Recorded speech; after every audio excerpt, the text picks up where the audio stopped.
Alrighty. What's going on, folks? Another Carolina Panthers live stream brought to you by Blitzball Champ Gaming and Keep Pounding podcast, as well as the Bleeding Carolina Blue podcast. Blitzball Champ Jason Ingram here. Getting ready, getting prepared. The great Scott Fitterer debate. We gon' get into it.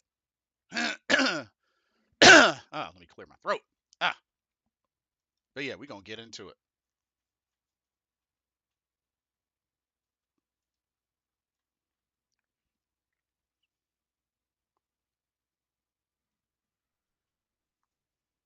What's going on, guys? Hey, welcome, Corey. Okay, you can hear me. Yeah, So I it's can. using the laptop's mic. Yeah, I Are we can hear live you. right now? Yep, I can hear you just fine. Yeah, I got mine running as well. Um, Mr. Carolina, I'm about unfortunately. to start mine up in a second. Oh, okay, go for it. Yeah, are we live right now? On my channel, yeah. But like I said, take your Oh, time. okay, Yeah, take your time. gotcha.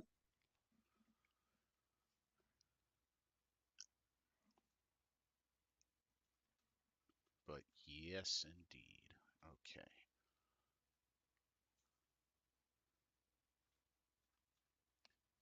But yeah, everybody stay tuned. We're getting everything all good and ready.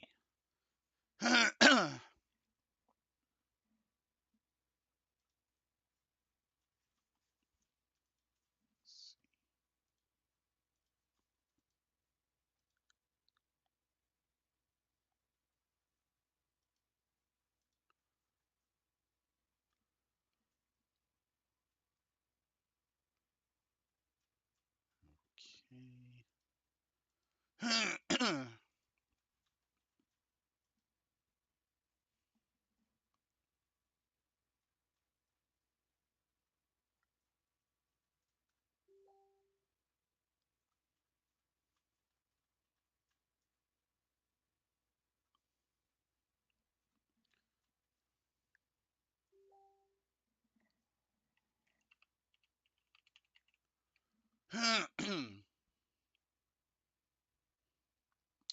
Okay. Let's see.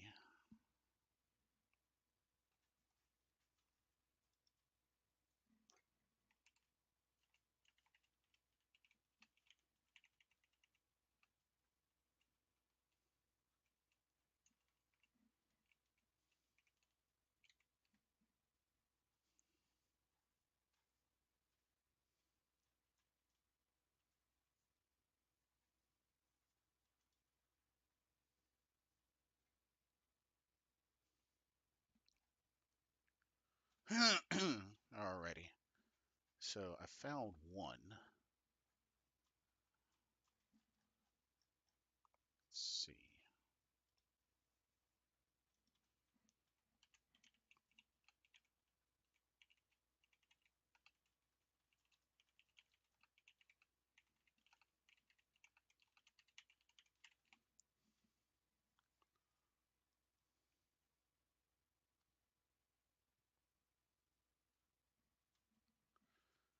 Okay. I think I found two.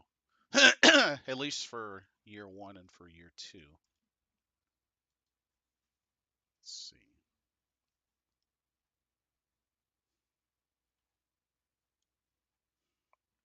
Okay. Hey, Pastor Ken. Good to see you. Greetings from the U.S. Hope you're doing well in Thailand. Excuse me.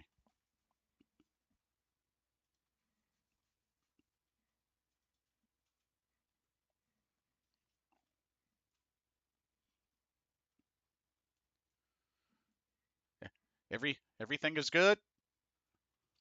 Oh, it's a little hot there. Cool, cool.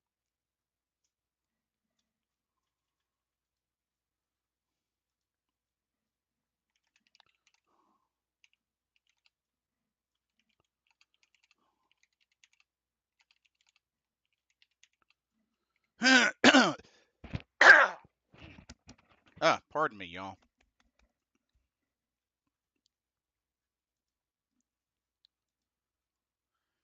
But yes, once we get everything settled up, we're gonna really go in. Vietnam, I see you. Welcome to the stream.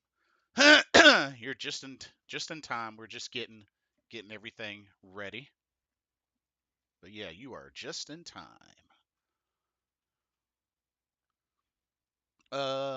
Says it's smoking hot. Oh, I can wow, even during the fall? Well, then again, it is Thailand, so I guess I can imagine it would be that hot even throughout the fall and maybe even the winter. Phanom says, sorry I didn't catch you last time. Oh, it's all good. It's all good. Hey, that's why we have each of these archived, my friend. That's why we have them archived. You fix my chair. Saw this heading and had to tune in. Yep. I hope we get as many as possible that want to contribute. Um, uh, Prayers up for MrCarolina. He won't be able to join us tonight, so just keep him in your prayers. That I can ask for y'all. Have a blessed day. Alrighty, you too, Pastor Ken. Good to hear from you. Give Jenny a hug for me.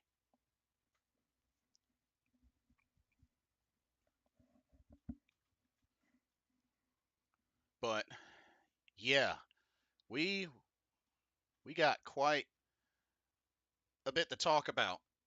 Scott Fitterer. How has he done?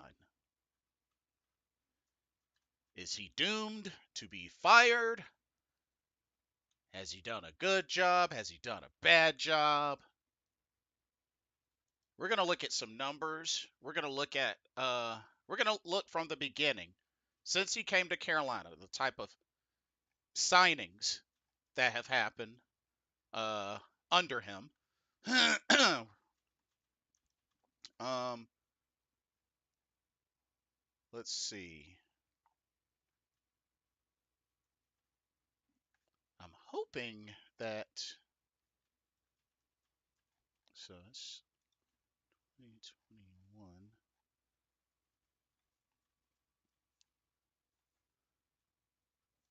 Let me see if I can get year 3. So I see I see actually maybe this is a good link. Let me try this one cuz oh, let me go to the first page cuz I want to get as much of this as possible.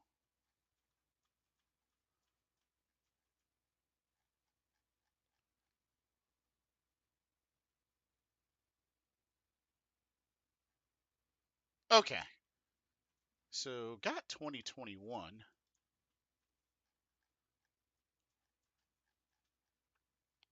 and then this is 2022. So I got 2021 and 2022. So I'll have to pull up the list for this year.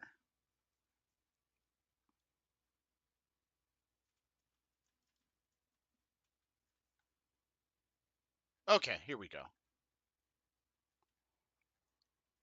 All right. Let me let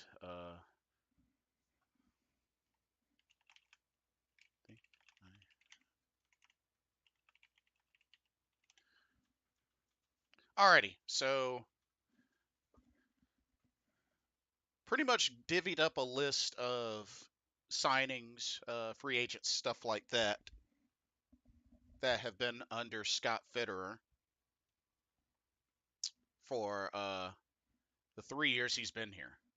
Let me see, is Corey ready? Let me see if he's ready.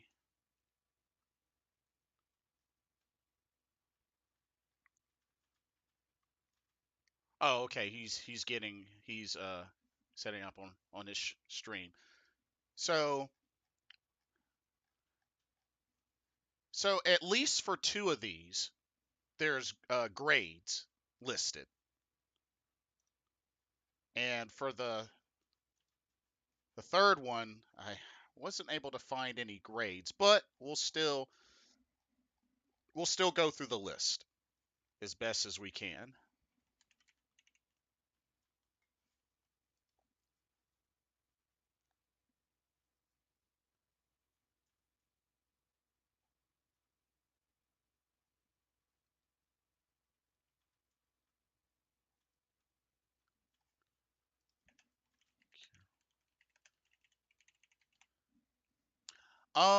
Vietnam. Uh, if you have an opening statement, go for it. Chairshire Cat, welcome to the stream. What's up? Who's going to be your guest for tonight?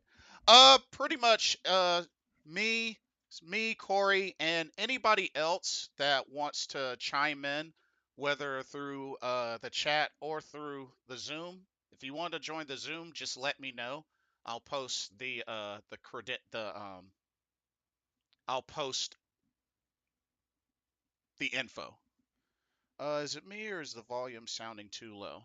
Want me to turn it up some? I can turn it up some. 1 second. All right. I am good on your channel, right? You can hear me? Yeah. How about Okay. how about now Fat now? Does that sound a little better? A little bit better? Or is it still a little too loud? All right. So what I want to do is I want to have everybody that it has anything against Scott Fitterer go ahead and say that now before we get into these stats. Just go ahead, get anything off your chest. This is a PG stream, so you can say whatever you want. All right? We are allowing it only today. Okay? Okay. I'm not gonna throw people under the bus today for that. I'm allowing it Alrighty. because I want everybody to is I know there's a lot of frustration and there's a lot of blame to go around and nobody's really sure where to put it. And we've been hearing a lot of heat towards Scott Fitterer, in the past few months, and I wanted to make sure that everybody got their voices heard. So, um, so if anybody wants to jump in now, is the time before we start going into all the stats and information, and before I start going on my hour long conversation of what's going on here with my information. Okay. So, Also, just a heads up once again, MrCarolina won't be able to join us due to family emergency. So please keep fair him enough. lifted up in your prayers. Um, but as I said, for those that wanna join the Zoom, just let me know. I'll post the credentials. Just say Zoom link and I'll put it in there. Right. If not, if anybody wants to make any opening statements, just want to fire away your thoughts, how you're feeling, go for it. Anybody in chat, you are green light to do so. Anything you want to say, even if it's PG language, I'll say it on stream. Only today. I'm allowing it today. Yeah, so go for it. But yeah, Corey, I was able to get up some links with pretty much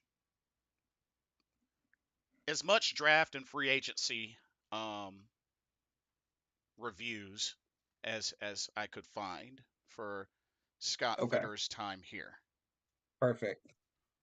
Any information that we can get, I want to make sure everybody's voice is represented here, before we officially jump into the facts of the matter and the meat of all of this before I lift my opinion up.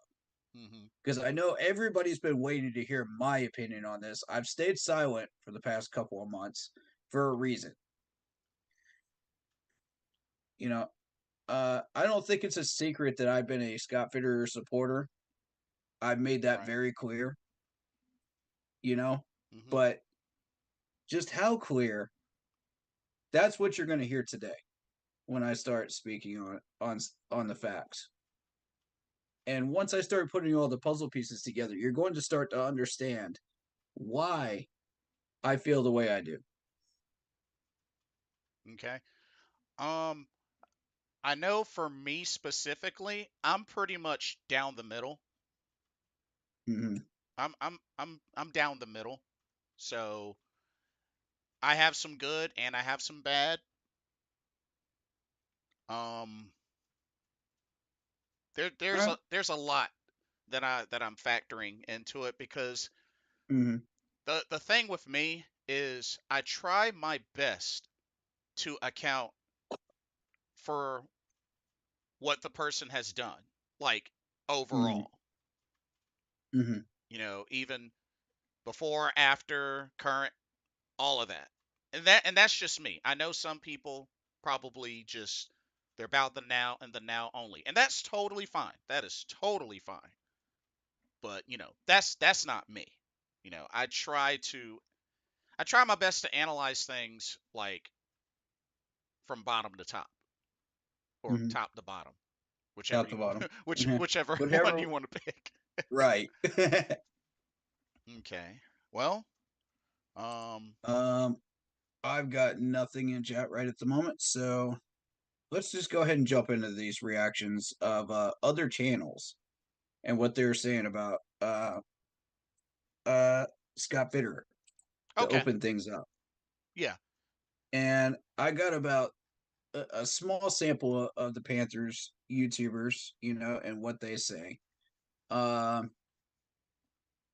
this doesn't fully represent the entire YouTube community of the Panthers, but I wanted to make sure that people's voices were heard from other channels. Okay. I got one. Vietnam. All right. So, Vietnam's in the building. I knew this would draw him out. I okay. knew it would. Here's what he said. Uh Go ahead, get your voice out, man. so Say Fa- whatever you want to say, Vietnam. so Vietnam says Scott has put us in this damned position by drafting players like TMJ, Shy Smith, Brandon Smith, DJ Johnson, Troy Pride Jr. I don't give a flip if he was a yes man. It was his job to make us better. He has failed in doing this. While Frank gets most of the blame along with the quarterback, Scott needs to be fired because we need a strong deal maker up front. Okay. That all you Um got, Vietnam? That yeah. all you got, buddy? Yeah, Vietnam, let us Let it out, know man. let Let it us know out. when you've got it all out because I want to make sure I don't miss Let it any out, man. details. Yeah. So I want to so hear your voice. so I take your want to hear so your take your opinions, man. yeah, I want to make so sure your voice is heard yeah, so before take we get so started on this. so take your time, Vietnam. Take your time. Don't feel like you have to rush. Right. We will be here all day. I have tomorrow off, so we can be here all night if necessary. Same here. I'm not doing anything tomorrow either. Okay, he says letting go of Reddick, not trading Burns, poor free agent signings. I can't type fast enough. No, that's okay. Take your time. Take your sweet Go time. for it. Just If you let want to just jump on Zoom and talk to us, go for it. yeah, that option's still Let there. us know if you want to do that. He'll And send you the info. yeah, and like I said, please take your time. Take your time. No rush. No rush. You just let us know when you're done. And if anybody else wants to chime in, they can go ahead and type. I will be sure I catch every comment Mm-hmm. because I don't want anybody to be left out. I want everybody heard to the fullest extent that they want to say stuff before we get things rolling.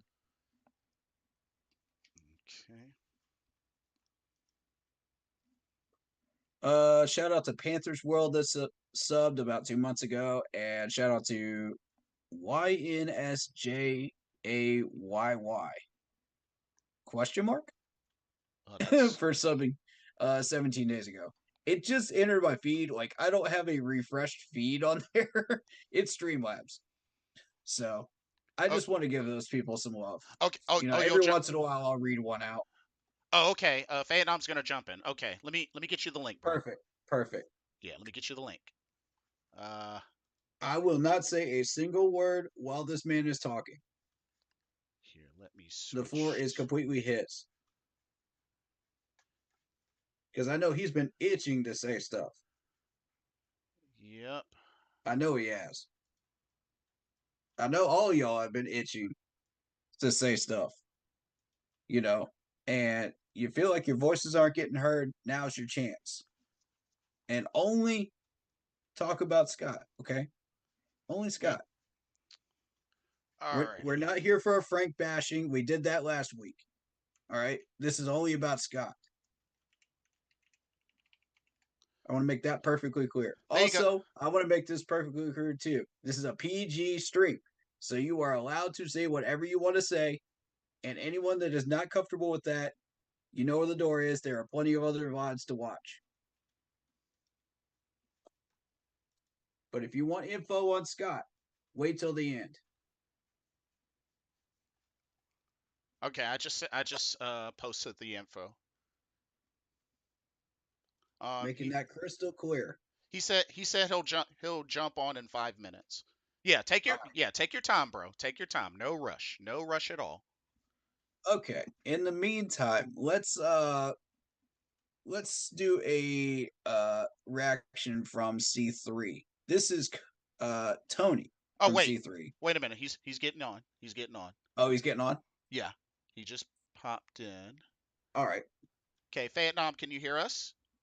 Yeah, yeah, I can hear you. What's Okay, good, man? we can hear you Hey, good. much better. It was low on my TV for some reason.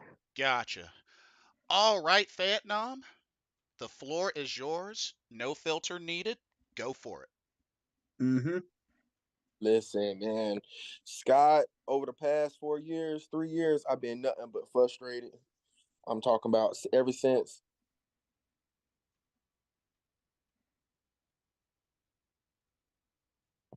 Uh-oh, Say that again. Still there? did I lose you? No. Oh, I just heard y'all. oh, okay. Go for it. Okay. Ever since I was hyped up when Scott first became my GM because I thought we finally had somebody. And man, the first year when we had Rule and he drafted all defense, I was like, wait, that ain't been done before. This might work.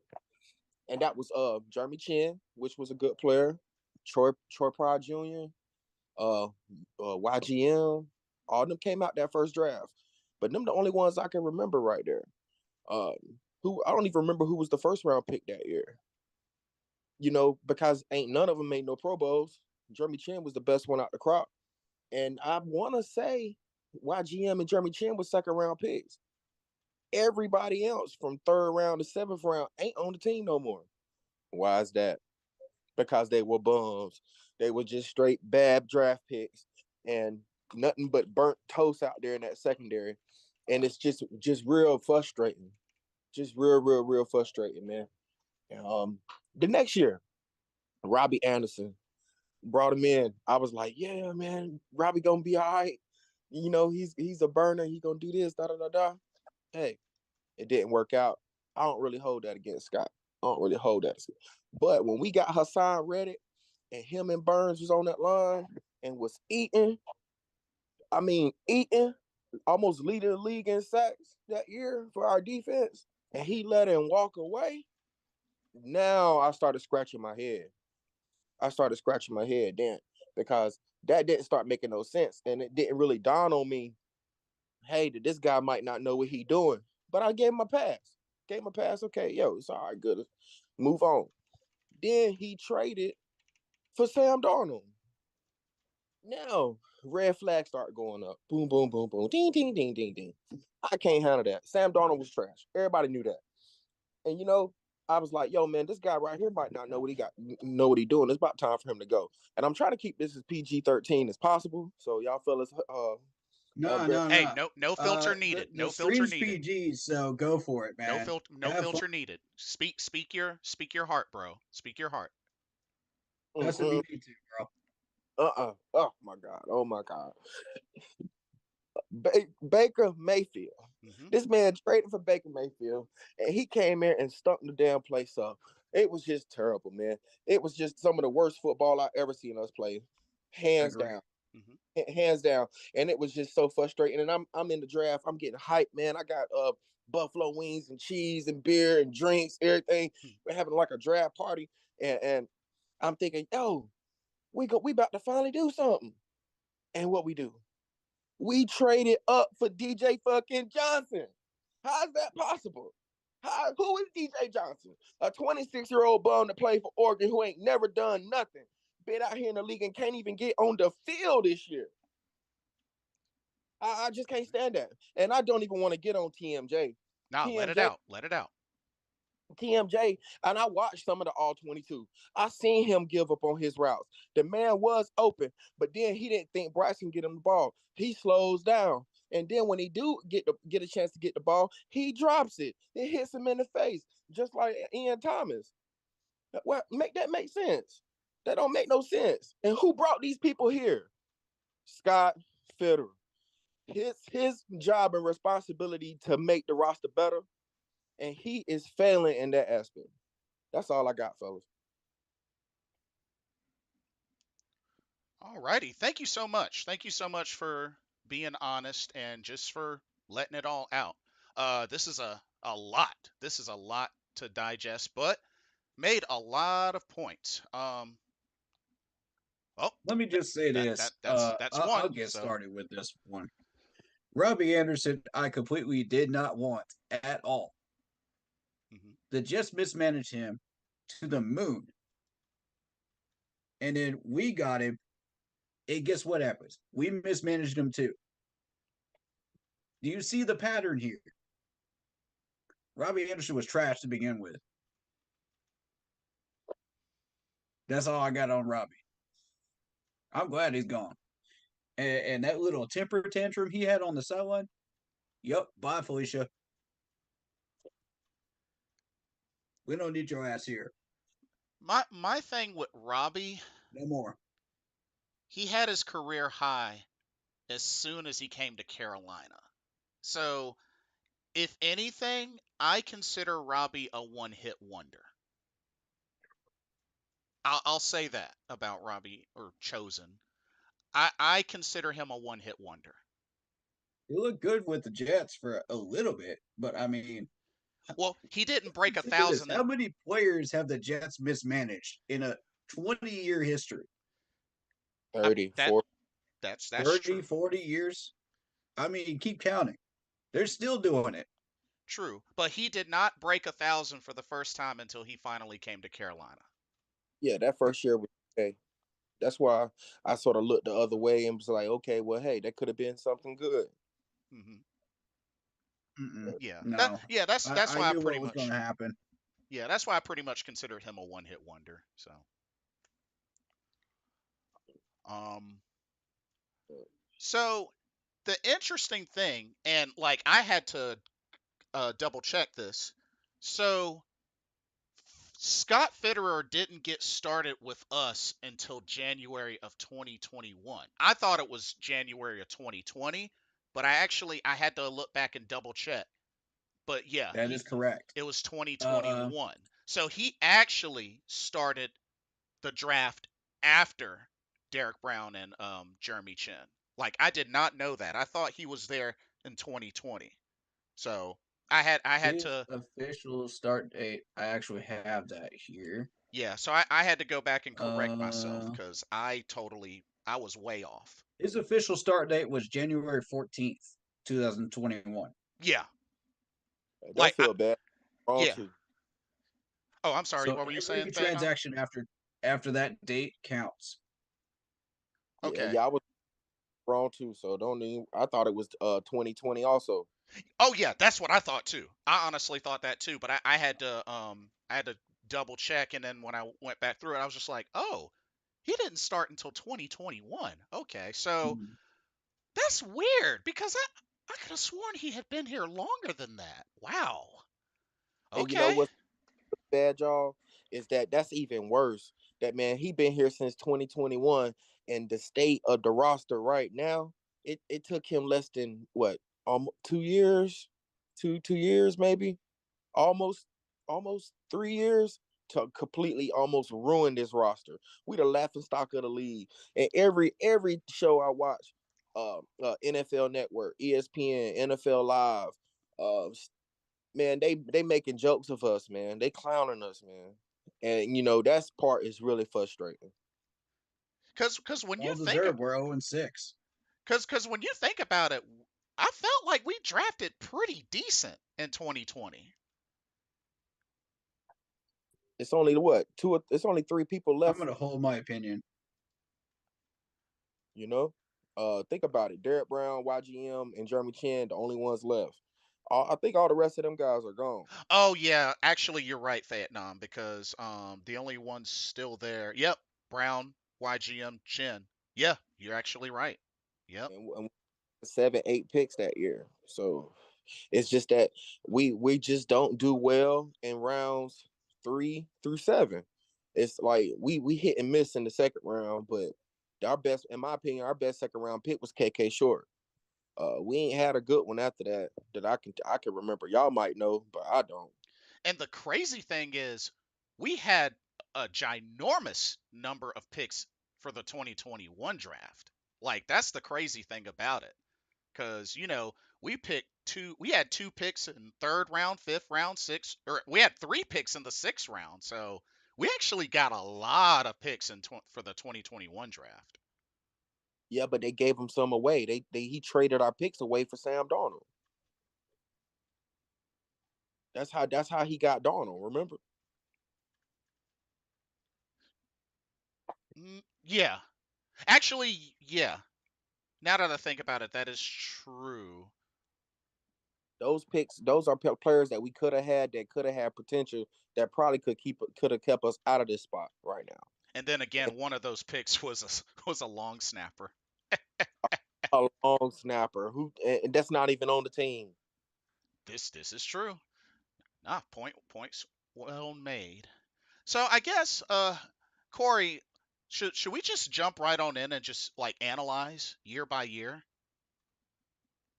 I'm gonna start with some of the reactions from other channels and what Okay. they're saying about this, Okay. about Scott Fitterer, because I want all voices heard before we start getting into facts.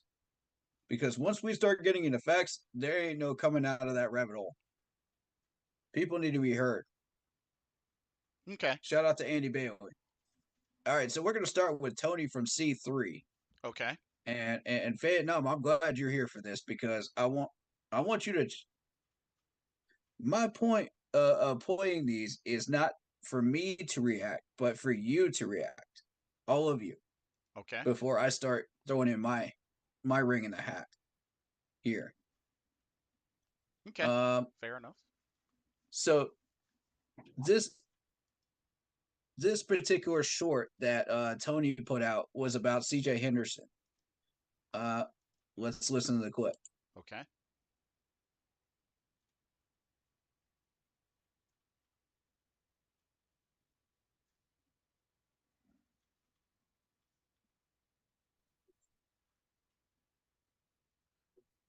You if you're playing something, we can't hear it. I think you might have to share your audio, or if need be, if you link it to me on Facebook, I I Oh, can okay, I can okay, play okay, it. okay.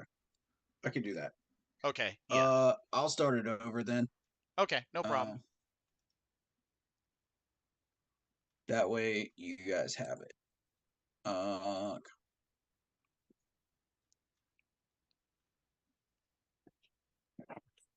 There you go. That's Cody from C. That's Tony from C3. Just so y'all know who this is. He's one of Okay. the main starters of that channel, and I actually met him. Great guy. Love him to death. Um, Okay. I'm trying to switch to my other is profile, it? but Did it work? here we go. Here, let me. For some reason, it's like Oh, there's a speaker at the top. You gotta turn the sound on. Okay. I don't know why this. Yeah, it's a YouTube short. Yeah, Messenger is taking forever to load. Okay, here we go.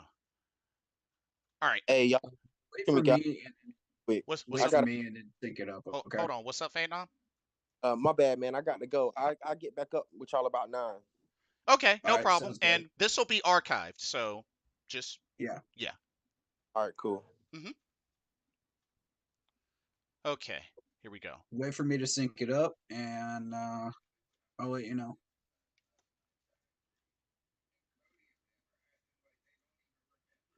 You got it loaded? Yeah, I got it up and ready. All right.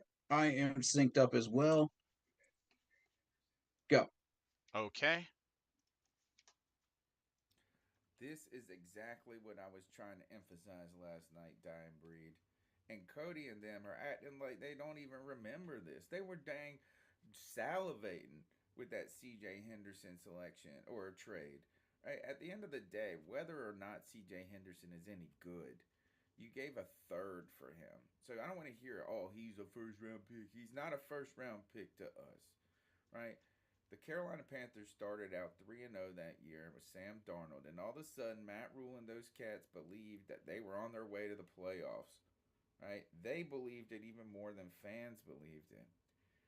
J.C. Horn goes down in that Houston Texan game, and they don't want to give up, but they know they got no depth there, so they aggressively went out and got C.J. Henderson. He didn't turn out to be great, but the fact that he's still on the team and he survived a regime change and Frank Reich is talking well, to be honest, not the worst. I see. So that was specifically about CJ Henderson. When we made the trade, and to Vietnam's point, he was talking about the 3-0 start under Sam Darnold. Right. So that was a move that Scott Fitterer made. Right. All right. So I wanted to get that opinion out there for C3's sake, because of one of the moves of Scott Fitterer during a time when we needed positional help. Right. Now, again, my purpose here is not to react to these. It's just to give you the scoop on what these people are saying. You'll hear my reaction later on to and my opinion on what's going on. Now, this is the one that makes this stream PG. Okay. This is going to be a lot of bad language, so if people can't handle that, you know where the door is. Go check out another VOD. All right? Send that to you now. Okay. Let me know when you link up. Let me know when you're ready to start. I'm ready. All right. This is Big Cat's opinion on Scott Fitterer. Do you Now, mind you, this is going to get a bit graphic. Do you want this at a particular timestamp? Just start at 35 seconds because he's done with his intro at that point. Okay, 35 seconds. I'm ready. And go. Why the Carolina Panthers must fire General Manager Scott Fitterer now. Okay? So let me go ahead and say in advance, excuse the background noise. I'm driving. If you would hit the like button, hit the share button, and continue to support the channel. Again, if you're a member on the channel, if you're an alley cat or higher, I think it's an alley cat or higher, go ahead and get that suggestion in. Go to the community tab, and I want you guys to suggest what are we gonna do on TikTok today? What are we gonna talk about? Get to it, Big Cat. Come on. Do you want me to talk about a player? You want me to talk about a coach? Whatever. If you're an alley cat or higher, go to the community tab and let me know. Also, don't forget about Q&A Wednesdays. Yeah, we love you, Big Cat. Come on. Get to the content, buddy. Drop a comment in there. Let me know what questions you have for me. I will do a video on Get to that, it. all right? I know I've been a little bit behind, so forgive me for being behind on that. But this week, I'm going to get caught up, all right? So thank you in advance. Now, here we go. With all that being said, y'all, Scott Fitterer must go. And I don't have no personal grudge. I don't know the young man. I don't know the guy. But what I do know is it ain't working. That's what I do know. And you don't have to have a coaching degree to see nobody's working. You don't have to have coaching experience to see that it's not working. The Panthers won't get better until they get rid of Scott Fitterer first. So, Big Cat, why are you saying Scott Fitterer is the first domino to fall? Fitterer is the guy who bring in the groceries, okay? Scott Fitterer is a direct reflection, the Carolina Panthers. What you see on the field is a direct reflection of the groceries that Scott Fitterer brought in. Yeah, ride with me. We're going to work. Somebody get my gloves, somebody get my mask, somebody get my scalpel. We're going to do a little surgery today. When you look on the Carolina Panthers Sunday after Sunday after Thursday after Monday Night Football, after Sunday Night Football, we've been on Sunday Night Football. When you look on that field and you see those players, when you see a C.J. Henderson, when you see Troy Hill, when you look at those players, when you look at the people we cut, when you look at Keith Taylor, when you look at Deontay Brown, when you look at players that were actually on this roster as well, that's a reflection of Scott Fitterer. He's not it. We need somebody to bring in new groceries for us. All right? And unfortunately, man, it just didn't work out. Now, I will, to his credit, I will say we brought in Frankie Louvu. Without Scott Fitterer, there is no Frankie Louvu. Without Scott Fitterer, there is no who else did he bring in? Fitterer also brought in Hassan Riddick. That was one of his best moves. There is no Riddick. Riddick never happens. You know what I mean? But at the end of the day, man, he hasn't been able to get us over the hump. Over the last 2 years, all he has done, all his trades, all his free agent acquisitions, all of his signings, all of his draft pick trading, all of his misuses of draft picks, all of that has led to what? Back-to-back losing season and an 0-4 start. It's not making a difference, okay? So at the end of the day, when somebody keeps bringing you bad groceries and all you can make is a bologna sandwich out of it, what do you do? What do you do when someone's bringing you bad groceries? If I continue to bring bad groceries and I want a 5-star meal made out of it, what do you do? There's only so much you can do with bad groceries being brought in. Not only that, he's made bad decisions when it comes to trade. The free agent acquisition, listen, I'm going to be honest with you. Fitterer only hit on 2 free agents. He hit on Louvu and he hit on Hassan Riddick. That's it. Rest of these guys, speculatory. Mid-level at that. At the end of the day, when you look at the organizations that consistently continue to be good, when you look at the Buffalo Bills, when you look at the Kansas City Chiefs, when you look at the 49ers, there's something that general manager does consistently. And now, mind you, the key word is consistently. Now, stay with me. The key word is consistently. The Niners, the Bills, and the Chiefs, they scout deep in the draft. They don't just pick the obvious number 1 pick, which I guess it wasn't so obvious. They don't hit just in the first round. They hit in the 5th round, the 6th round, the Trey Flowers, the Creed Humphreys of the world. They're not out here drafting guys on trait. They're drafting guys who produced. You know what I mean? Not only do they do that, they hit in free agencies. They get guys that make impacts. They get guys of value. Not only that, the trade situation. When they make trades, they make good trades that's going to benefit them. And in the long run, it helps them. Not only does it help them immediately, but it helps them in the long run as well. Scott Fitterer has done all of that, but opposite. The opposite, man. Even in the Christian McCaffrey deal. Christian McCaffrey looked like he's been healthy ever since. We misused Christian McCaffrey, which I think that can come down to coaching. I won't put that on Fitterer. But getting rid of him for what we got him for. He was worth way more than what they traded him for. Way more. And then don't get me started on the Brian Burns situation. Whether you want to keep the guy or whether you want to trade the guy, You mismanaged it. He fumbled Is he talking the about Brian CMC Burns right now? bag. He's You will talking never about see a Burns bag like that again. He just finished 2 CMC. first-round draft picks. Pause. You fumbled that bag. Ain't I nobody want to give talk you about 2 CMC first-round real draft. quick. Okay, it's paused. I want to talk about one thing he said specifically. Mm-hmm.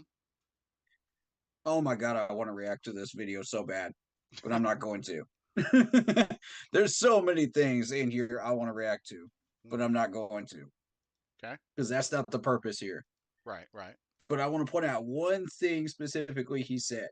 What's that? CMC was misused.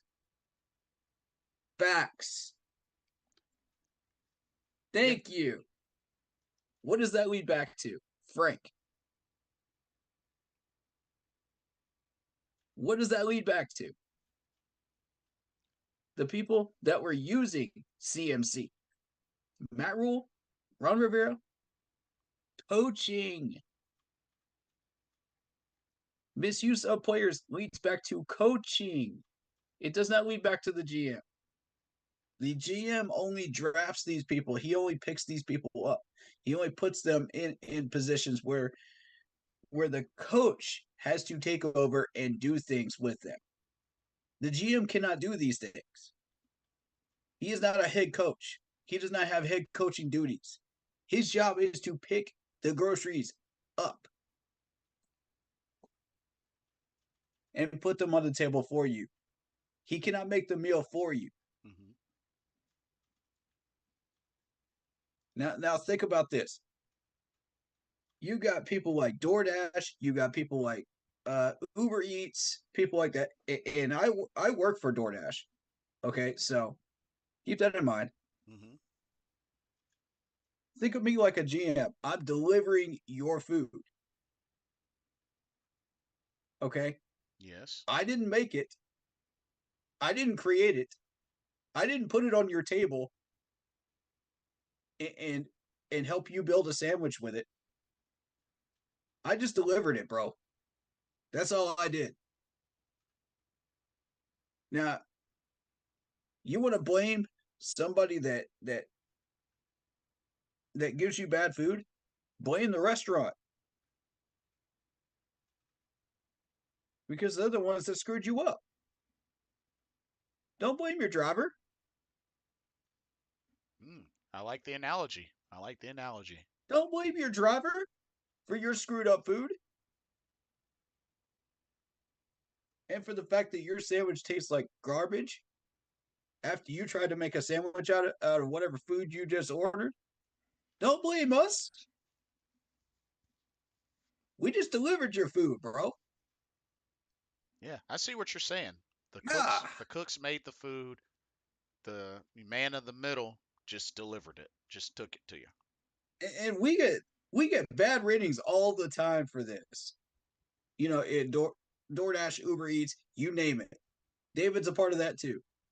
Oh, gotcha. So he can attest to that because he's probably. How long has this man been doing this? Like, I don't even know how long, but he's got some stories for you on that. Oh, wow. But he will agree to this as well. You do not blame the person that is delivering the players to you for your mistakes as a head coach. All right, point blank. I'm done. Let's continue. Continuing now. Pick for Brian Burns. You fumbled the bag. Now you're fumbling the contract. Mismanagement again. He got to go, Listen to that. He got to go, man. Talking about Brian Burns. Like I said, I don't know the guy personally. I don't have nothing against the guy. But until we get somebody in here that can give us a fresh set of groceries, I don't see us getting back on the right track. It's like you owning a restaurant. I don't know if you guys ever own a business or anything like that. If you own a restaurant and the food is bad, all right? Of course you're going to fire the cooks, but you're not going to fire them just yet. You're going to fire the guy who hired the cooks, right? Nobody goes into the restaurant and say, hey, I'm going to fire the cooks. There it is. There's the restaurant reference. Oh, my gosh. And then I'm going to bring somebody else in who I believe can bring in some good quality cooks, and then I'm going to fire the bad cooks. You see what I'm saying? So, unfortunately, you know, Fitterer, he hasn't brought us much to work with. And it's not Man, me I'm hating on the done. guy. The proof is in the pudding. Woo, I'm done. What have we done? What have we done in the past 2 seasons? We're 0-4 this season. Man. Back-to-back losing seasons. Half the people he drafted, they hurt or they're not working What out did I right tell now. you? I knew that restaurant Austin reference Corbett was hurt, coming. free agent I knew pick it. up. Yeah, there. I mean, there come it on now. is. At I some know point, Big you Cat gotta well say, hey, enough. man, I knew it was coming. it's not a That coincidence man, those other if teams he's not making talking the Panthers Bills, the football, he's Niners, talking the food. Chiefs. It's no coincidence that those guys continue to compete year in and year out. Year in And I year love out. him for it, Year man. in and I year love out him there in the for it. playoff hunt. That's- Year in that's and year out. That's what's up, So the man. common denomination is the general I manager. love food man. too. Yeah. You know what I mean? And on top of that, you failed to address the cornerback position. Failed to trust You the had an cornerback opportunity to position. solidify this cornerback position. I was beating the table. At the end of the season. I said, look, Dante Jackson and J.C. Horn have not stayed healthy for 2 years straight. He's got a point Your there. star cornerbacks for the past 2 years have not stayed healthy. What do you do? What do you do when you got an opportunity to? Nobody had the DJ Johnson on their board at where we took him at. Nobody had DJ Johnson on the board where we took him at. But what did Scott Fitterer do? We picked him up. Why did we pick him up? Because he thought he knew everything. He's got a Sometimes the point obvious there. answer is the right answer. It's not that complicated. Sometimes the obvious answer is the right answer. But when you unsure yourself, when you're insecure about your decision making, you do stuff like complicate stuff. And that's why we got what we got now. Firing Scott Fitterer right now gives the new GM a chance Thank to you. scout. It gives Been the new saying GM it a about chance the to have a, cornerbacks. listen, we'll be the first organization Been this preaching it season myself. to have a clear-cut evaluation of draft class. We'll be the first organization That's to look a at fact. trade deals. We'll have a first organization. Yeah. We'll give the new GM a head start. That's what I'm trying to say. If you wait to the end of the season, now you're just giving him a short off season to try to make a bunch. I want my new GM to be Why did able we to draft look over you, things Jack? thoroughly. Why? I want him to bring in a new scouting department. I want my GM to have as much time as possible to get it together. So This that's is a why you Jarl don't wait pick. to the end of the season. You wait to the end of the season, you're asking for more trouble. You know what I mean? Because now everybody GM is looking for, you know what I mean? Looking at scouting prospects and looking at trade options, stuff like that.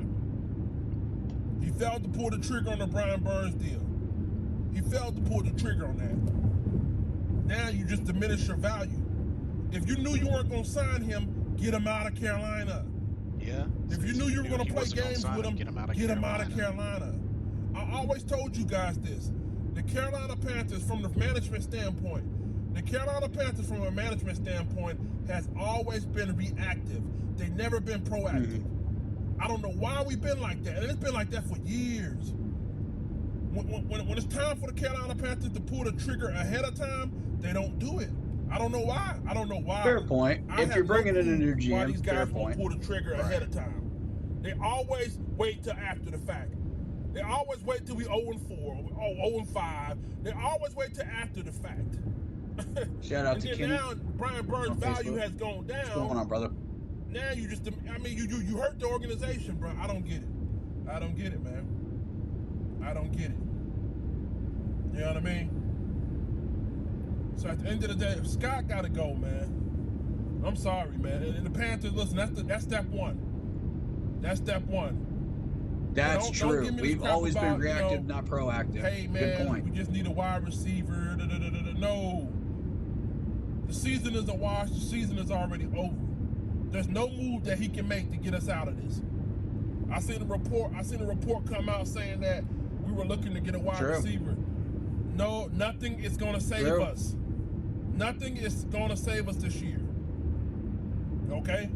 There's nothing he can do to save us. At this point, you got to start making moves for the future. It's not about this year.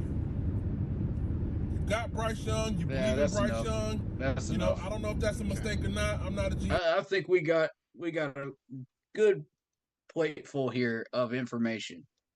Yeah. I do want to speak to the fact of him talking about bringing in a new GM. those are good facts that he was talking there about that. Uh-huh. I don't know how far you got with yours. Yeah, I was a little bit ahead of you, but pretty much got covered what you had gotten covered. So, yeah. Yeah. Um. We pretty much have the gist of Yeah. everything Big Cat hit on.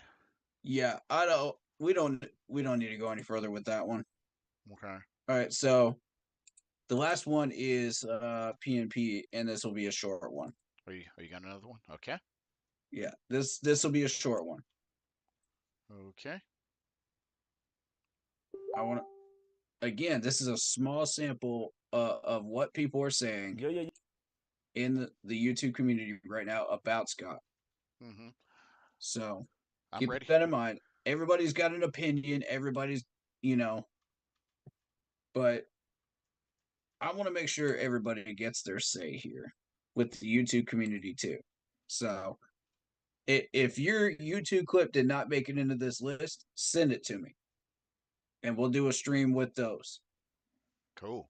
And I'll make sure your voice is heard. Send me whatever clip you want.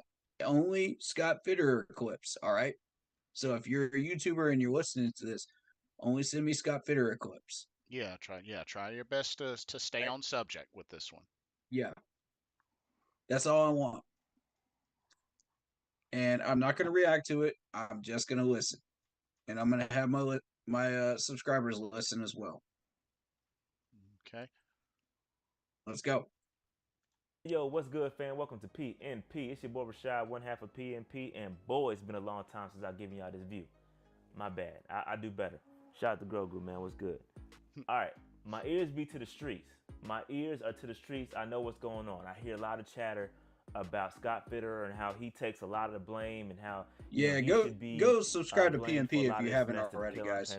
Right now. Agreed. I'm subscribed to him some of that is true. I like this dude. I got to give you all the context. But before we get into this, man, make sure that like button, subscribe button, notification bell, these comments. Let me know what's good. Trying to get to 15,000 subscribers by the end of the year. We got like a week, 2 weeks left. We probably not gonna make it, but we tried. And that's all that counts. Hit the subscribe button for your boys. Let's get this algorithm Pause real quick. Real quick. Got it. Notice how he has in yellow highlighted hiring head coach. I'm just saying. All right, continue. Okay. Now let's get into this content, man. All right, so let's get into it. The responsibilities of the general manager versus the responsibilities of the head coach. In accordance to the now, NFL this is how it's supposed cap. to work under normal circumstances, under a successful team, under successful leadership. This is how it's supposed to work. Final decision on personnel. To answer directly to the owner. So any questions that the owner has, the general manager has the answer to those questions. Notice and things that. work great. The general manager is also supposed to be responsible for hiring the head coach. Very, very, very important step. And you'll see where the Panthers took a big misstep, and that's why this is highlighted.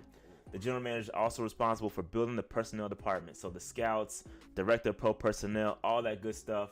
The general manager is supposed to do that, okay? Compile the roster in accordance to the salary cap. That's something that the general manager is supposed to do. Yeah. Obviously, in this circumstance, Scott Fitterer works with Samir Suleiman, and they kind of is make Frank sure that doing the that? cap is good to go. Is and Frank then the doing final that? decision on personnel is supposed to come through the GM. That's what's supposed to happen under ideal and normal circumstances. On the other hand, under normal circumstances, the head coach is to identify the direction of the team, right? So this is where a coach is supposed to say, hey, this is my scheme. This is what I'm going to implement. He waited till 0-6. And this is what I need to get it done. These are the type of players that I need to get this situation good so that we can win games. All right. So also that goes in the scheme, the formations, 3-4-4-3 defense, and then the delegation to the coordinators. The coordinators are the ones that are supposed to execute the game plans of the head coach. That is how it's supposed to work. Again, now, y'all know I think Bill Parcells said this best. Come on now. The GM is the guy who goes to the grocery store and gets the groceries while the head coach cooks the meal. Come on with your own. I couldn't have said it better. Think about that for a second. The GM is the guy that goes out and does the grocery shopping. It's such a good analogy. While the head coach cooks the meal. So I need this, and this in order to make this meal great. In order for this Thanksgiving to be popping, I need a turkey. I need a 13 to 16 pound turkey. We're going to fry it. I need a peanut oil. GM, can you go get me this stuff? And the GM comes back with exactly what the head coach asked for. That is how it's supposed to work. And I'm going to tell you why and where we went wrong. Now, here we go. Here's the problem. So, Marty Hurney, former GM of the Carolina Panthers, worked in conjunction with David Tepper to hire Matt Rule. They went out there, they hopped on a private jet, and they hired Matt Rule together in conjunction, right? So, like I said earlier, the GM is responsible for hiring the head coach. That is how it's supposed to work. David Tepper obviously had a lot to do with it.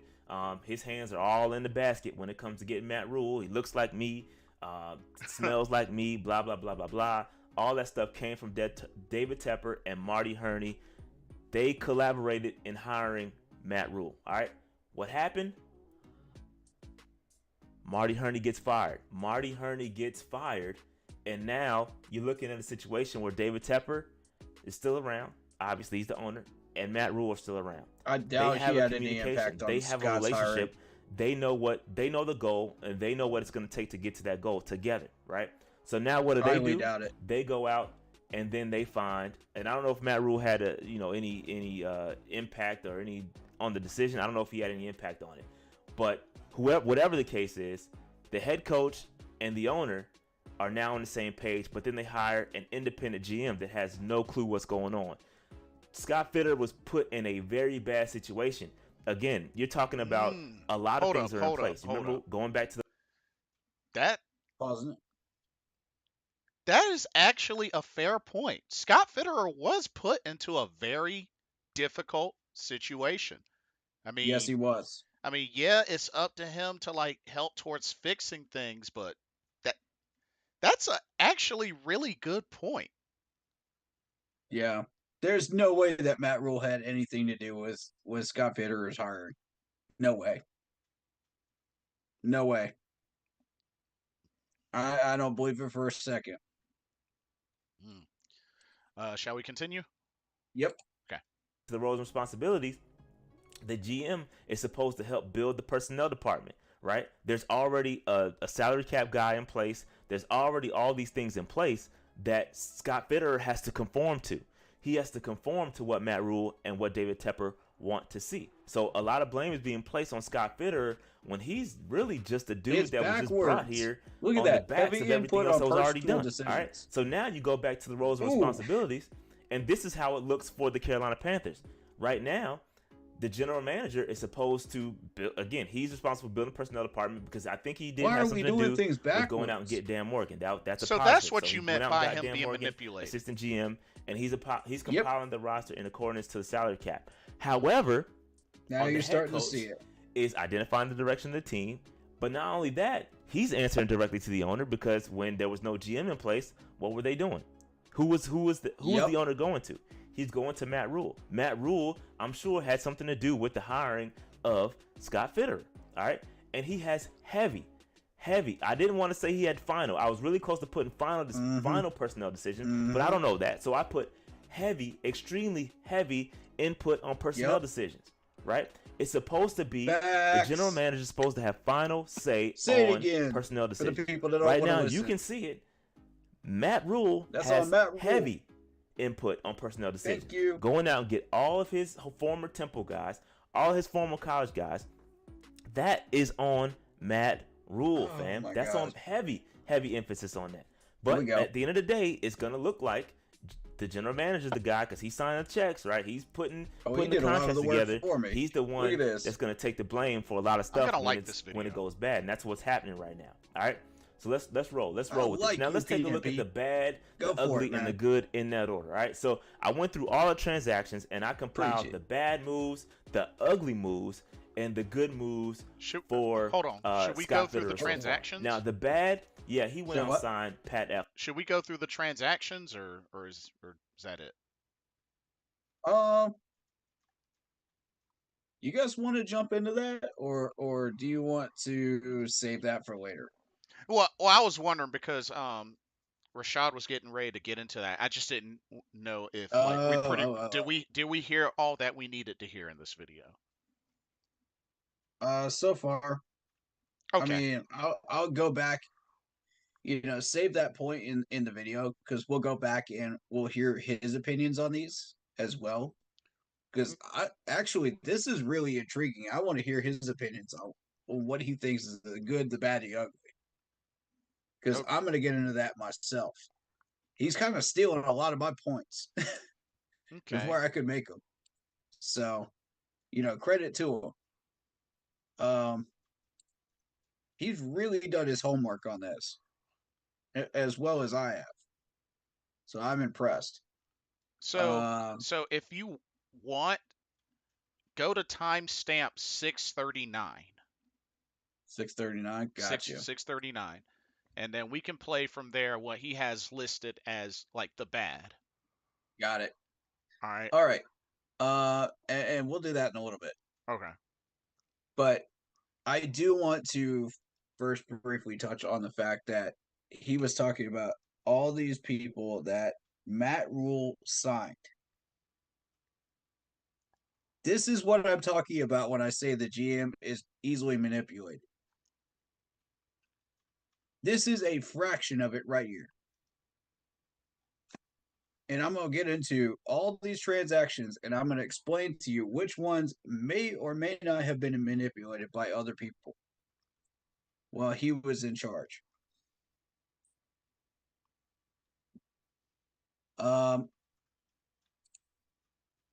So he started out in January 14th, 2021.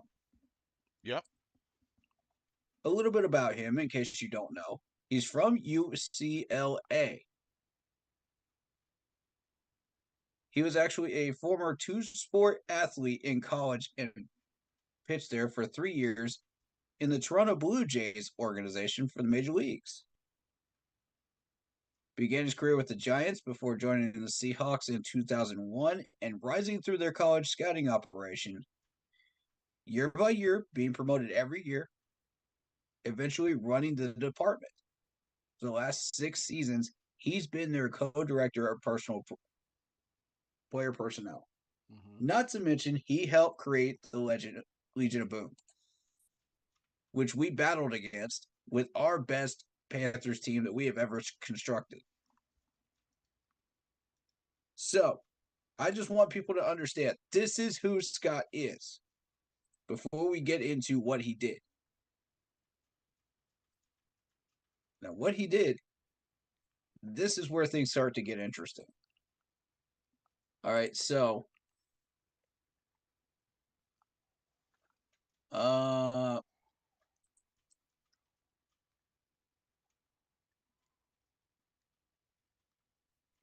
let's see. Every pick that Scott Fitterer has made as Panthers GM. Okay. And we got picks by year 2021, we got 2022. We don't have the 2023 ones yet. I On this website when it was written. I have them. They're actually on Panthers.com. They have the draft, Right. the whole draft history. Oh yeah, I have them too. Okay. I have them too. But when this article was written in April of 2023, this did not include the 23 Oh, draft okay. picks. No So problem. just keep that in mind. Okay. All right, so our first pick was J.C. Horn. Mm-hmm. Terrence Marshall Jr., who is currently on the trading block. Mm-hmm. Brady Christensen, Tommy Tremble, Chuba Hubbard, Davian Nixon, Mm-hmm. Keith Taylor, Deontay Brown, Shai Smith, and Thomas Fletcher. And the final one is Phil Hoskins. Right. Now, consider how many of those were on the 53-man roster in 2021. How many of those stayed on there? Everybody but Deontay Brown, correct? because he was on practice squad. Yes, that's correct. And I think Thomas Fletcher, I think he was on I IR. think so too. Yeah. All right, so IR counts. Okay. All right, so all of those picks were on our 53-man roster. Consider that Hmm. as we go on here. Okay, 2022. Akeem Ekwonu, Matt Corral, Brandon Smith, Barno, Cade Mays, and Barnes. All of which were on the 53-man roster again in 2022. Hmm. So as you go along here, picks by position. If you're looking on my YouTube channel, you can see this. You got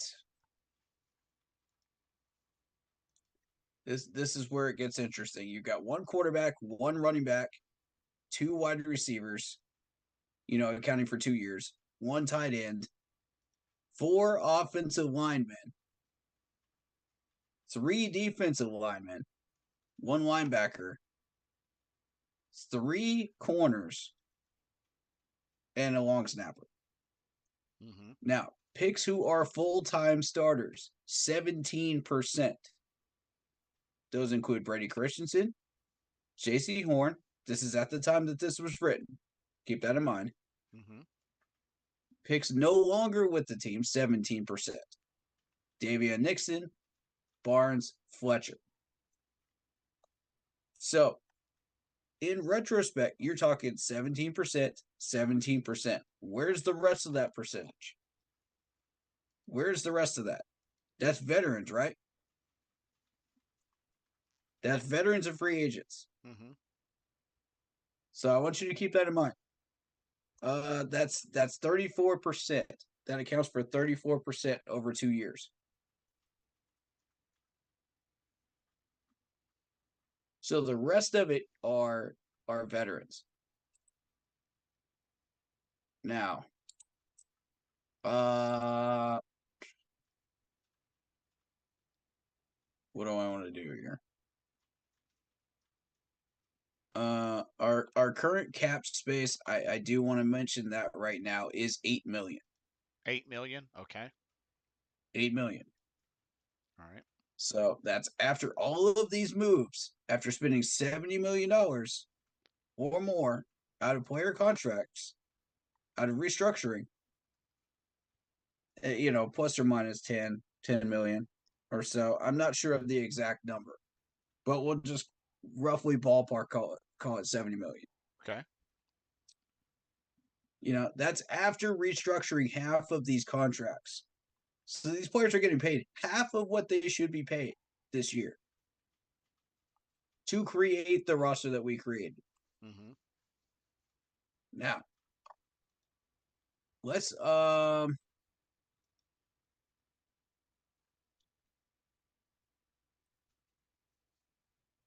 we are talking about draft picks, okay, we go into what picks were available at the time that we chose who we chose.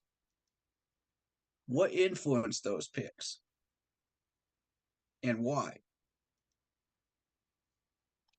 Now, I'm going to start getting into some real thick details here. Okay. And I don't have anybody like that needs to get anything off their chest before I do this, right? About Scott, right? Nothing on my end yet. All right. Let's get this started. Now, I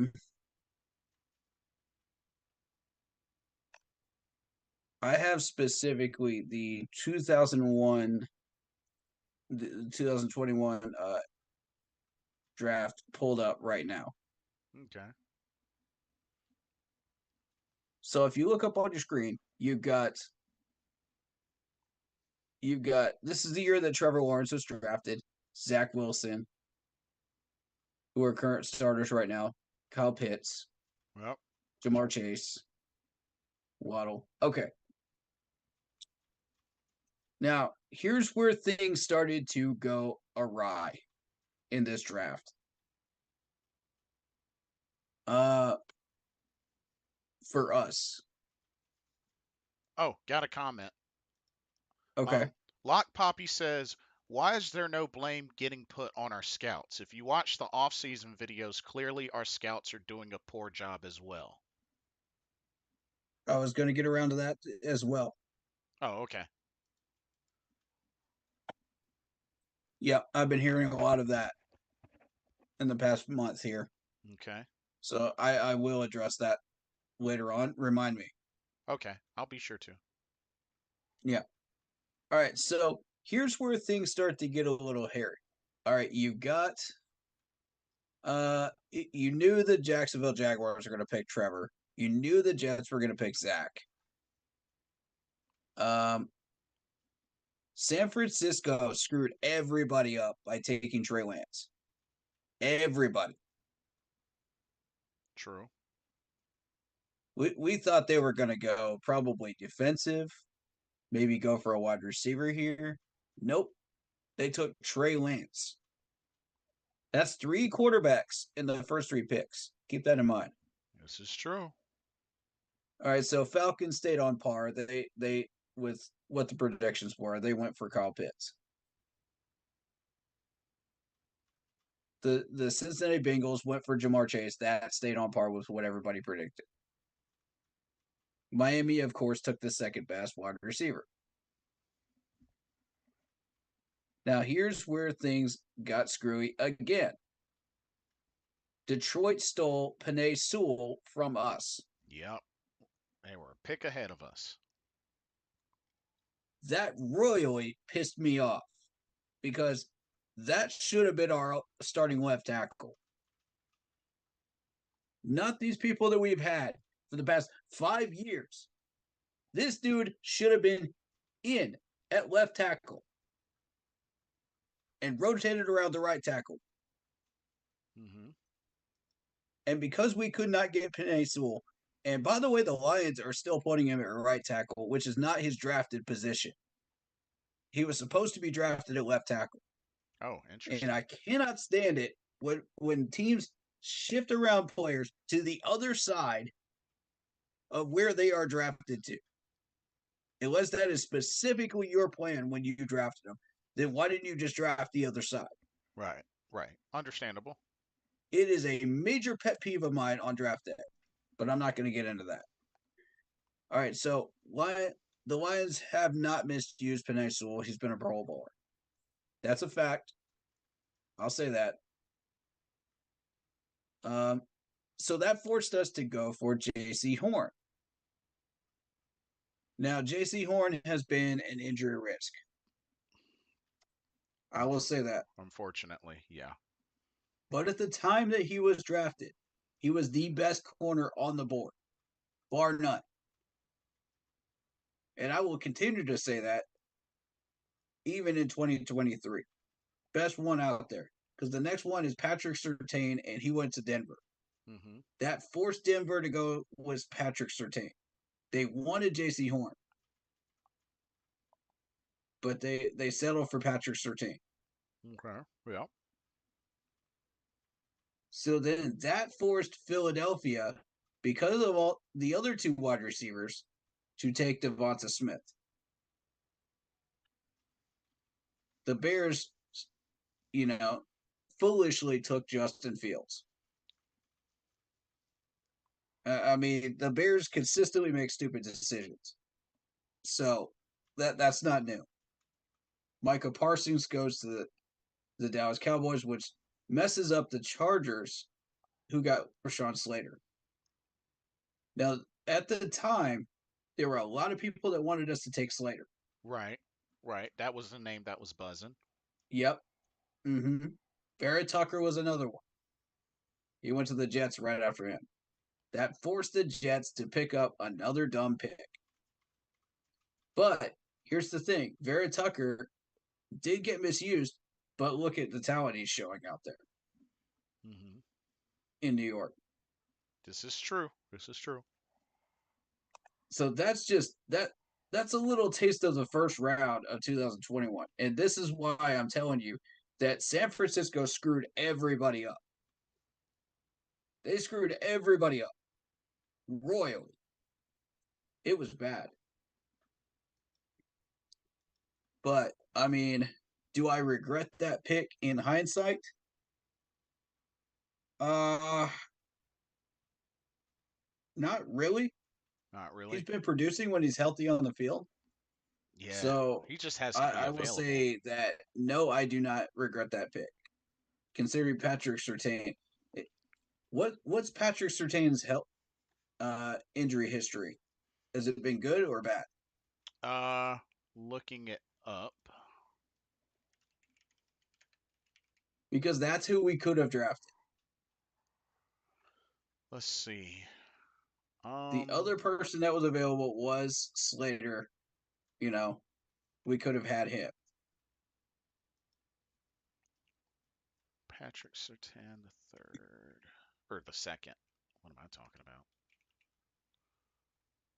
And again, Jacksonville won this first round because they took both Travis Etienne and Trevor Lawrence in the first round with two different picks, who are still producing major numbers today. I want to make sure people understand that. So he's played in every game up to now. So he's been healthy. Yeah. Okay. Right. But has he been putting up the types of numbers that J.C. Horn would have if he had played healthy? 39 total games played since 2021. 143 total tackles, no sacks, a forced fumble, seven interceptions, and one defensive touchdown. 30 passes deflected. Now, for your consideration, who have we had as defensive coordinators since 2021? We've had, let's see, Steve Wilkes. We've had Phil Snow. Mm-hmm. And, now Ajaro. Yeah. All right. All right. So, for your consideration, when we took J.C. Horn, who was the defensive coordinator that was coming in? Phil Snow. Phil Snow. This is yet again mismanagement.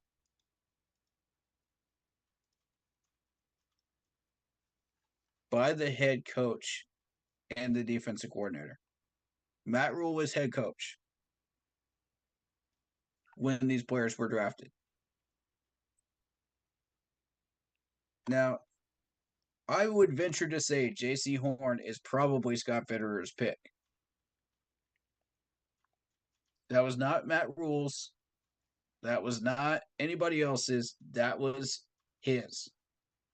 He was not manipulated on that pick. Now, moving on down. Second round. You're looking at Terrace Marshall Jr. And to his credit, he has managed to stay on this roster for this long. This is true. But take a look at who got taken at pick 57. Tutu Atwell to the Rams, who is still producing today. Mm-hmm. I want you to take a look at who Washington picked at 51. Samuel Cosme. Samuel Cosme. Remember that we needed offensive line help. True, true. Now, even further up than that, Asante Samuel Jr. with the Chargers goes to the Chargers. We could have traded up here and taken either one of those players had we known that they were going to go off the board. So that's something we could have done. Okay. Yeah, that's but fair. did we? Did we? No. No. Remember again, we picked 4 offensive linemen since Scott Fitterer has been in town in the first 2 years. And if you count 2023, we got another one. We Yeah, got another we 2, did. right? Yeah, we did. 2? 2 of them or just 1? 2, because we drafted Icky and Zavala. Okay. No, Icky was 23. Or wait, you're saying? Oh yeah, Icky yeah, was that's right. Icky was 22. Icky was 22. That's Zavala right. was 23. So I think, All right. yeah, I think just one. Yeah. All right. So So. to that count, it is a total of 5 offensive linemen now. Mm-hmm. And Samuel Cosby would have been 6 should we have taken him. But yes, did we need wide receiver help at the time? Yes, we did. Yes. Agreed. That's LSU. That's MrCarolina's favorite right there. Yep. All right. So I want to direct your attention to pick 69 in the 3rd round, Joseph Asai from Texas. This dude is a beast. We picked right after him Brady Christensen, which was the correct pick. Mm-hmm. We slated on this pick. That's an A grade from me. Beautiful pick. Like I said, we could have had Samuel Cosme, but I believe that Brady Christensen was the right pick. He was on my list.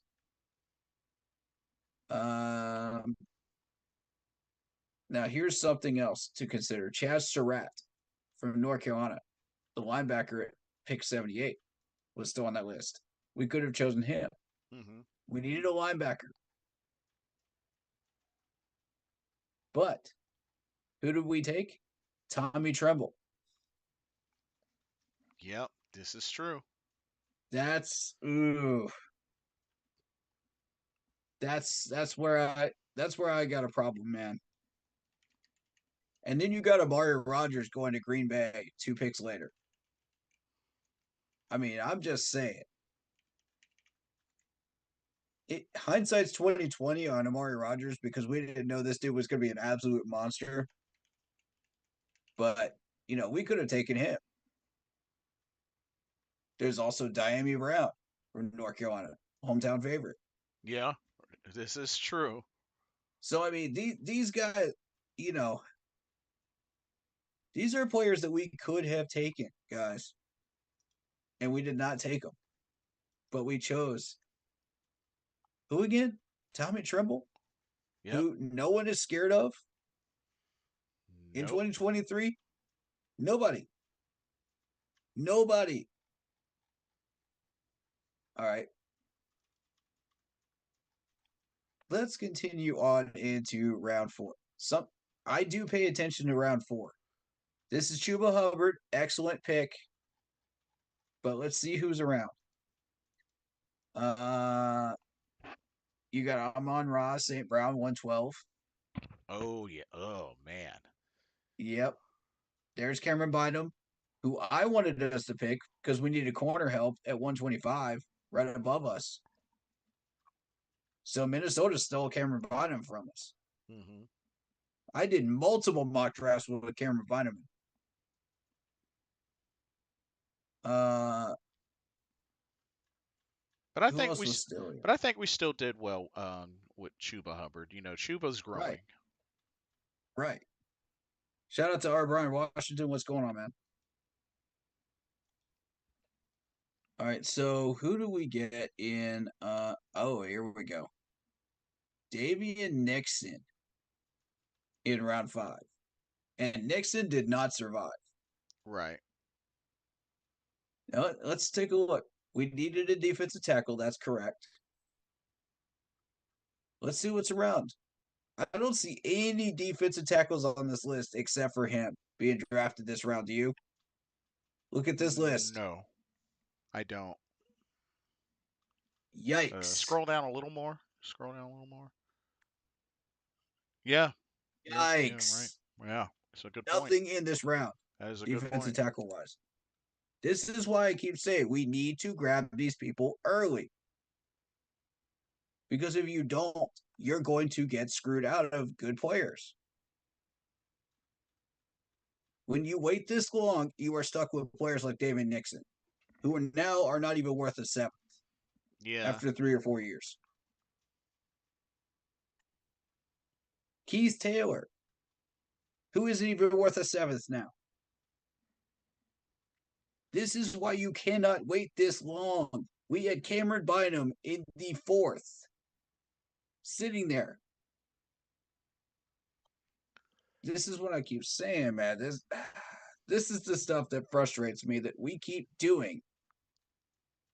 And these are Matt Rule manipulated picks. Because we have waited too long. And we keep going for the wrong people. Now, Chuba Hubbard was not. I don't think that was a Matt Rule pick. Okay, we waited all the way down to round 6, and I don't even know how Deontay Brown was still there. Yeah. That one beats the heck out of me. How the heck that man was still there? But yeah, I think with the proper development, he could have been a really, really good offensive lineman. But he never got any reps because guess who was in charge? The head coach, Matt Rule. Do you see a pattern, folks? Do you see a pattern? Because it's clear as day to me who is making these picks for him. And you saw who had a big, giant grin on his face during those press conferences after these picks were made. It wasn't Scott. It was Matt Rule. Exactly. Well, interesting thing is, so wait, you haven't finished going through all the picks for 2021, have you? Nope. Okay, keep going. You got I'll Shi wait. Smith. I'll wait until afterwards. You got Shi Smith. Mm-hmm. Shi Smith, who got in trouble with the law. A Shi Smith that is no longer with the team anymore. Right. This is yet again another player that we have failed to successfully do anything with. Now, I call your attention to Victor from Duke, the defensive end. We needed defensive end help. In this particular year, in this particular draft class, Duke had very, very good defensive players. Mm-hmm. Starting with Victor.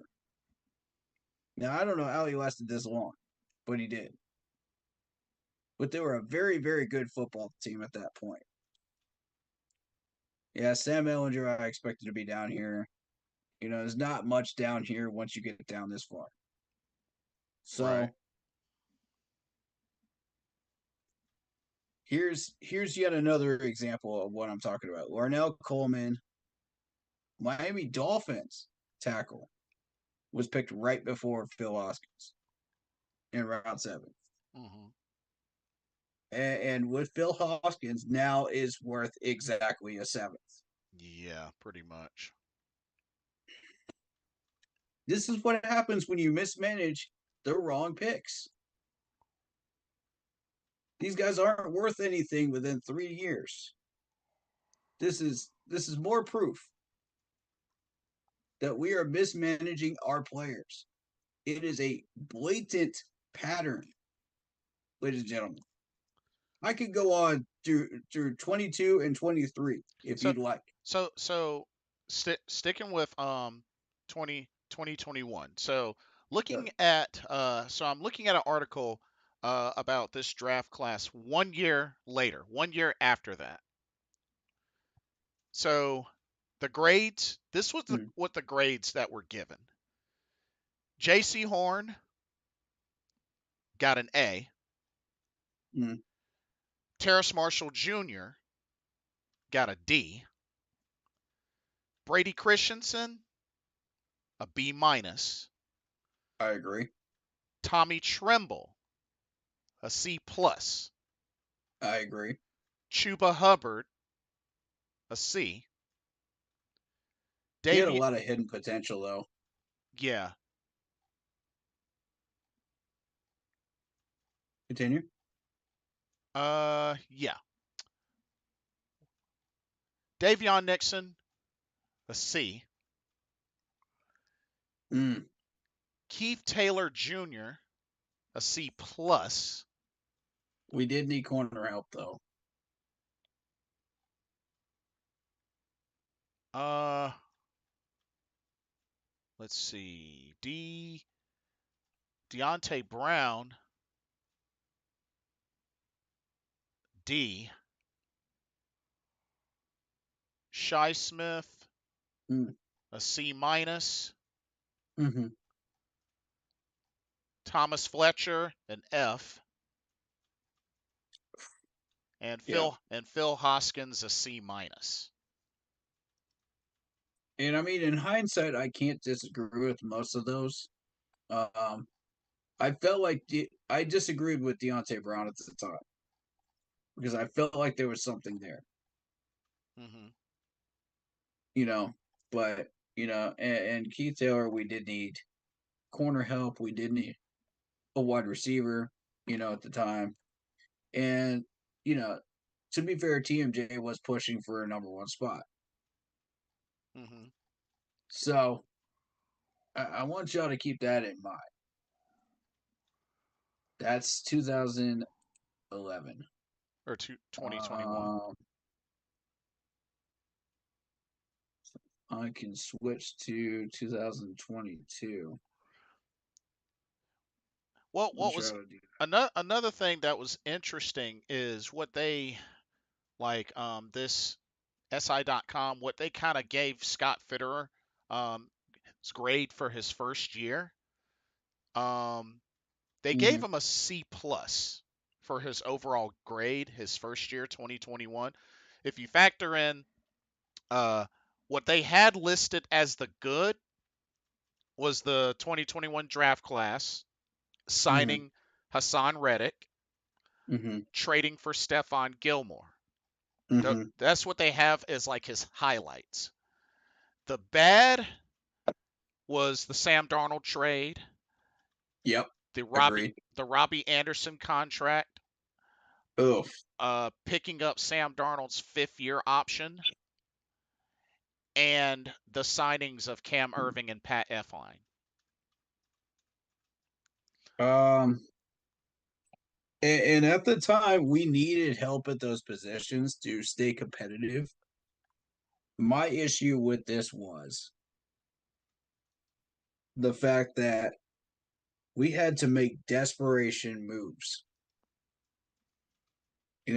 What is our history as a Panthers organization? Is desperation moves. So, I mean, keeping that in mind, um, this was Scott's first year on the job, so he's trying to impress Tepper. He's trying to keep his job.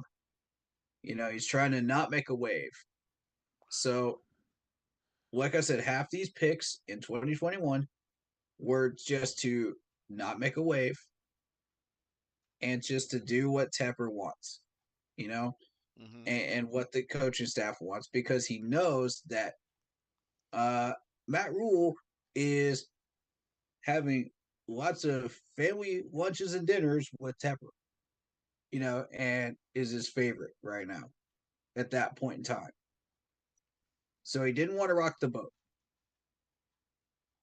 So that's why you saw half of these picks go the wrong way. Mm-hmm. And Matt Rule had no clue what the heck he was doing. Mismanaged the players, and it's a proven fact. And now another article, catscratchreader.com for the first year review, defensive free agent signings. Scott, Mm-hmm. like these were actually some good grades. I mean, Hassan Reddick, A. Mm-hmm. Frankie Louvu, A. Frankie Uh, Louvu was a steal. He Daquan was an Jones, absolute steal. yeah. Daquan Jones, A-. AJ Bouye, B+. Rashawn Melvin, B. Morgan Mm-hmm. Fox, C-. Yeah, those Does were. anybody remember any of these players anymore? Any of them? I don't even know what the heck happened to AJ Bouye after Me neither. let him go. Does anybody even remember these names? That's the point I'm making. Because we have mismanaged these players so much that nobody even remembers these players' names anymore. They're so far gone. And it's disappointing. Um, So, Now, unfortunately, some other names that were mentioned. Of course, Denzel Perryman. That was unfortunate because yeah. couldn't stay healthy, but then when he went to the Raiders, he became Pro Bowler. So Mm-hmm. there's that. Um, we had Dan Arnold for a short bit until we traded him to get C.J. Henderson, which we were kind of lacking a real true pass catching tight end, especially after Greg Olson left. And I mean, Darnold to Arnold was a thing Mm-hmm. for a bit, for a good bit. Yeah. Yeah. So I believe Dan Arnold went to the Jaguars. I don't know how well that went. So uh Mm-hmm.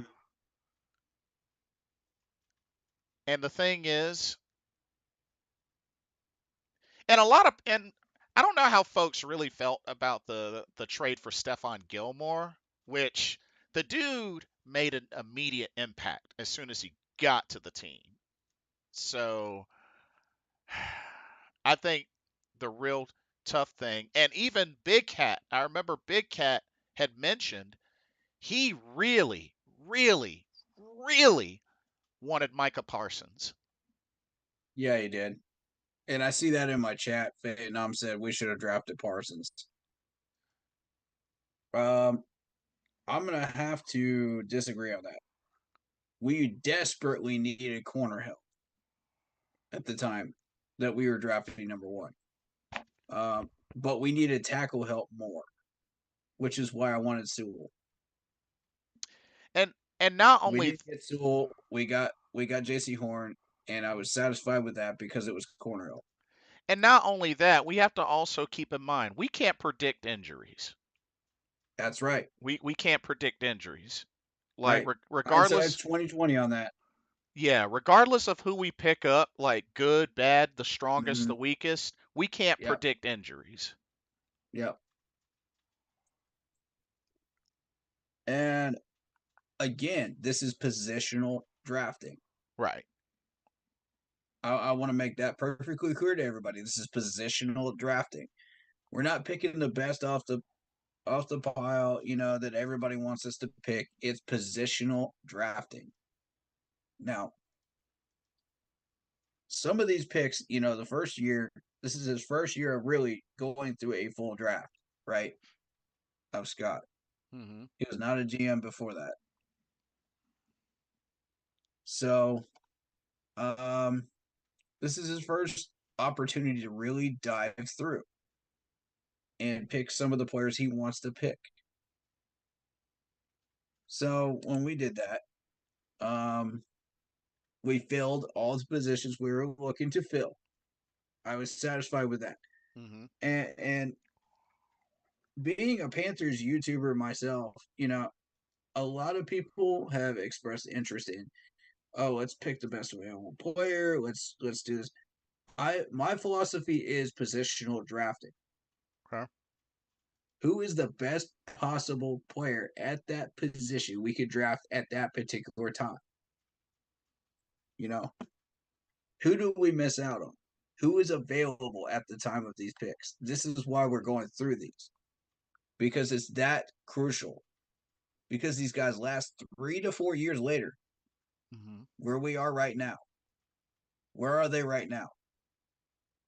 You know, Eh, some of these positions last longer than that. But offensive linemen typically, if they're not good, they last between 1 to 3 years. If it's a corner, 1 to 3 years. There's certain limitations for each position. Yeah, this is fair. And This you is fair. you question where these guys are now. All right, so let's take a look at 2022. All right, to 2022. This is just draft picks right now. We're not even worried about free agents. We'll deal with that later. Okay. But just starting out, okay. We've got this is the Trevon Walker as the first pick. Everybody thought it was going to be Aiden Hutchinson, but it was actually Trevon Walker. Yep. Sauce Gardner for the Jets. Good pick. Actually, that's when the Jets actually pulled in a good GM that actually knew what he was doing as far as like picking players. But again, they have the same problem that we do as far as mismanaging players Mm-hmm. at this point.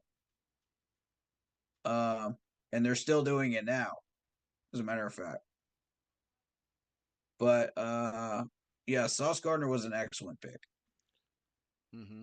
And I was thinking as we were going through these 1, 2, 3, 4, 5, I was like, these are players that we don't want. We're going for a tackle.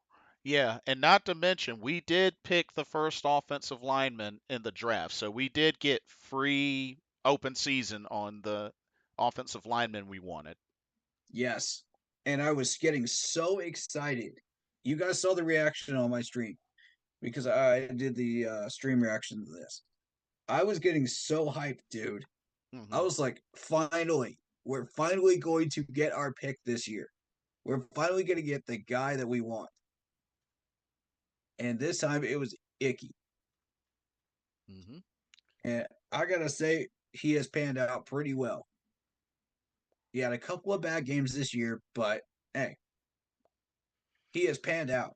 I'm He happy with it. he's had a pretty solid rookie year. Like, kind of started off a little rough, but he actually had a pretty decent rookie year. Yeah. At the time we had Evan Neal, who was a guard. We could have drafted him for guard help. Yeah. We could have gotten Charles Cross. A lot of people wanted us to get Charles Cross. Mm-hmm. True. There was Chris Olave Oh, Chris available. Olave for the Olave, yeah, at the time as well. And you also had Kenyon Green down here. I didn't want anything to do with Kenyon Green. He didn't fit what we were doing. Trevor Penning actually fit more towards what we were doing than him, who was down here at 19. But and again, you heard the people that wanted a quarterback, Kenny Pickett, blah blah blah blah blah. It was the same people that were asking for us to get a quarterback last year too. They were asking for Justin Fields, and look what Justin Fields has been doing. And where's Kenny Pickett? Yeah, Kenny Again, Pickett's been kind of like I've been trying to tell y'all, we need to fix the other areas before we go for a quarterback. These are not it, and look at it in hindsight. I was right. We made the right decision. We got Icky. All right, so great pickup. That was a Scott Fitterer pickup, by the way, and we did great. Moving on, second round. Ooh, I see John Mechie here for Houston at 44. mm-hmm. These are guys that some of these guys really panned out pretty well for their Oh, teams. Kenneth Walker the third. That's right. He was Yeah, a second round pick. Yep. yep. There's Ed Ingram. Mm-hmm. from Minnesota. And I just wanted to point these guys out because this is what we are missing out on when we do not have a pick in the second round. I've been trying to make that clear to the management, but they're just not hearing us. They're trading people around. They're doing this and this and that, and they're not regarding the draft pick seriously. They're not taking it seriously. This is what you miss out on. All right, so this early in the draft, you cannot be trading away second rounds or third rounders. It will end in disaster. Other teams will pick these players up, and you will not get them. Here's Christian Harris for Houston, in the third round. You got Nakobe Dean going to the Eagles. We saw how that turned out. This is where are we? We don't have a third. Right. Scott, want to explain that one to me?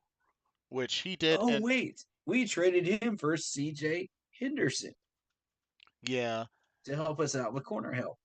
but then This is why this stuff is important, guys. they ended up having to make a move to trade up into the third and got Matt Corral. That is correct. But again, look at all this talent we missed out on. Look at all of this. Nakobe Dean. Oh. Yeah. JT Nick Woods. Cross. Yeah. This is the stuff I'm talking about right here. We took a quarterback. Yes, people were happy with Matt Corral. But what did he do? Nothing. Yeah, got hurt in preseason and then I'm sorry, whose pick was that? ended up letting him go. That was Matt Rule's pick. That was straight up Matt Rule's pick.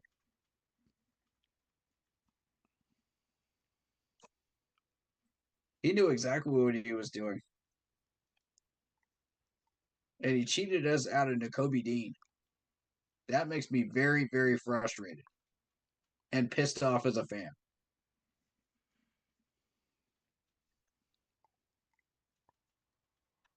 All right, so moving on down to the fourth round. Okay. Once Smith. Once you finish, I'll go through what they gave the grades for the draft picks after a year later. Sounds good. We're on the same page here, man. Okay. I like this. We took Brandon Smith. Now, he is a premier run stopper. I had high hopes for him. Coverage-wise, he didn't do squat. He was a hard hitter. He was a hard hitter, too. I will give him that. But he was. Yes. That's about it. We did need a linebacker, but we were looking for the next A.J. Klein. We're looking for the next Thomas Davis. We're not going to find it in Brandon Smith. Yeah. We're not going to find it in Reddick. You know what I'm saying? Like, it's just not there. So, you got, let's see. Look at all this talent that's still on the board. Let's see. This is what I continue to tell you. Folks, what are we doing? When the head coach influences your draft pick as a GM, why? Why are you allowing that to happen? And most of these guys don't even fit their systems. We're getting guys that don't fit these systems. Because Scott Fitterer's like, oh, let's not make a wave, because he wants to keep his job. Mm-hmm. And I don't blame him. When Matt Rule was in Tepper's back pocket, who can blame him? And then it also goes back to the scouts, like how really involved and how really hit or miss were the scouts, because I also want to point out Bailey Zappi. New England picked him up. Yes. Now,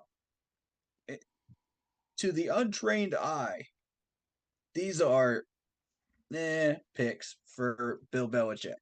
Mm-hmm.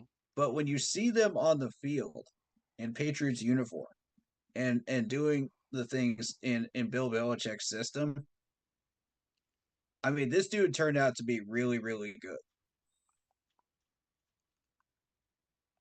You're thinking, okay, Western Kentucky, well, he wasn't even on anybody's radar.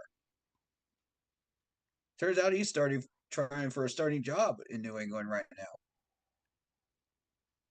because of their quarterback situation. Ah, interesting. And I personally watched him in preseason. He was lighting it up. I was like, who is this? I looked up his name. I was like, oh. Now remember who we took at quarterback before the 4th round. Matt Corral. Keep that in mind. Who was better? Between Bailey Zapp and Matt Corral. Yep. For your consideration, Oh folks. yeah, that's a good point. That's a For really good your point. consideration. Mr. Which Gemini, one has welcome to lasted the longer? Mr. Gemini, welcome to the stream, by the way. This is what happens when you continue to leave this type of talent on the board. People like Bill Belichick will capitalize. Look, there's Sam Howell starting out the 5th round. Fifth Washington round. got him. Um, Look who's starting quarterback today yep, in Washington. Sam Howell. Also, since you arrived, Mr. Gemini, whatever is on your mind about Scott Fitterer, let your true feelings out in detail. Yep. Okay. Go for it, Curse Corey. your lungs out if you need to. Yes. Go for it. It's a Uh, PG stream, so go for it. yeah, no filter. Yep. Okay, go for it, Corey. But yeah, look who is starting in Washington right now. And we left that on the board. North Carolinian. Yep, he was a Tar Heel. Who was manipulating Scott Fitterer at the time? Remind me. We still had Matt Rule there. Thank you. I mean, this is continued manipulation. But I mean, Right here. it goes back to what we heard, from Rashad. I mean, when you really think about it, even though he was speaking on 2021, we have to remember Matt Rule was still there going in to 2022. So I mean, it's Oh it's it's man, really a fair argument. it absolutely is. And we didn't have a 5th that year, I don't believe. I'm looking, I don't see one.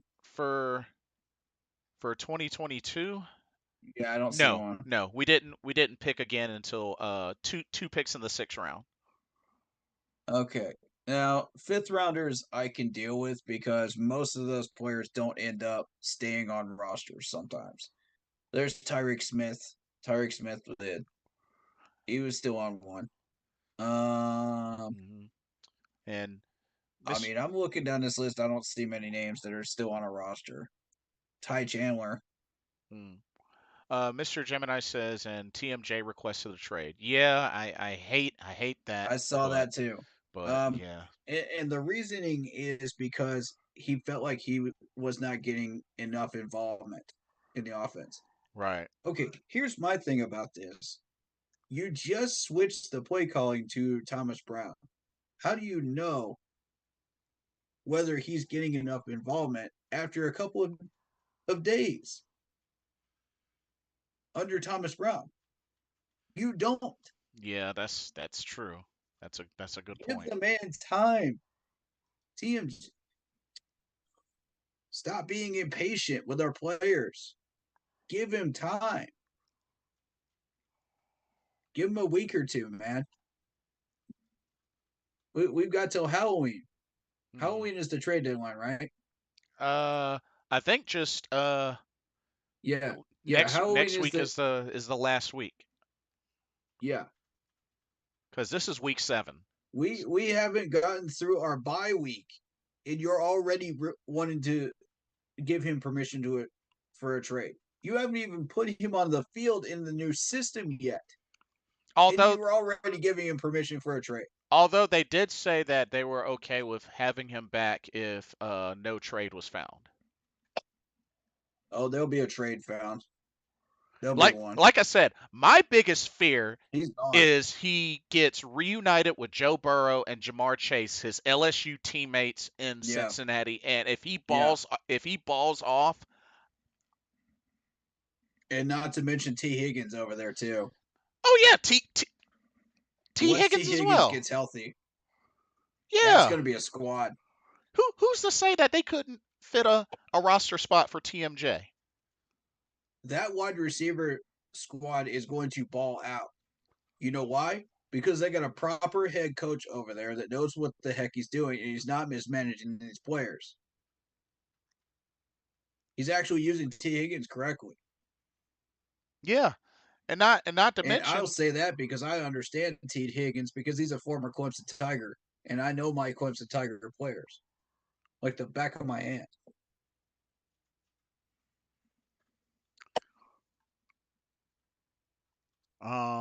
oh, So you got an entire week and a half before the trade deadline, and you want to give this man permission to go for a trade when you haven't even seen him a day or two into the system of Thomas Brown's playbook? Excuse me? yeah. Have some patience.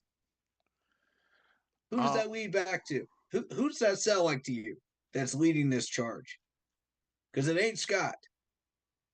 He's got patience out the wazoo with players. um, Some of these players shouldn't even be here, and Mr. they still are. Mr. Gemini just chimed in. So he says Scott is a yes man and needs to go. He had no idea what to do in the draft and made bad moves and traded up for someone that haven't even seen the field yet. Knew we had no depth at corner and didn't. Draft one or a defensive tackle that is important in the 3-4 defense. Those are Mr. Gemini's. All right, all right, all right. First of all, the first 2 years, who was the head coach? Remind me? Matt Matt Rule. Rule.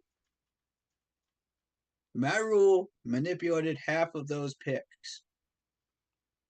He knew what he wanted. He wanted his guys, and that was just that. He knew he had Tepper in his back pocket, and and Scott at the time was fresh and new to the GM job, Yeah, because and they had only been just. doing this for 1 or 2 years. And the second year, I would have said, okay, it's time to step up. It's time to make a move, Right. Scott. You've had a year. I understand the first year you don't want to rock the boat, but the second year that Matt Rule continues to fail, you got to do something.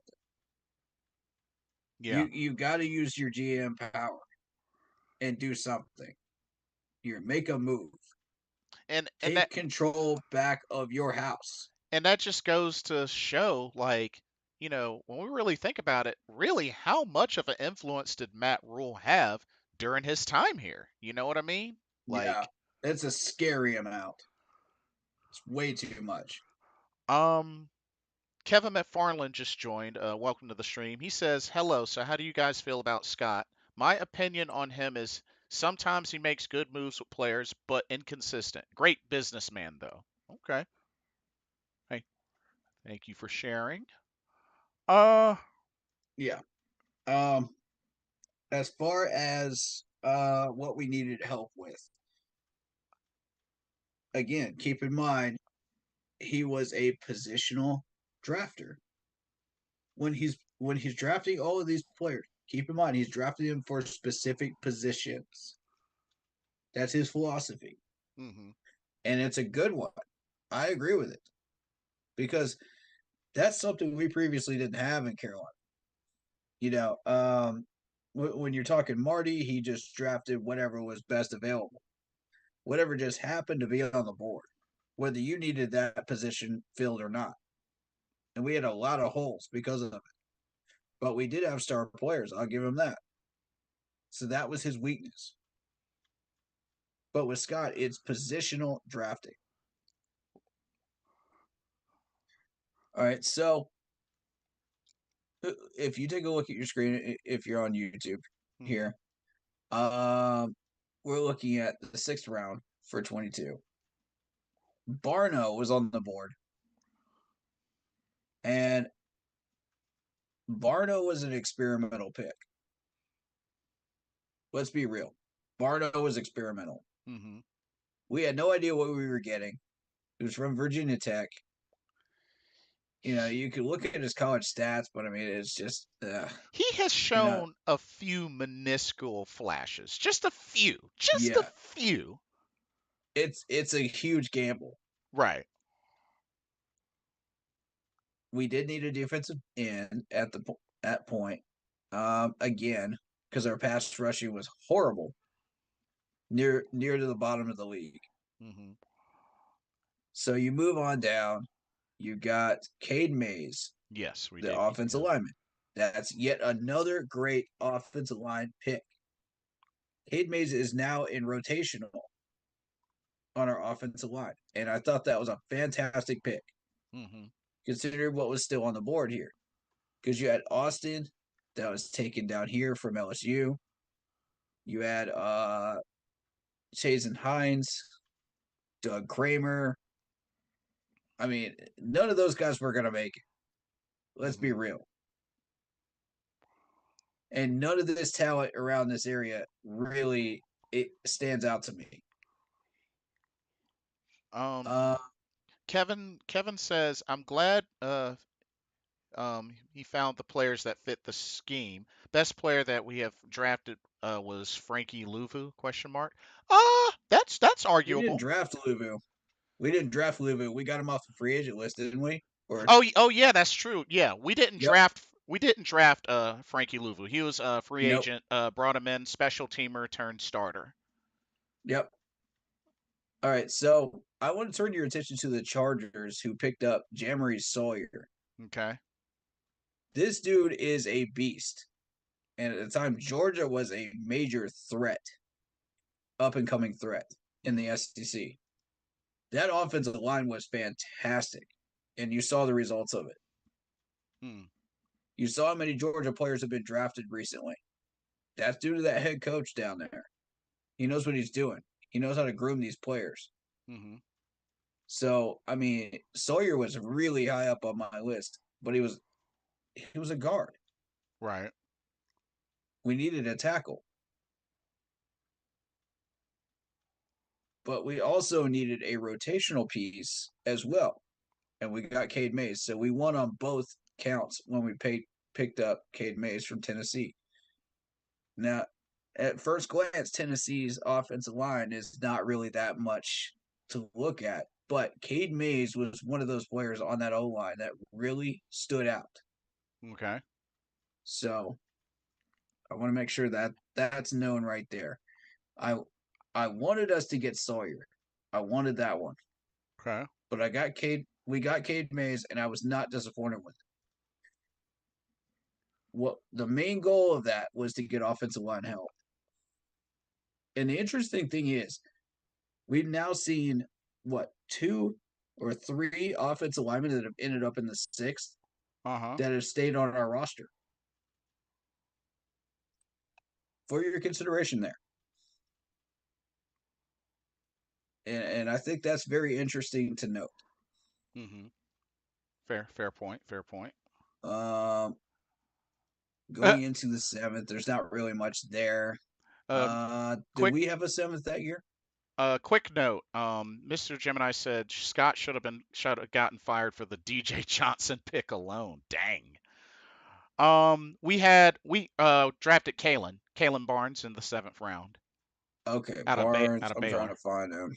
Hmm. Oh, there he is. Okay, Yeah, there you go. so this is garbage round right here. This is 7th round. This is garbage time. So you got to find out. You know, you picked all your positional players at positions of need. So this is garbage time. Your experimental pick, and we needed help at corner. So I'm not opposed to picking up a corner, but I don't know about Barnes. He was a gamble. He was definitely a gamble. and I'm looking at the talent around him. Marquise Hayes is the one that stands out to me. Offensive line help is desperately needed still around this time. That could have given us a lot of depth at guard. We could have set ourselves up. Oh, and by the way, look who's Mr. Irrelevant at the bottom of the list. Mr. Brock Purdy. Oh, that's right. 7th rounder. Mr. I'm shredding defenses in San Francisco right now. Dead last. But And we missed out on that too. Yeah. I'm just saying, look at all of this talent that we let go. Look at this. It's sickening. All because Matt Rule had to have his way. Because he just had to influence our picks, man. He just had to have his control over this organization and put his footprint in the sand, which got washed away by his record. Right. It's sickening. This is 2 years in a row of this. All of that talent gone to other teams. True. All right, so at the time, Patrick Mahomes MVP. Chiefs won the Super Bowl, Right. which I was happy about. Your grades go. Okay. Before I get into the grades, quick comment. Mm-hmm. Kevin McFarland says funny random point with offensive linemen. I was looking at a list of players that we had the last few years. Dennis Daly and Daly was trash. John Miller were by far the worst players we had. I personally would add Byron Bell to that list. Yep. Byron Bell was the original offensive tackle that screwed us up at that position. Yeah. Since then, we have not had a solid tackle until Icky. Kevin and Brady Christensen. Kevin also said, anyway, glad we're getting Austin Corbett back. Here's hoping. He seems to be on track, but hopefully they make an official announcement. And then Mr. Gemini said Matt Rule didn't control the last draft. Well, because he's not here. Yes, he did. No, I think he was. No, I think he was talking about the last draft. No, no. Are you talking about last year's or this year's, Mr. Gemini?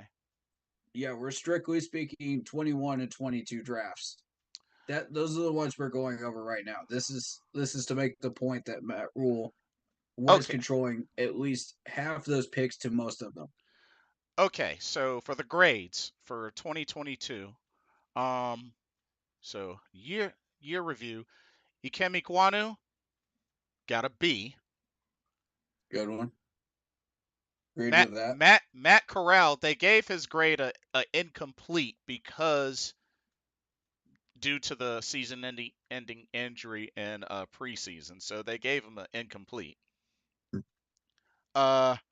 Brandon Smith, C-. Amari Barno, C+. Cade Mays, a C. And I did not agree with that one. And Kalen Barnes, a D. Scott Barnes, I agree with. So his final grade, Scott Fitterer's final draft grade overall for 2022, C. But I mean, look who was manipulating half those picks, though. Come on, man. It's not hard to see it.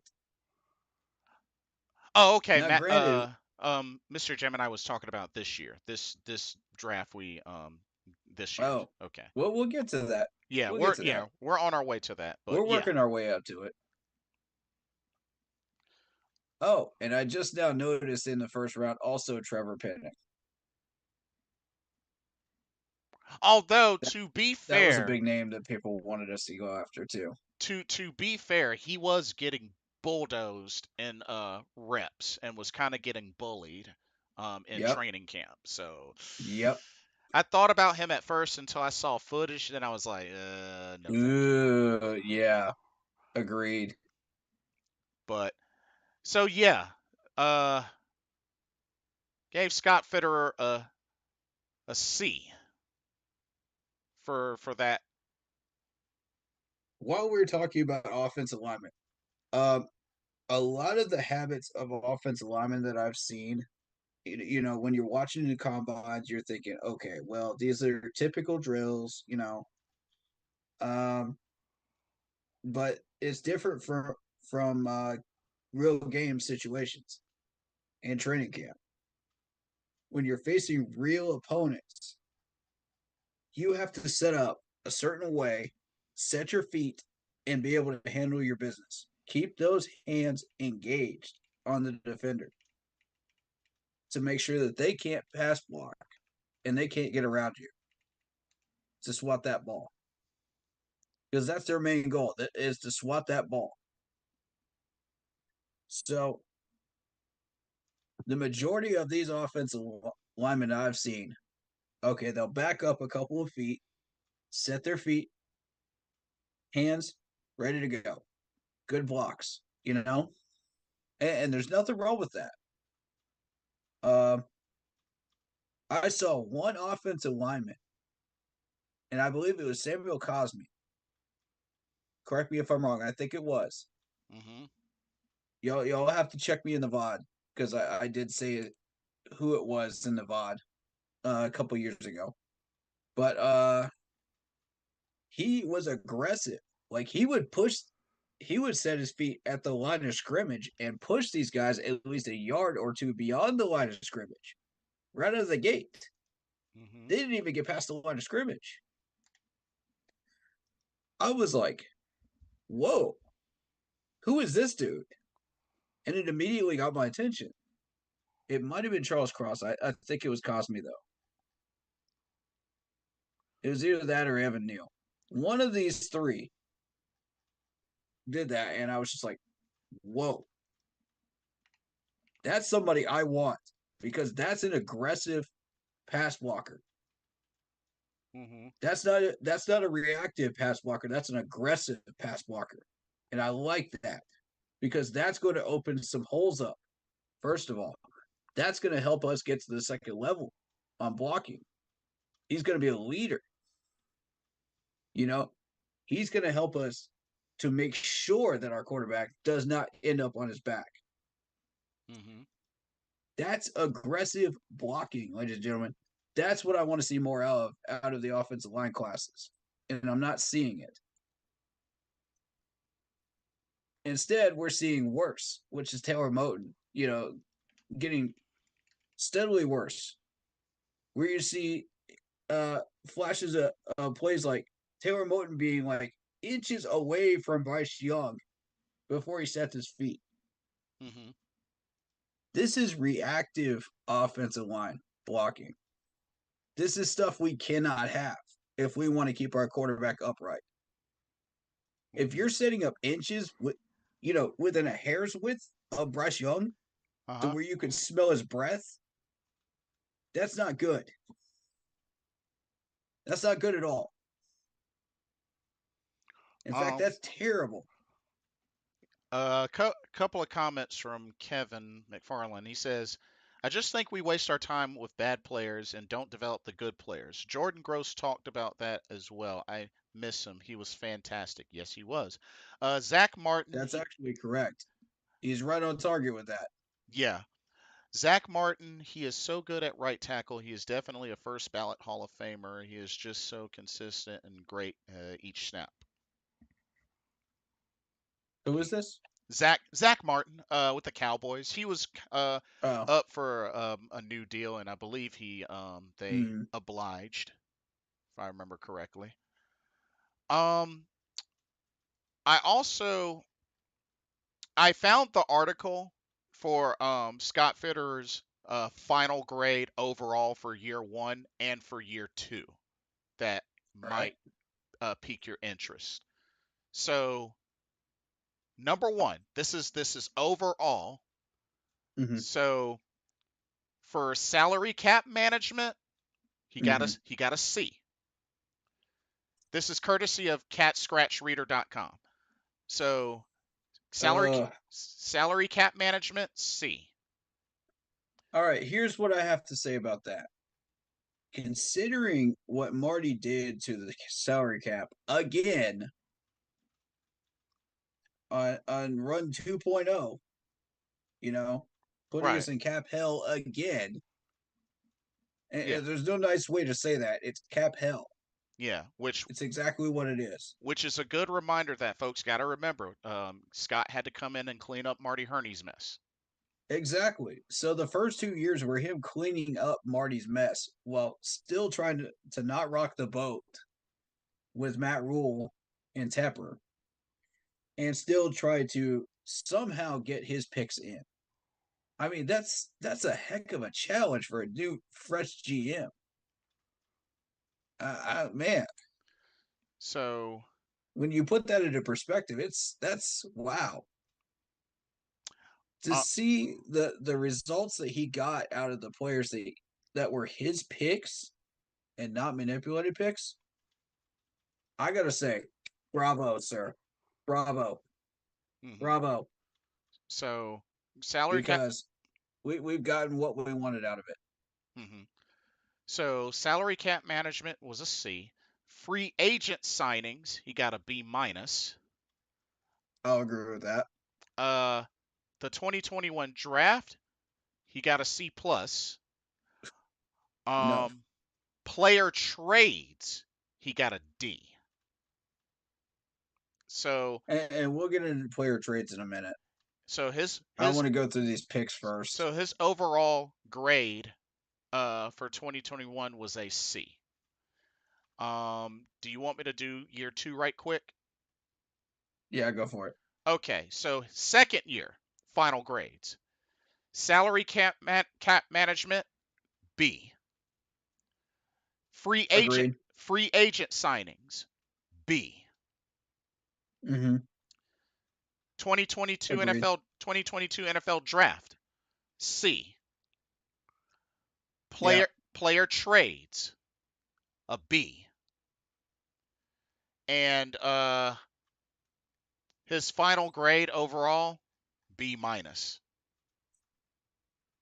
All right. See, this is where he was starting to imprint his stamp as a GM, but he was still held back by Matt Rule in year 2. Those grades are more accurate because year 1 he's still cleaning up Marty's mess. And trying not to rock the boat while still trying to get his picks. Year 2, he knows he's got a little bit more influence this time. So he's putting his influence into other areas besides the draft because he knows he can't control the draft. He can only control half the draft. So he picks up excellent uh you know good to excellent players in free agency, cleans up the cap by year 2, Mm-hmm. which is impressive by the way. Sometimes it takes GMs a few years to do this, but he did it in 2 after what Marty did to it. Ugh, God, it Yeah. was a disaster. Um, quick comments. And Uh, and uh, all of these things add up to him just trying to keep his job. yeah. Yep. Trying to keep his job And for yet sure. again, not rocking the boat. All right. Quick comments from Kevin, and then we'll move on to the next year, Mm-hmm. or to this year. Kevin says, I'm saying we need the kind of consistency on our offensive line if we're going to run and pass block effectively. Our passing game will be better, and they can protect our franchise quarterback. So it's kind of important. Here's the thing, Kevin. Let's also keep in mind that we have yet to start a game this season with a fully healthy O line. That's another thing to keep in mind. Yep. We haven't started this season with a healthy O line, and it's still kind of been that way because we haven't had Austin Corbett, and it's just like I said in the beginning, you know Mm-hmm. we can't predict injuries. We can't. Mm-hmm. Nobody can predict injuries. Injuries have been such a major part of the problem for our Yeah, franchise. the injury bug sucks, and it's just like, you There are know, certain things that you can do to prevent injuries and certain things you can't. exactly. Uh, All, One of those things that you can do is changing out that turf, Mr. Tepper, yeah, that would which the league is now forcing you to do. yeah, that would definitely help. Not only that, as I said in, a previous stream, all it takes is for you to get hit the wrong way one time. That's all it takes. Ask Cam Newton. You He knows. ask He Cam knows better Newton. than anybody. Ask Anthony Richardson. He's getting ready to have season-ending surgery, and he's twice Bryce Young's size. But Ask nobody Aaron wants to say. Rodgers as well. But no, yeah, Aaron Rodgers. Aaron Rodgers got hurt on the first series when Mm-hmm. he suited up a Jets Mm-hmm. uniform, and he's Mm-hmm. he's bigger than Bryce Young. That's why Yep. that's why it gets me when so many folks want to pick on Bryce Young's size, but he's been taking hits, getting up and going forward, Yep. but yet nobody wants to say a single thing about Aaron Rodgers, about Anthony Richardson, season-ending injuries. And they're twice the Facts. size. Cam Newton. Like, size is only one thing. It's not the end all be all. Period. Facts. You are not Facts. invincible from injuries. Plain and simple as that. I don't care who Yep. you are. I don't care if you have 30 championships. No one is invincible to injury. It is a Even Tom Brady had injuries. even Tom Brady. Not only that, it is a blessing if you're able to make it through a season, without getting injured. That is definitely a blessing. But the fact of the matter is, not a single, not me, not Corey, not anybody can predict an injury, period. So Yeah. I don't mean to rant, but I get so sick and tired of folks want to point Yeah. at Bryce's size, point at his size, point at his size, and they point at his size as that being his weakness. It's funny how folks want to point at his size being his weakness, but not one time has anybody said anything like that about Agent 89, and he was 5'9" and is the Carolina Panthers' best wide receiver in franchise history. But you don't hear anybody poking fun of his size. Like, And I'm sick of that crap. I'm sick of it. can we talk about the people that were like, oh, he can't throw it deep. He can't see his receivers downfield. Baloney. Then what were some of those touchdowns that we just saw this year? I got to call cap on that. Nope, Uh, sorry, not buying it, folks.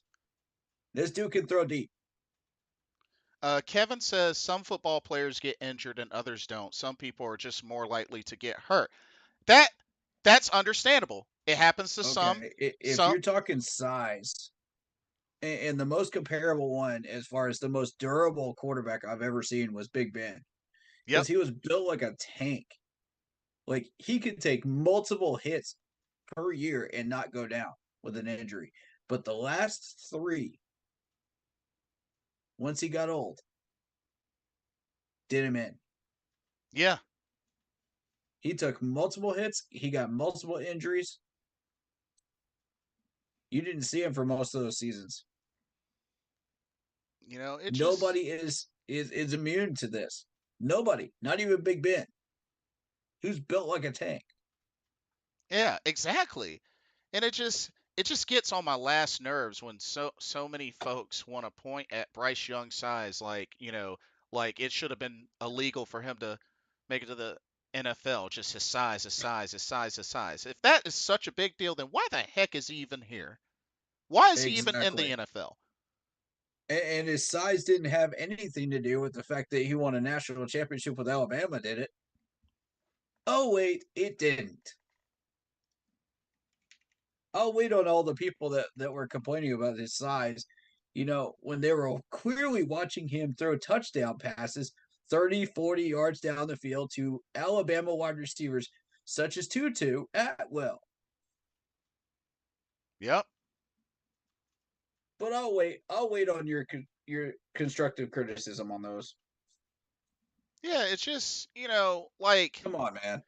it just, He could see over the line then. He could see over the line then. He could see over the line now. What's the difference? Just because these guys are a little bit bigger doesn't mean he can't see over the line. He's not a midget. yeah.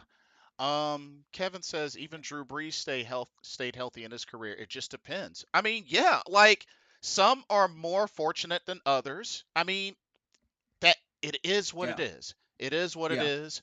But at the end of the day, like we cannot predict injuries. You do your Yeah. best to prevent them. You do your best to adjust when they happen. After all, that's why depth Yeah. is important. And, some have more patience than others. I mean, if you ask me, it takes a lot of patience and a lot of understanding to continue to give somebody an opportunity after they've had 3 ACL tears. I'm Mm-hmm. I'm referencing TD, of course. 3. Yep. 3. Yep. That's not normal. Facts. But like I said, every situation is different.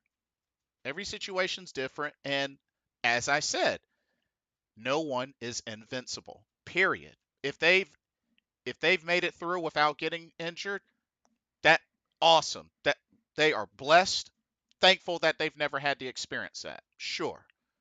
But that Mm-hmm. doesn't mean that they're invincible. Period.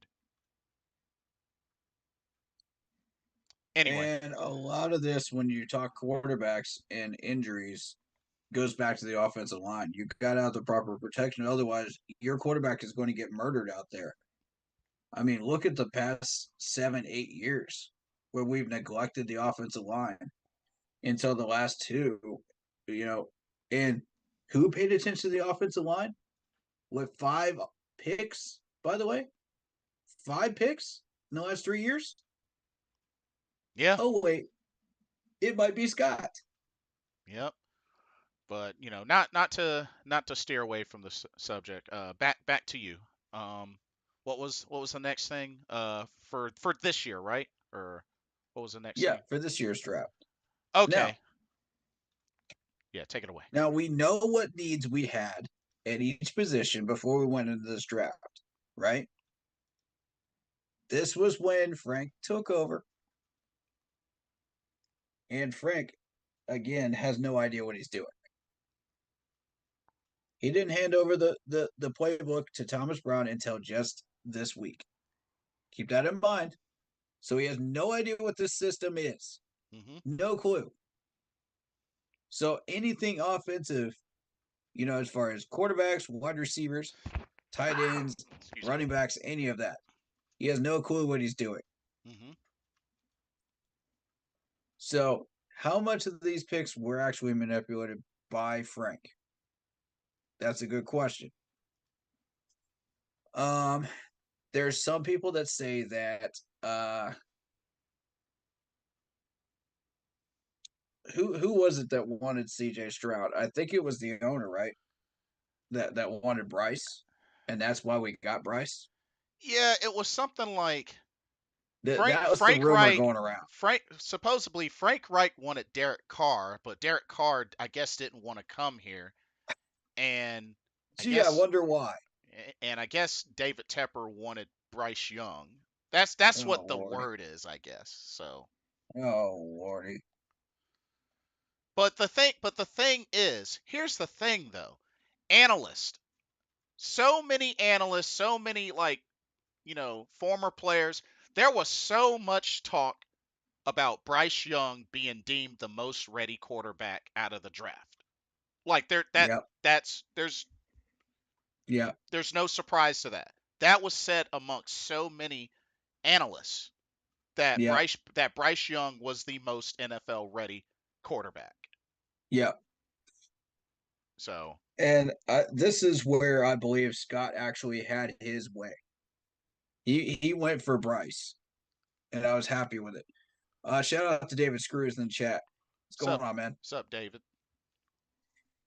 Yeah. So this is where Scott actually had his say, and he said, I want Bryce. You know, so he took Bryce, and AR is hurt, out for the season. CJ Stroud is in a struggling offense, but he's starting to turn it around.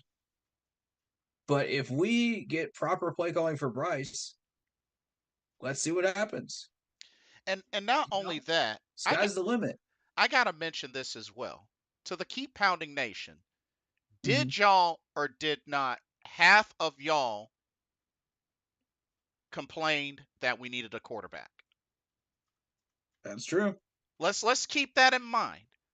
It's There true. was so much talk, even going back as far as Justin Fields, that this team needed a quarterback. Yep. So that's fan wide though. yeah, That's not just our group. yeah, that in general, fan wide.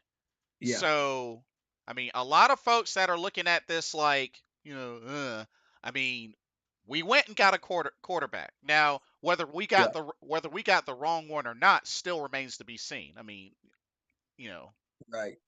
but that percentage of folks did want a quarterback, and making the bold move to go from number 9 in the first round all the way up to number 1 was a pretty straightforward move that we were going to get quarterback. So, all right, I'm just considering saying. where we were, we were at 7, right? Before we made that move. 9. 7. We were at 9. Okay, 9. 9. Now, let's take a look at who might have still been there after this. Anthony Richardson would have been gone. CJ would have been gone. Bryce Young would have been gone.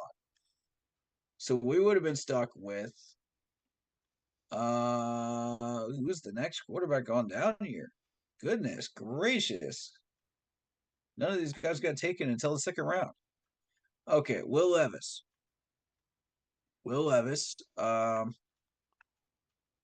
That was second round.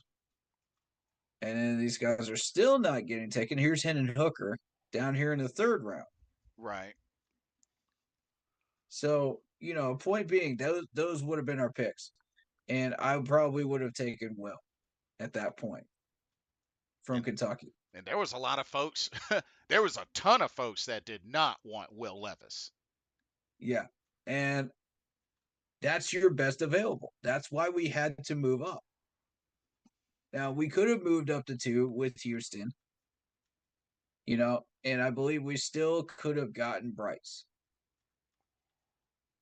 because the Bears probably would have taken Stroud. Let's be real. They probably would have taken Stroud. They always pick the wrong one because they're a dumb organization. They don't know what they're doing. So you think they would have went ahead and just given up on Justin Fields and gotten a new quarterback? They may not have. Oh. For your consideration, here's Will Anderson here with Houston's pick. Mm-hmm. Now here's where I'm going to throw a little wrench in the system here.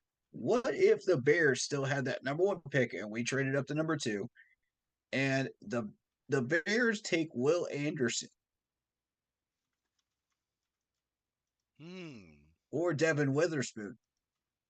Think about that. They needed defensive help. This is true. And you know how gung-ho they are about Justin Fields.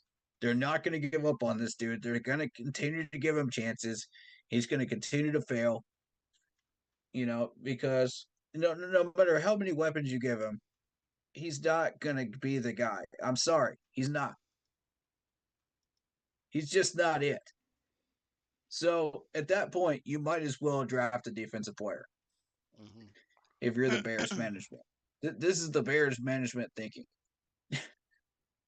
They always pick the wrong guy. So Will Anderson's here. Devin Witherspoon's here. That's going to mess up Seattle, and that's going to mess up Houston. Well, it might not mess up Houston because Houston, we just traded up for number 2, right? In that scenario. Yeah, because they got the second and third in the first round. Yep. All right. So with that in mind, we might have still had our pick between these two quarterbacks, CJ and Bryce. At which point we would have still chosen Bryce, obviously. So that's what I'm trying to tell people is just like be patient. Don't be too jumpy in the management. Some of these guys will still be there, man. And you have to be patient. The last 3 years, a lot of weird things have happened with these drafts to where a lot of these talented players are still there. I mean, take the offensive lineman, for example, I just showed you.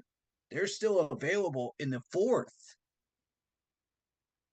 Sometimes even into the 6th when we picked up Brady Christensen and Cade Mays, right? Like, come on, man. Be patient. If you make the right move, we can get some of these people. Vietnam says, I used to want Justin Fields, but Parsons should have been the pick instead of J.C. Horn. Yeah, he put that in my chat as well. I already addressed that earlier. Oh, okay. I wasn't sure. I was actually yeah. looking You're at good. both. Yeah. You're good. I mean, here's Broderick Jones, though. Broderick Jones from Georgia. Mm-hmm. Offensive lineman. Okay. There's Jack Campbell. Everybody wanted us to maybe look at Jack Campbell if we were at number 9 still. Oh yeah, Jackson Smith. Jackson Smith Nagba. Look at all this, man. Jordan Addison. The I mean, Minnesota. this would have still been available to us had we sat there at 9. We got Brian Brees. We needed some defensive tackle help. He was on my radar. Mm-hmm. But Jack Campbell was probably one of the major ones. Oh no, you good, because Vietnam. You're good, Vietnam. We're still here. We're still here. we really needed linebacker help at the time. Still. So here's Sam Laporta, 2nd round. He gets taken before we can get a shot at him. I mean, I'm just looking at some of the talent here before we get a shot at ours. Here's Luke Musgrave.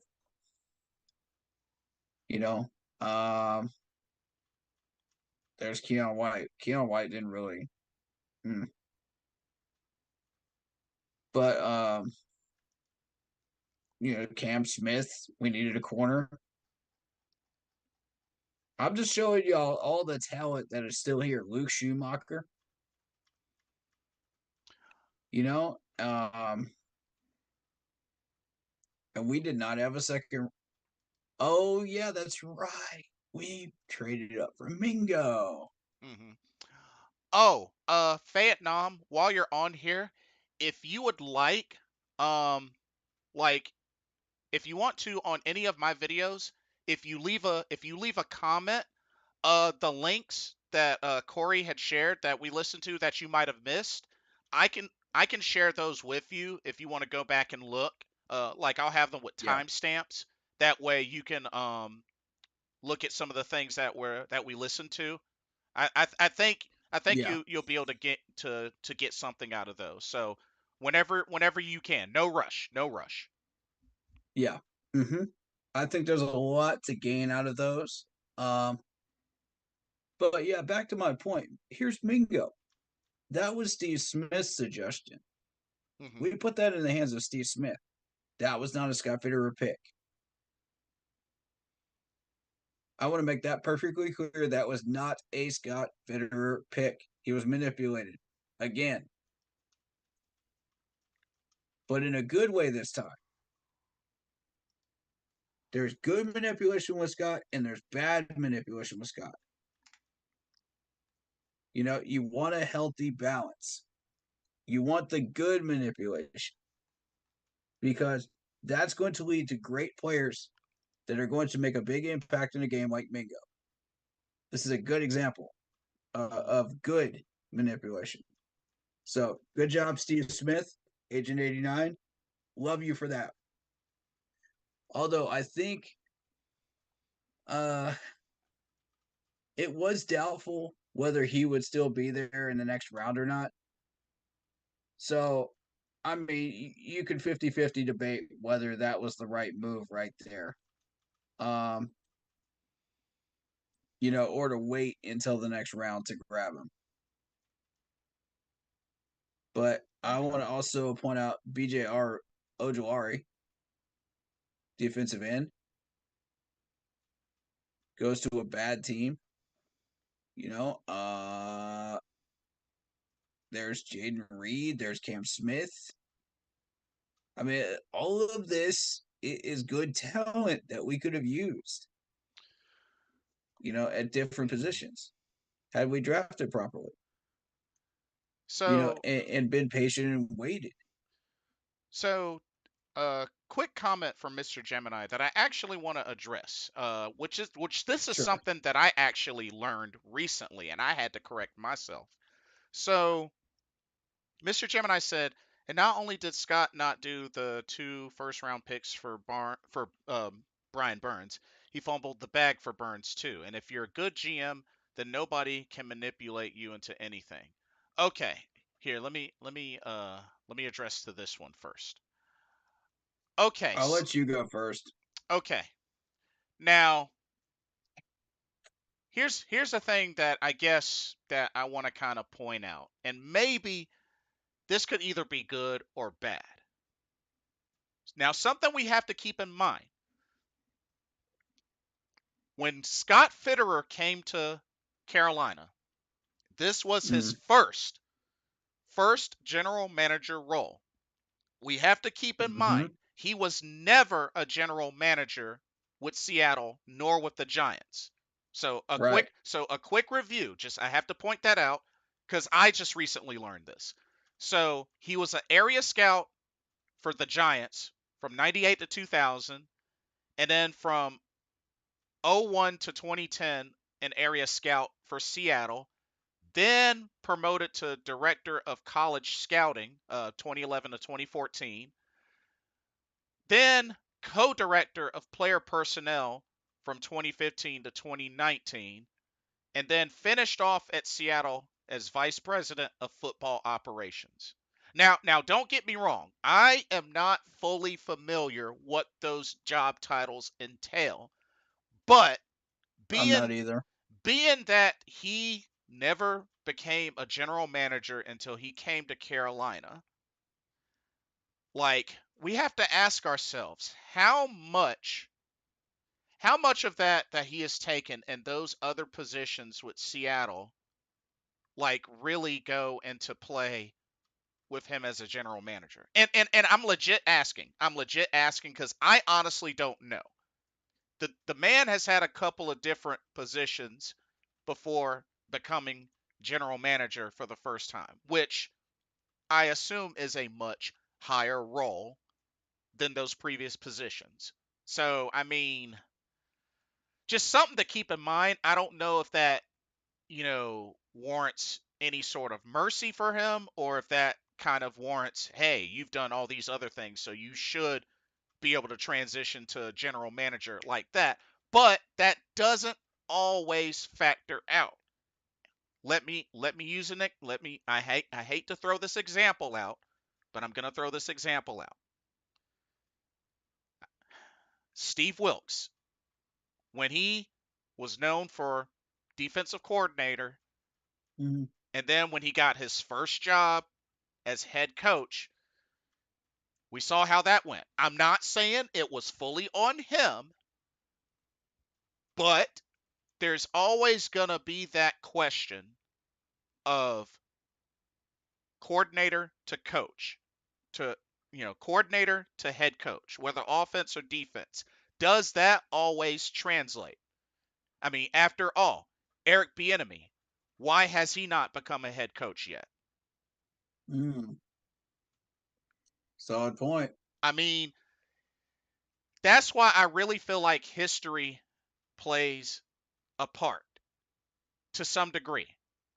Because I know Scott Fitterer was there for Legion of Boom and whatnot, but we have to remember he was not the general manager with Seattle.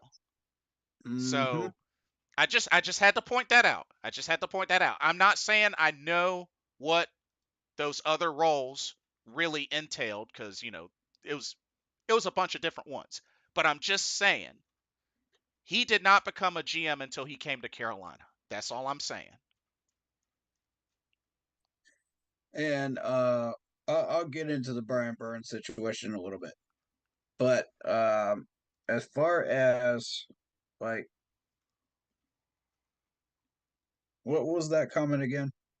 Throw it at me Oh, again one more time. Mr. Gemini was saying, not only did Scott not do the accepting the 2 first-round picks that the Rams Mm-hmm. were going to offer for Brian Burns, All right. but he fumbled the bag for Burns too, for I Okay. guess them not working towards an extension. And if Mm-hmm. you're good and a good GM, then nobody can manipulate you into anything. Uh That's what I wanted to comment on. oh, The okay, uh gotcha. the manipulation part. Okay, gotcha. Um, just because, for the sake of saying that he is a new GM, that does not mean that a head coach cannot manipulate you as a GM.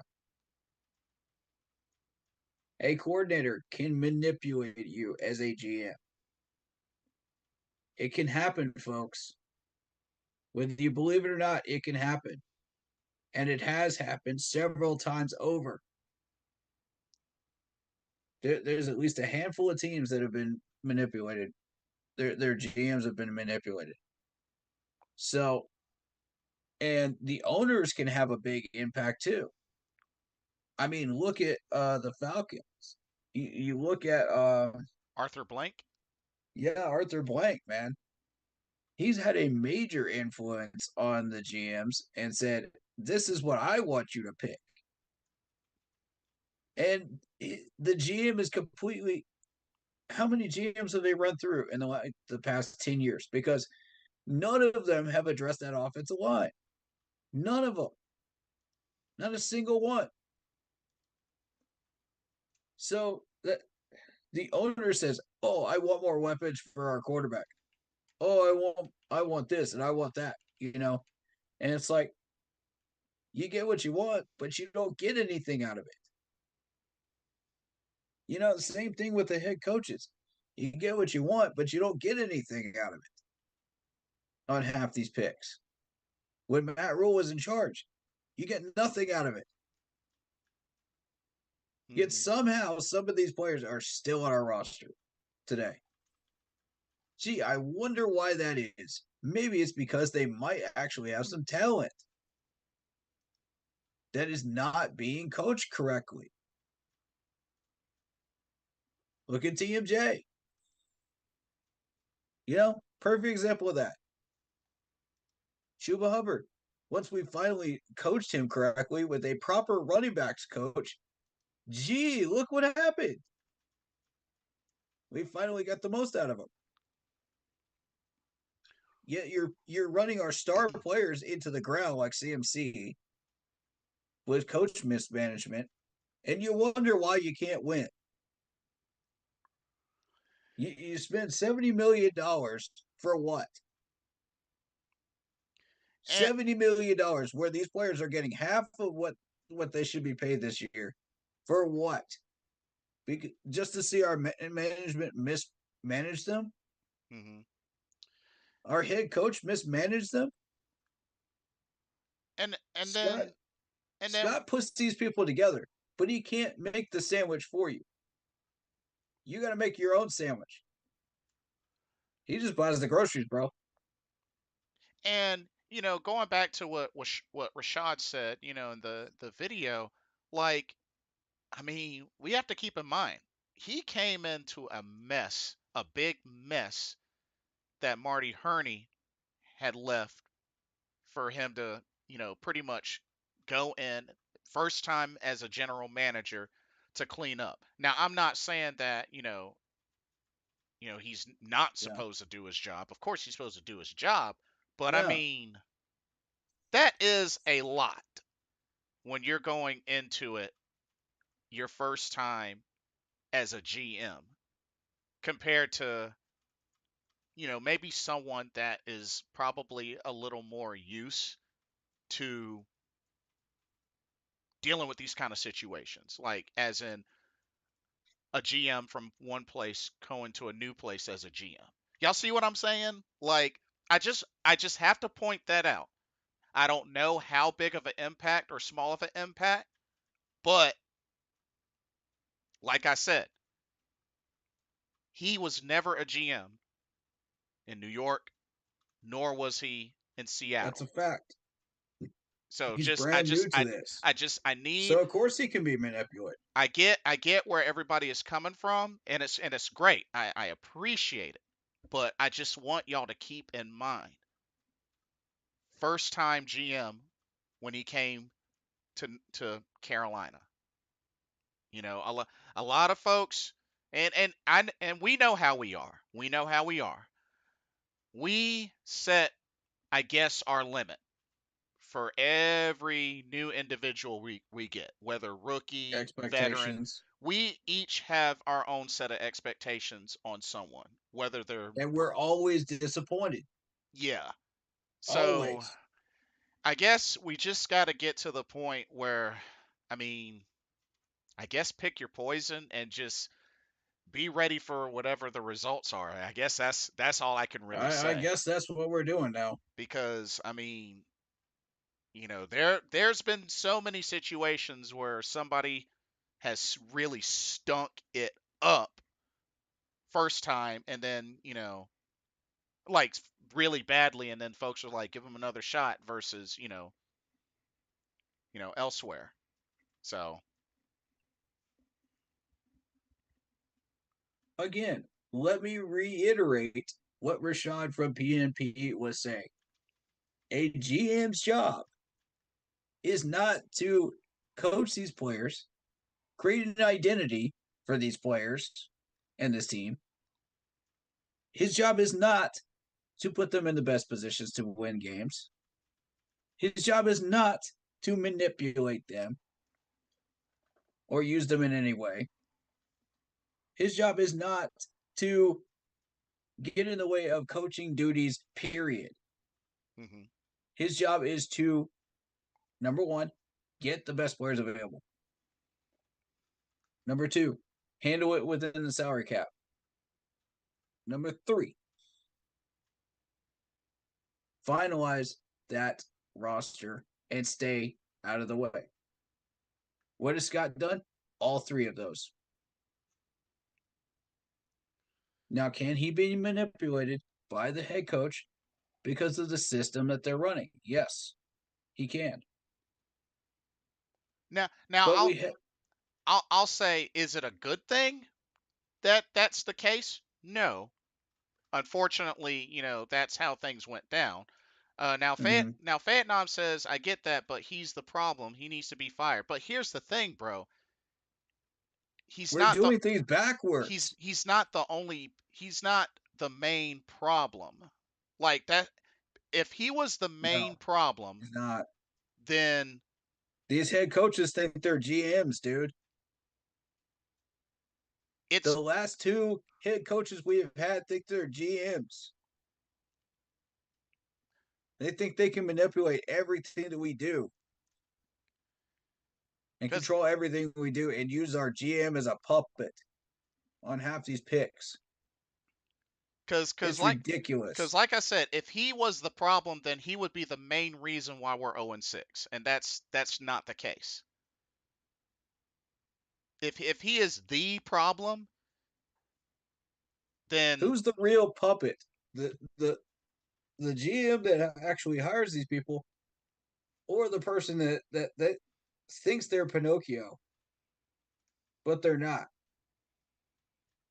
and lies like a absolute clown now at every press conference. now here's the thing, Vietnam. He says his job is to evaluate the talent and bring it to the team. He's failing at that. Okay, No, what his what job is not to evaluate the talent. That is the head coach's job.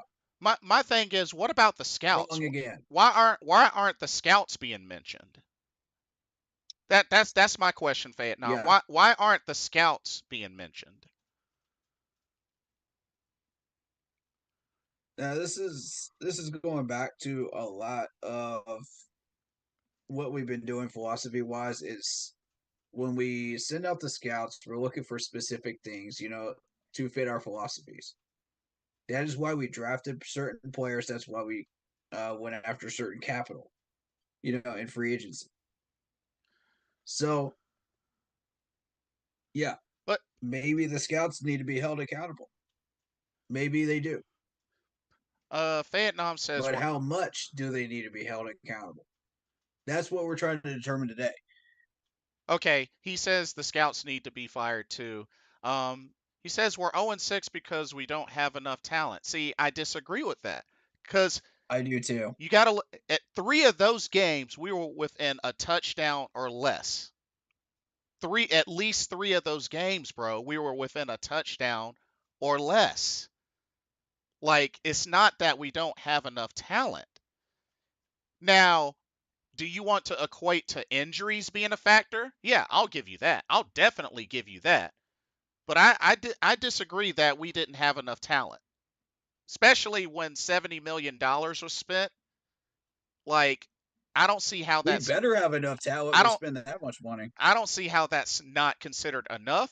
But like I said, Agreed. injury bug has plagued us. Injury bug has plagued us. Okay. Can we just go through the talent then? Because he seems to agree to disagree on this, which I respect that. I respect that mentality. That's good. That's healthy for debates. But can we just go through the talent a little bit here? We've got DJ Chark, who was number 1 wide receiver for Detroit. Adam Thielen, number 1 wide receiver for Minnesota. Miles Sanders, number 1 running back for the Philadelphia Eagles when they won the Super Bowl. Need I go on? We got Hayden Hurst, who is a number 1 tight end for the Cincinnati Bengals with Joe Burrow. And oh wait, there's Bryce Young, who just won a national championship with Alabama.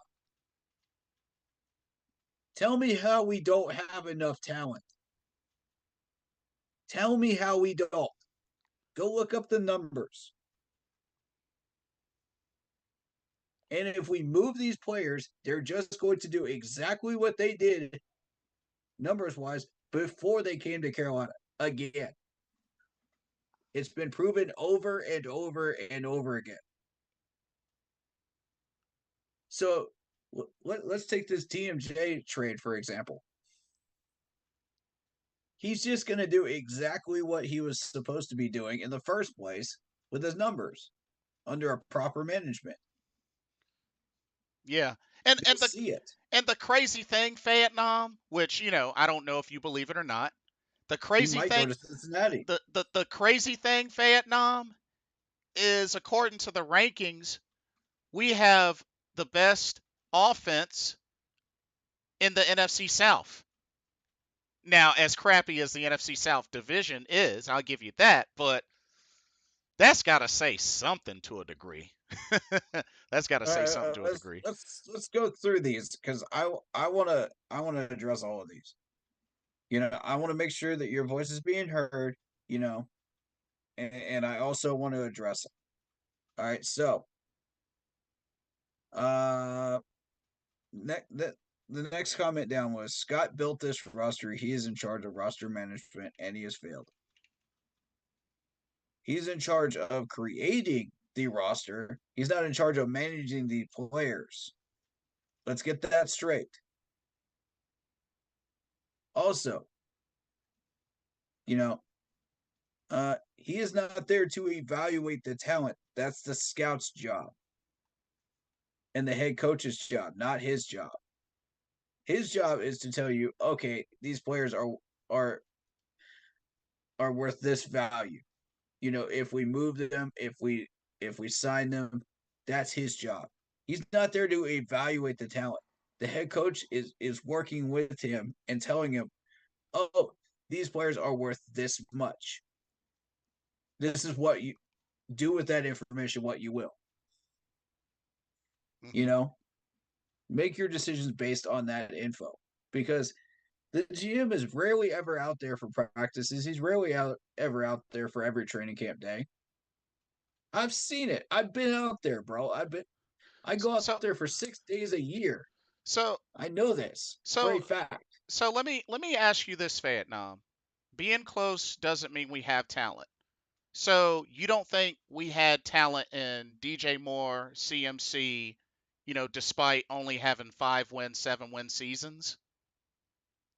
He refuses to go look up the Like numbers. like That's what all. like what about I don't that? know. Like what about that, bro? I mean, Go look see, up the numbers. I mean CMC's best years with us were where we had 5-win seasons, bro. Like, I mean, we got to keep that in mind, and even then we were trash, you know? That's all I'm saying. Like, I just I'm just trying to understand. I'm trying to understand like your evaluation process. That's all. Yeah, same here. That's all. Same here. Because Like it just doesn't make sense to me either. I can understand being frustrated, that they're not Yeah. performing well here. Yeah. I get that. And Yeah. sometimes that can happen. I mean, it happened to Emmett Smith. Yeah. He didn't do really jack in Arizona after his Yeah. after his Dallas career. It even happened to him. Change of city can do that to you. That's true. Change of system. That can happen. A lot more than you think. Yeah, and Okay. Vietnam, that was Herney, but where's Herney now? He got fired, didn't he? He got fired. Exactly. Exactly. After putting us in cap hell, I mean, he had his which weaknesses Scott too. had to dig us out of, by the way. He had his weaknesses too. I don't hate the guy. I, I definitely don't hate the guy, but he had his weaknesses too. can I just say this? How do you think we got a full packed roster that on paper should have won us 9 to 10 wins? He had to actually take money out of people's contracts. That takes a lot of tact. That takes a lot of guts to do that because these players could get really pissed off and want to go somewhere else. But no, these players said, I'm loyal to the Carolina Panthers and I want to do what's best to see an opportunity for us to win. I want you to fill out this roster. I want you to give us the tools that we need. I want Um, us. I want you to give us the opportunity to build. let's see. Mr. Gemini. Oh, let me get caught up on him right quick. Um, Okay. He's bringing in the wrong groceries though. He only hit like 1 out of every 10 picks. Should have picked a cornerback or running back instead of trading up for it about to be 25-year-old DJ Johnson. He had no plan in the draft at all. An offensive lineman should have been the second pick, then I haven't even Get got to Hyatt this in the year's picks third. yet. But he says, but Tepper's the main problem. He needs to get out of the way and make the football guys that know football make the decisions. I agree. Miles Sanders was a product of Wait. Mr. Tepper did the exact right thing by putting his foot down and making sure that Frank Wright handed over that playbook to Thomas Brown. He could have fired him, but he chose not to. He still sees value in Frank, but again, it's a feel good story. I guess We it's don't like need feel good stories, we need wins. So, I mean, in this particular case, this was not the owner overstepping his bounds. This was the owner doing what he should be doing, and taking control of his house. But otherwise, yeah, I agree. um Continue. and he says Miles Sanders was a product of an offensive line and Hurst is a journeyman and that wasn't known until he got with Joe Burrow. Here's the thing, Mr. Gemini. When you see that, when it comes to looking at talent, like you mean to tell me that that's the thing that comes to your mind immediately, or do the stats come to mind? And I only said that because, like I said, you got to think Mm, about what folks would typically look for as far as bringing in players. And yeah. there's got to be some sort of strong consideration. Like I said, with Miles Sanders, I'm not saying that we needed him because I really wanted Deontay Foreman back. Let me make that clear. But to say that it was, initially considered like really, really bad to look into somebody that just had his best career year, went over 1,000 yards for the first time in his career, and played in a Mm-hmm. Super Bowl, Mm-hmm. how can you ignore that?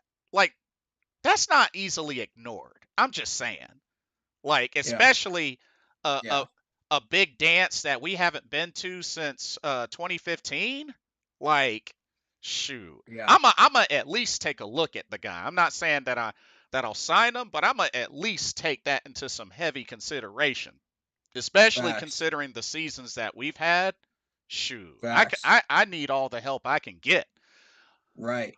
Um, Vietnam says, yeah, Herney mishandled the cap, but has nailed the draft first round. I mean, that's cool, but I mean, like I said, he's not here But he anymore. left a lot He of he. gaps in positions of need.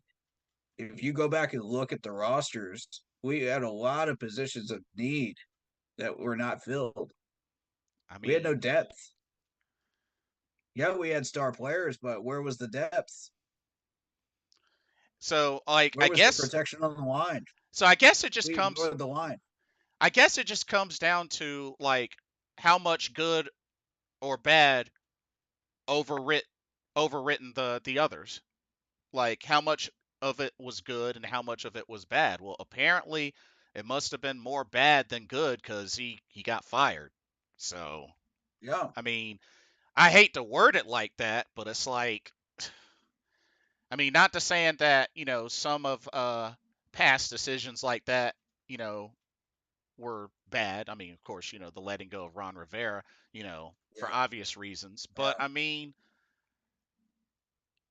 when decisions like that are made, I mean, the best that we can do is really try to factor into what type of things happened that led to that decision being made. And Right.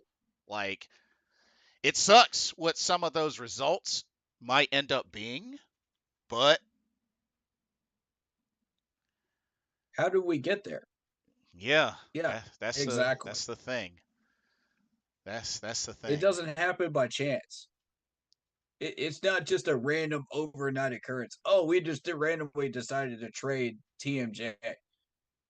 That's what bothers me about him being granted permission to seek this trade. It makes no sense to me because he's only been in Thomas Brown's system for about 2 days now, and he's already being granted permission for a trade when the trade deadline is Halloween. Yeah, Make that make sense to me but but at but because at I don't get it. but at the end of the day, I mean, I get what Vietnam is That's saying. frank. I I get what Vietnam is saying because like I said, we each have our limits. We each have our limits, Hmm. and it's just like even looking at Ron Rivera, like you remember the really really trash season we had with him before, In 19. you know, I mean, Ugh. went from 6-10 to 7-9, TMJ is not a you bust. know. So Okay, you watch this trade. You watch this trade block and watch and see what offers we get for him. I'll No, I want you to actually watch the trade block and watch and see what offers we get for him. I I'll say this, Vietnam, because like I said, I know how you feel about TMJ. I'll say this, Vietnam.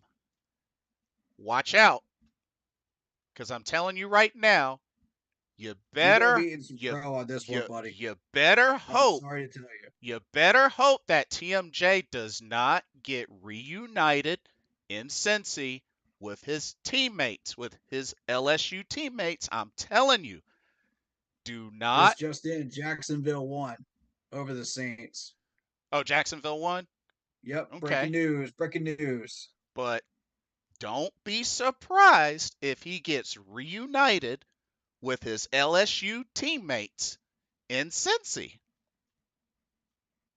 The second worst place you want him to go is Jacksonville right now with Trevor Lawrence.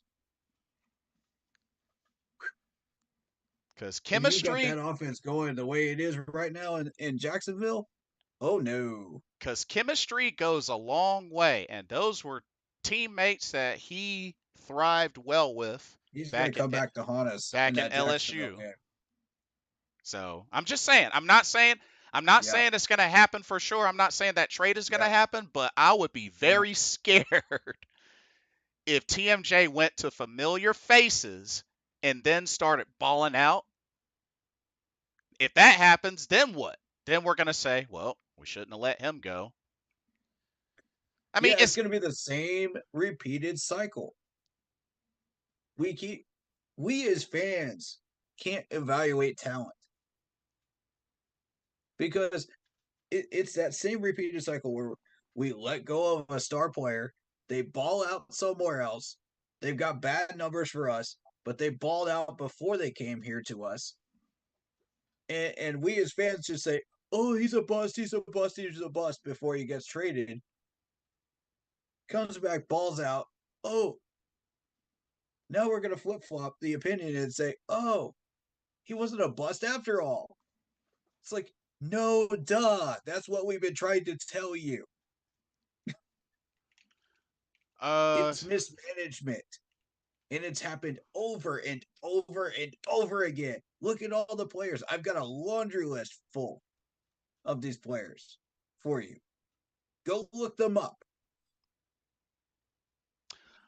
oh, um, oh, interesting. Vietnam says if he does have 1,200 yards and was it 10 touchdowns? 10 touchdowns? He said 10 touchdowns. I'll say I was wrong about him. Well, here's the thing. Here's the Here thing you you got go, to think setting of. limits again. Here's the Just thing. like every other Panthers fan, and expect to be disappointed because that's what we do. I'll level with him. I'll level with him. Okay, so that's what you'd like to see for you to be proven wrong. Okay, that's fine.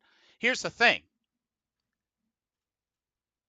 Does he have to get that exact stats? Because I'll give you two examples, Vietnam. I'll give you two examples. Mm-hmm. Christian McCaffrey. He's doing well in San Francisco. Set records with Carolina, but here's the thing. He went to somewhere where he doesn't have to do all the work. Because we got to remember it's a team game, right? I'll give you I'll give Exactly. you I'll give you another example. I'll give you another example. Carolina.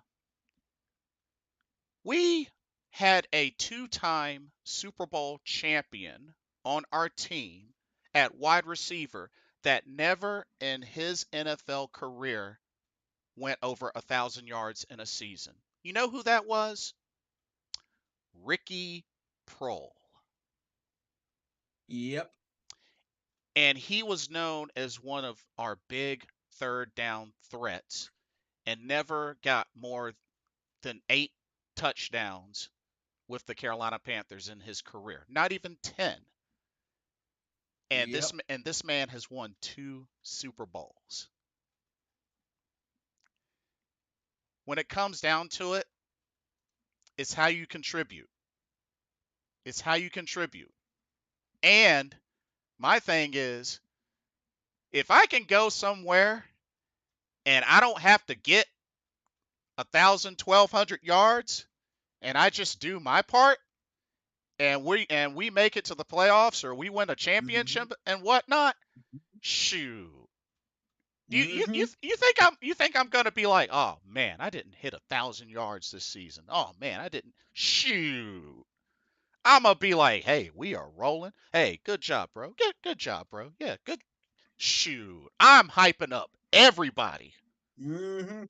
Shoot, I'm vibing with everybody. I'm You want a just, bag or do you want a championship? Vietnam. I'm like this. I'm like this. Shoot. Yes, sir. And if I'm just going in and doing my part, give 100% on every play I'm in, shoot. Yep. If I don't make the mark, but I do my job, shoot. And they want to keep me. So what if I don't get 1,200 yards and 10, 15, 20 touchdowns? Yeah, I still did my part. exactly. And it's very interesting that I came across that. Not one time, and we're talking about Ricky Prohl, who was how many years did he play? Since 1990, final year was 2006. I mean, and he's never gone over 1,000 yards. Came close.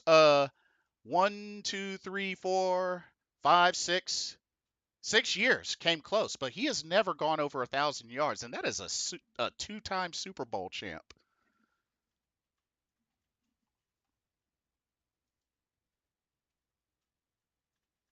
So, I mean,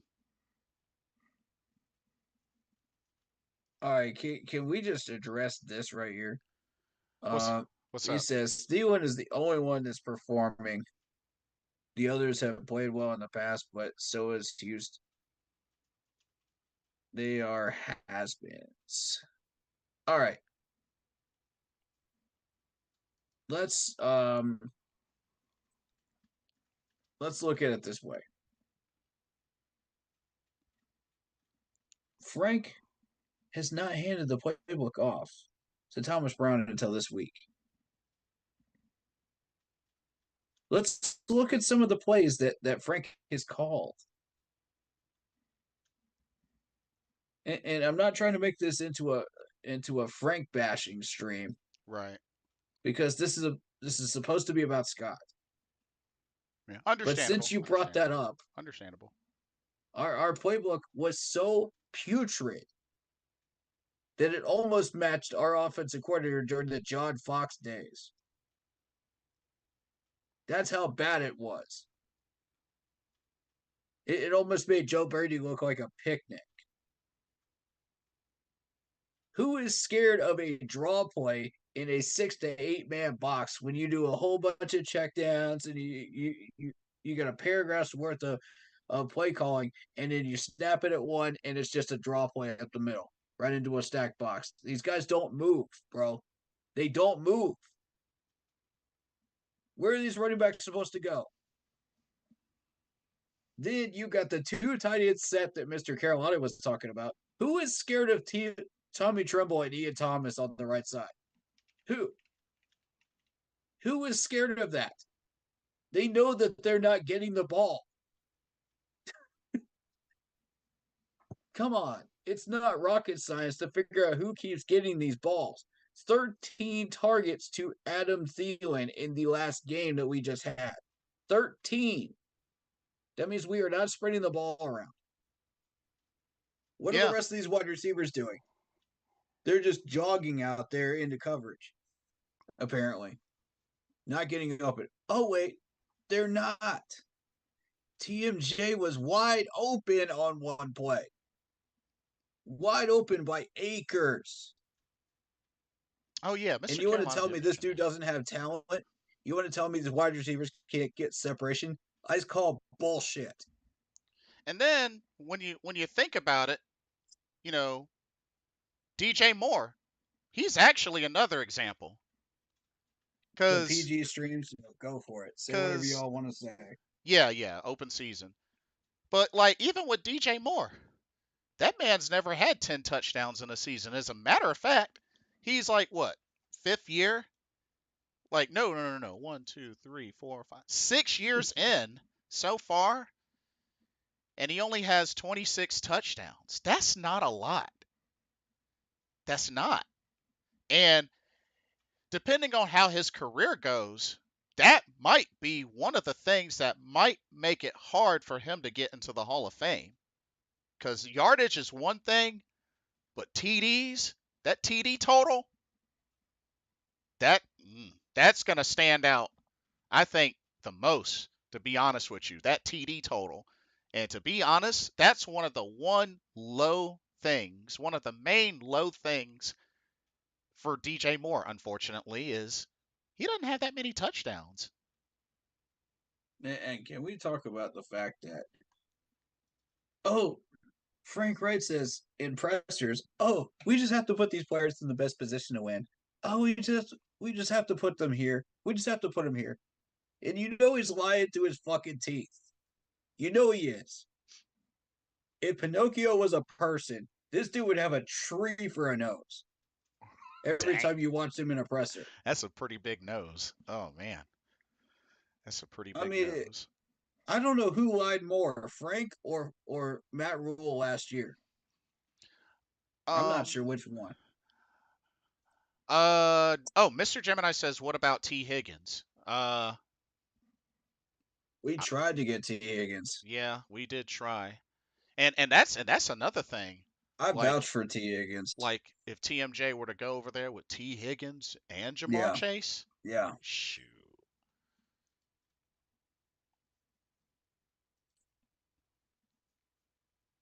Shoot, I feel for Devontae Adams right now. He's pissed over in Raider Nation. Shoot, Oh yeah. I feel for Devontae Adams. Shoot, because you can definitely tell he wants out. Oh, and talking about mismanaging players. Okay, can we talk about Mecole Hardman that just got traded back to the Chiefs? Oh yeah, that is true. Yeah, that is true. did y'all see that trade?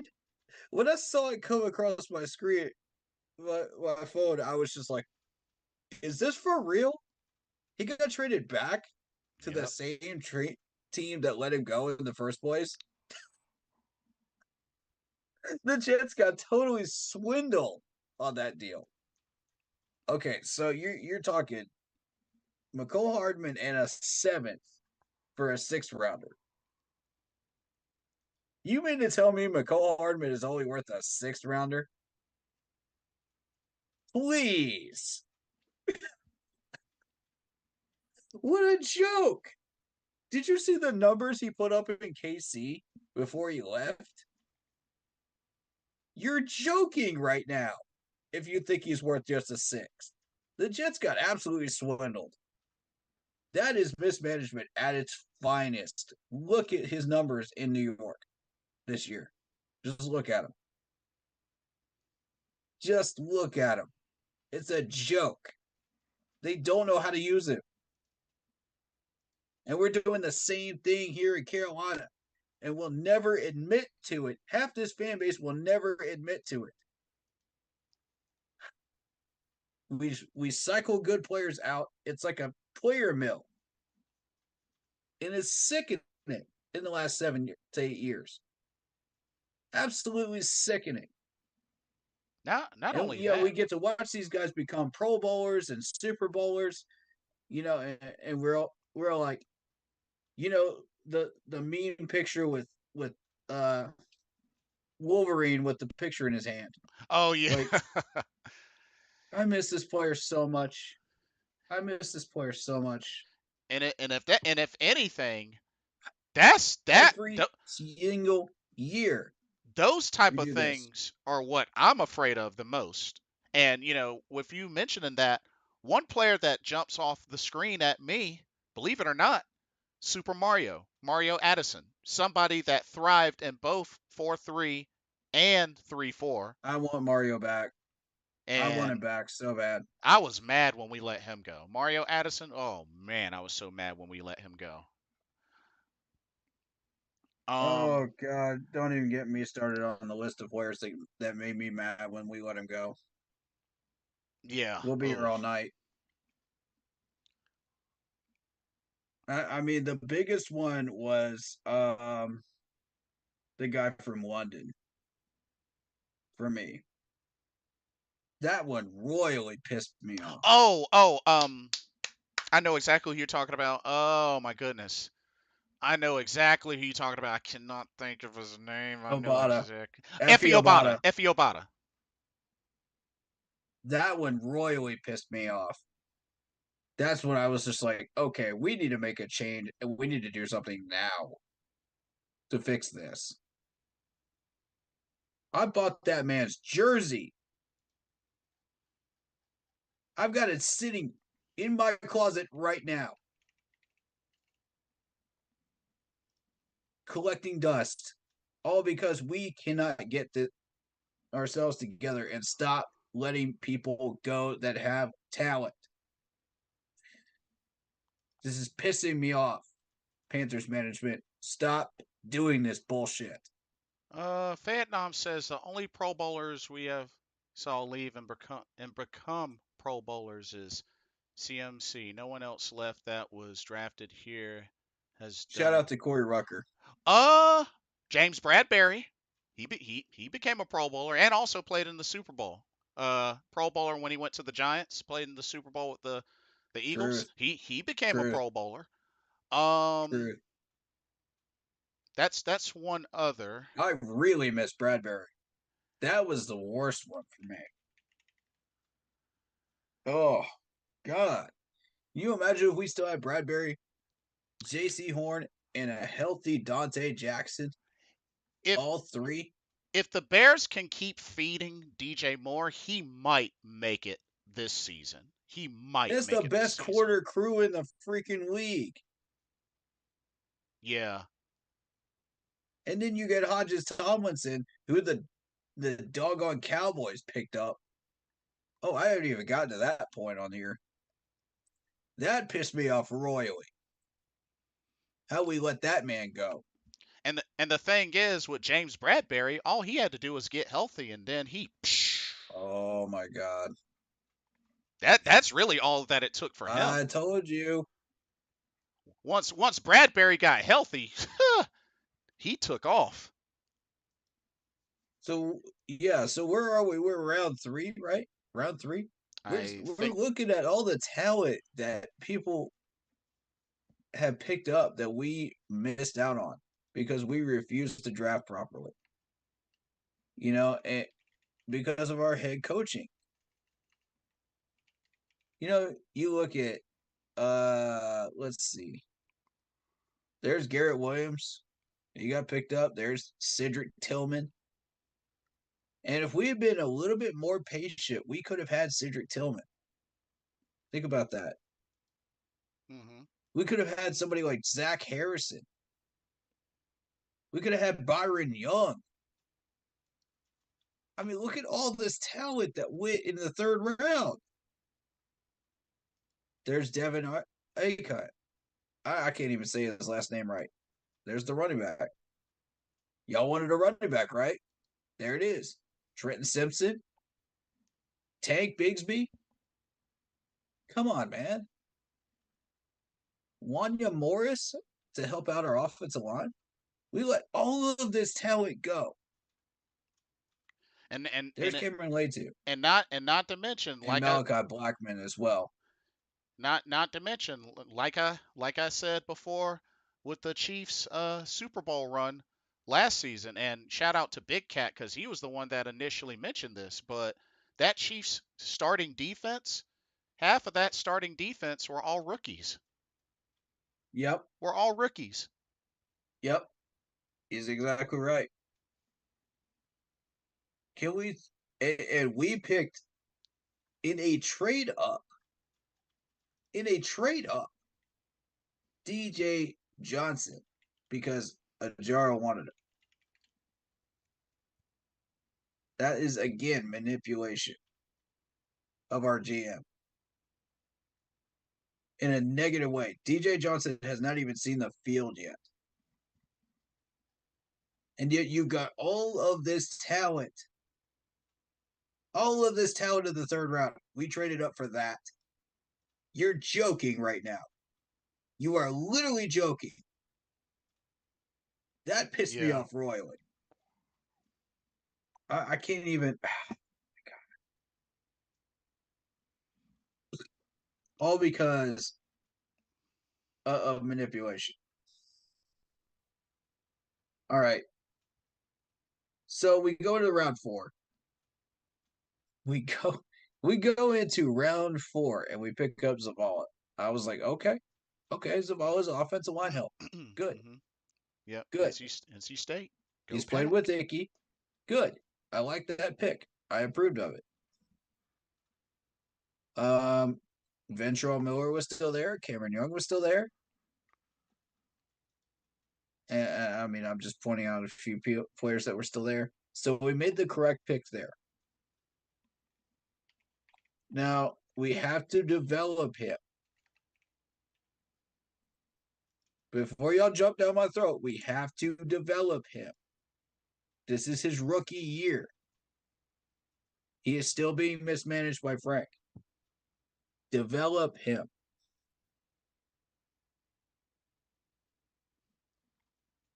Yep. I'm not even going. All right, let's continue on, and then I'll get to his comments down there. So we move on down to 5th round. We haven't really done that much here as far as 5th round. Talent wise, because all of the rest of it's really been picked up in the 3rd round and 4th round, in my opinion. I see Henry Toto, I guess is how you say his last name. I say Toto, like Wizard of Oz. It's the easiest way to remember him. Gotcha. Helps me out. Warren McClendon is down here as well.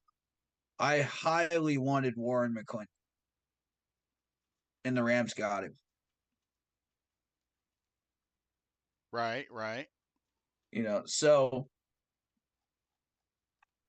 this is yet again there's Noah Sewell.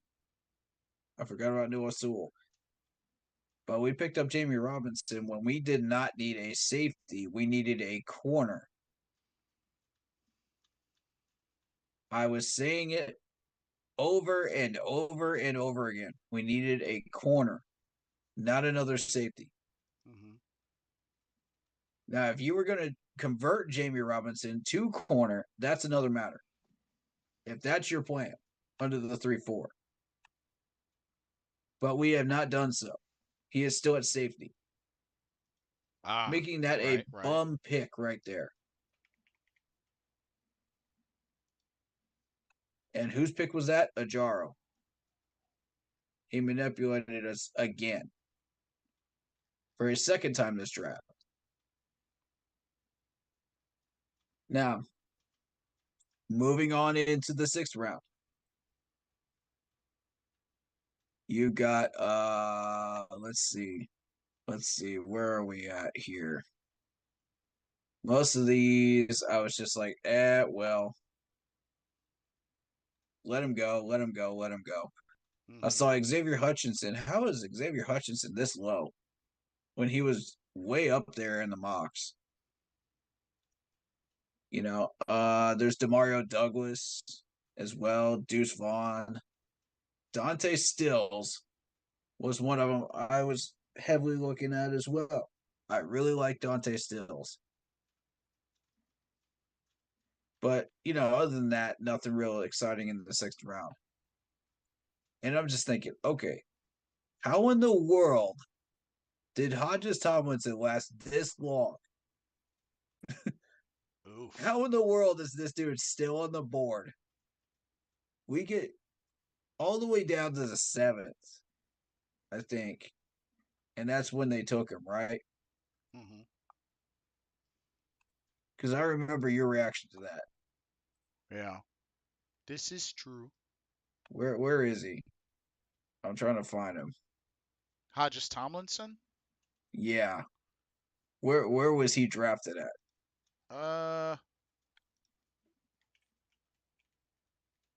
It might have been a higher one. It might have been higher than 7th. There's Travarius Tomlinson. That might have been him. 6th round. That was him. 6th round. Yeah, 6th round. And I was constantly saying, okay, 5'9", 180. We're talking about Bryce's size, right? How about Hodges Tomlinson's size? He was picked on for that. And yet he took on a Texas wide receiver that was about 6'8", I want to say. 6'7", 6'8", and won 3 times in the same game. Deflected balls on the sideline.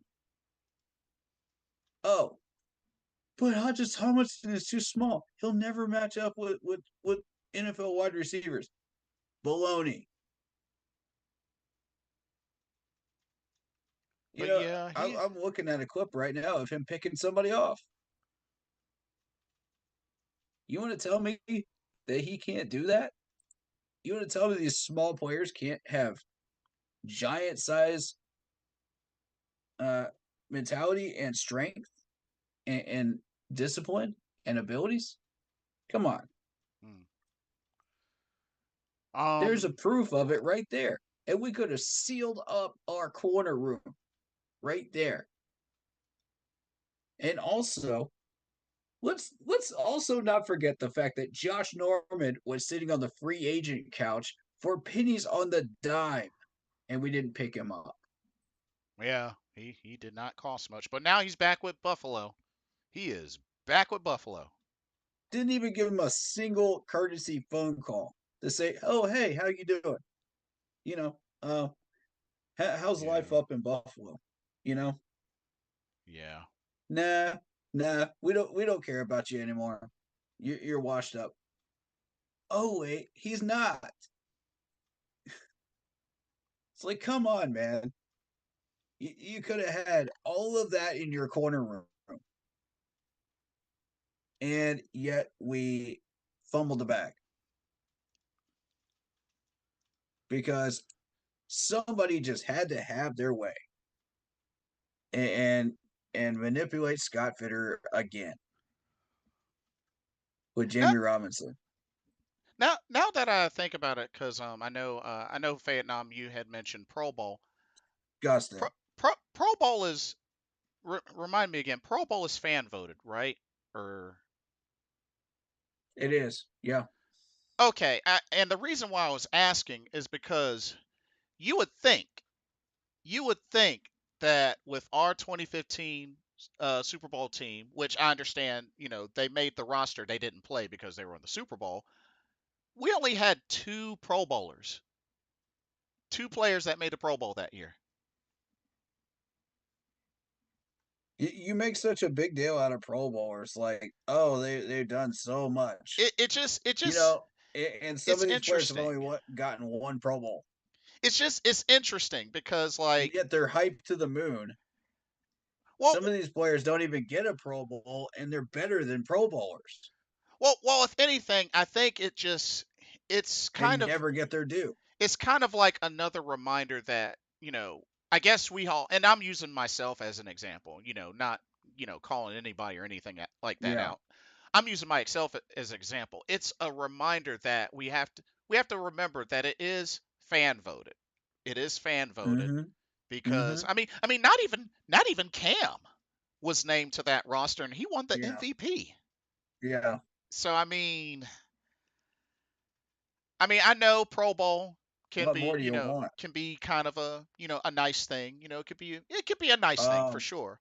to be fair, as far as Cam not getting voted in, they typically don't vote in any of the people that are going to the Super Bowl. Well, You well, know, well, they still so they still deem them to the roster though. They yeah, still deem them to the roster that's true. even though if That's they true. don't play, because according to here, Greg Olson and Luke Kuechly, Yep. but Yep. they played the Super Bowl. So, Yep. and then again, I can understand that they did kind of change the format to where it used to be the Pro Bowl was after the Super Bowl, but now they made it before the Super Bowl. So that's another thing. But yeah, Bradbury should have gotten one. I had to remind myself of that because I was just like, wait a minute, Pro Bowl is fan voted. Now that I think about it, so Bradbury is a perfect example of one of those players I'm talking about. That it has higher accolades than most of these corners out there, yet he never gets voted. Why not? yeah, Oh wait, because it's fan voting. because he didn't get in until after Nobody cares about the Panthers. They're so low on the totem pole that nobody cares about our players. and that's the thing, he didn't find. And all these star players get overlooked. Yeah, because he didn't get voted in until after he left and went to the Giants. I'm not expecting Effie Abada to make a Pro Bowl. I'm expecting him to make a huge impact in a game and be an impact player, Not to mention which he was up in Buffalo. by Not the way. not to mention Effie was a rotational player. Exactly. Exactly my point. Has he has let me see. Has he started before? I want He to did with say us, yes, okay. I believe. Let me check. I just don't remember when. Cuz I want to say It was a brief stint though. It was like maybe 1 or 2 games because we had an injured player or two. okay. Cuz I mean, I felt like he should have definitely got more opportunity. Yeah, see he's only started 3 games Yeah. in Yep. his Yep. career. Only one Mm-hmm. start for Carolina. So Mm-hmm. I mean rotational player. I mean, Yeah. Okay, so it was 1 game. Okay. yeah. But I fully expected him, if he was developed properly, under Steve Wilkes, to become a very big impact player. And I saw the potential in him right away. Me personally, I would have kept him because I mean we only had him for 3 years, so I would have kept him personally, but that's just me. I'll never forget those 3 plays that he had during that Pittsburgh preseason game during the fourth quarter in the last 2 minutes. I'll never forget it because that's what put him on the map. Hmm. Nobody would have paid attention to him if he hadn't gotten that chance. 2 attempted sacks. He got 1 out of 3 heavy pressures. Now, Hmm. granted, this was a third string quarterback. I'll give you that.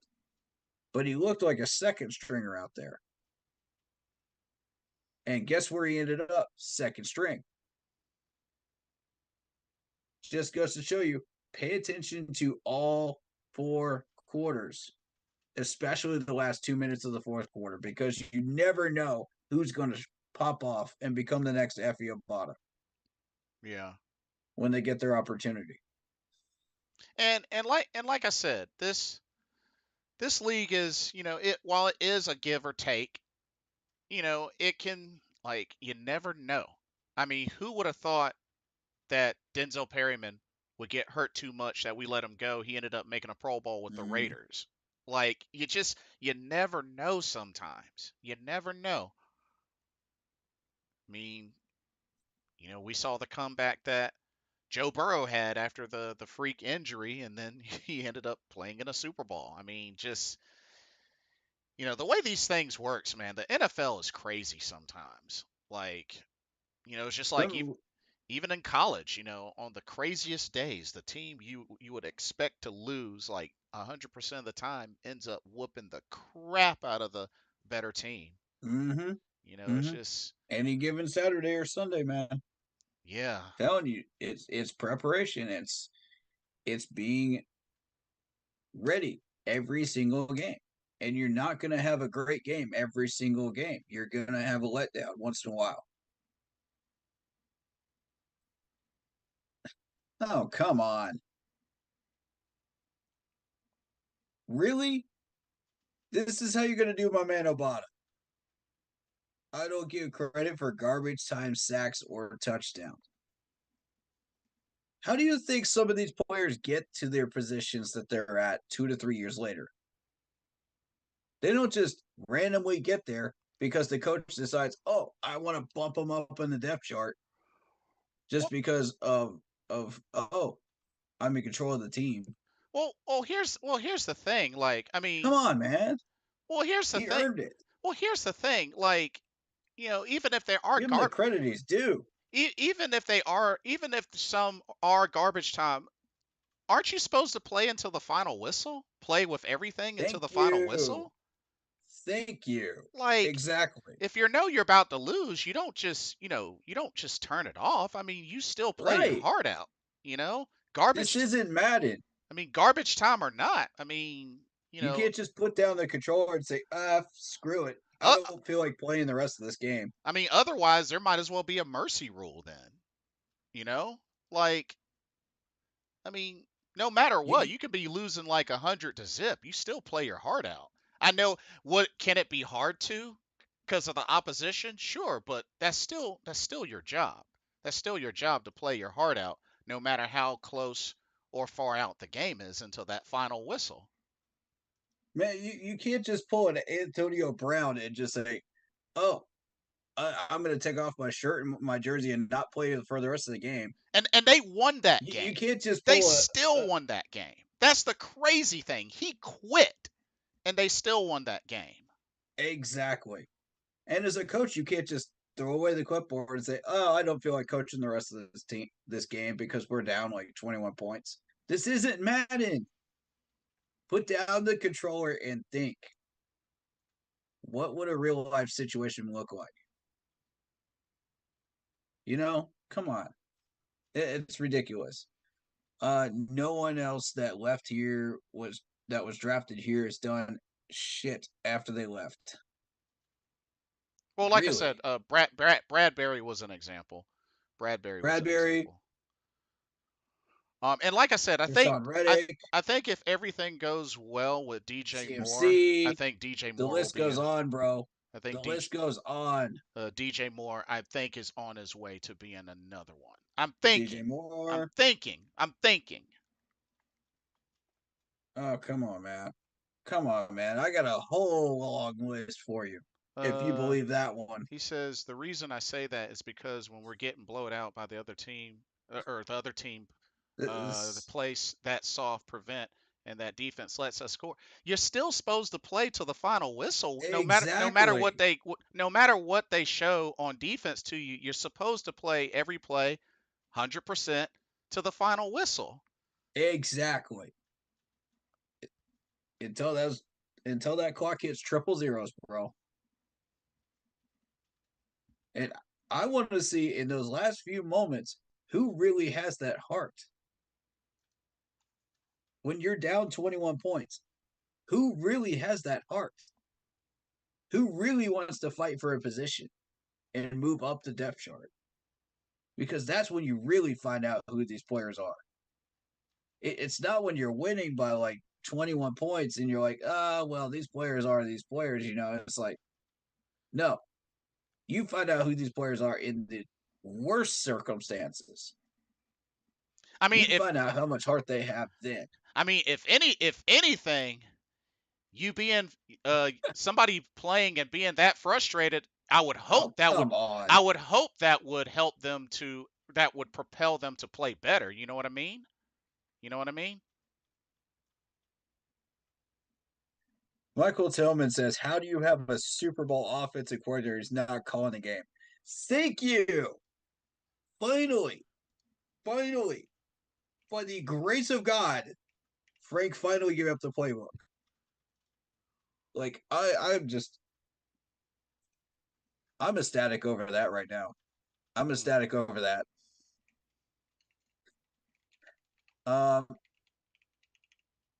Corey, you're being asinine. I know that CMC did well, but him and Bradbury is about the same.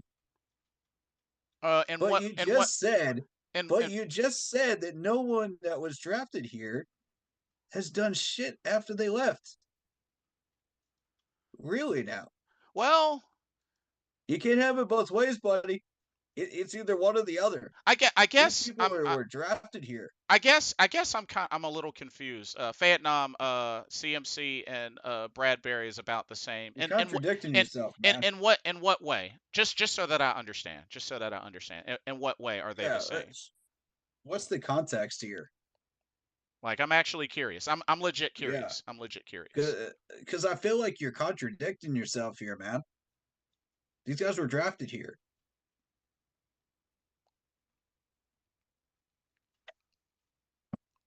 What am I not getting?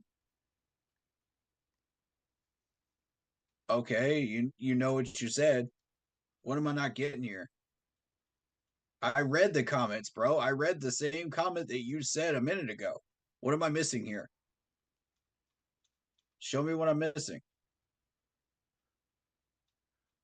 Like I understand the Oh, list. baloney. I understand the list not being long. Yeah, I do agree with you on that. It is a short list. Yes, that is correct. That's pure That is correct. contradiction. Come on, man.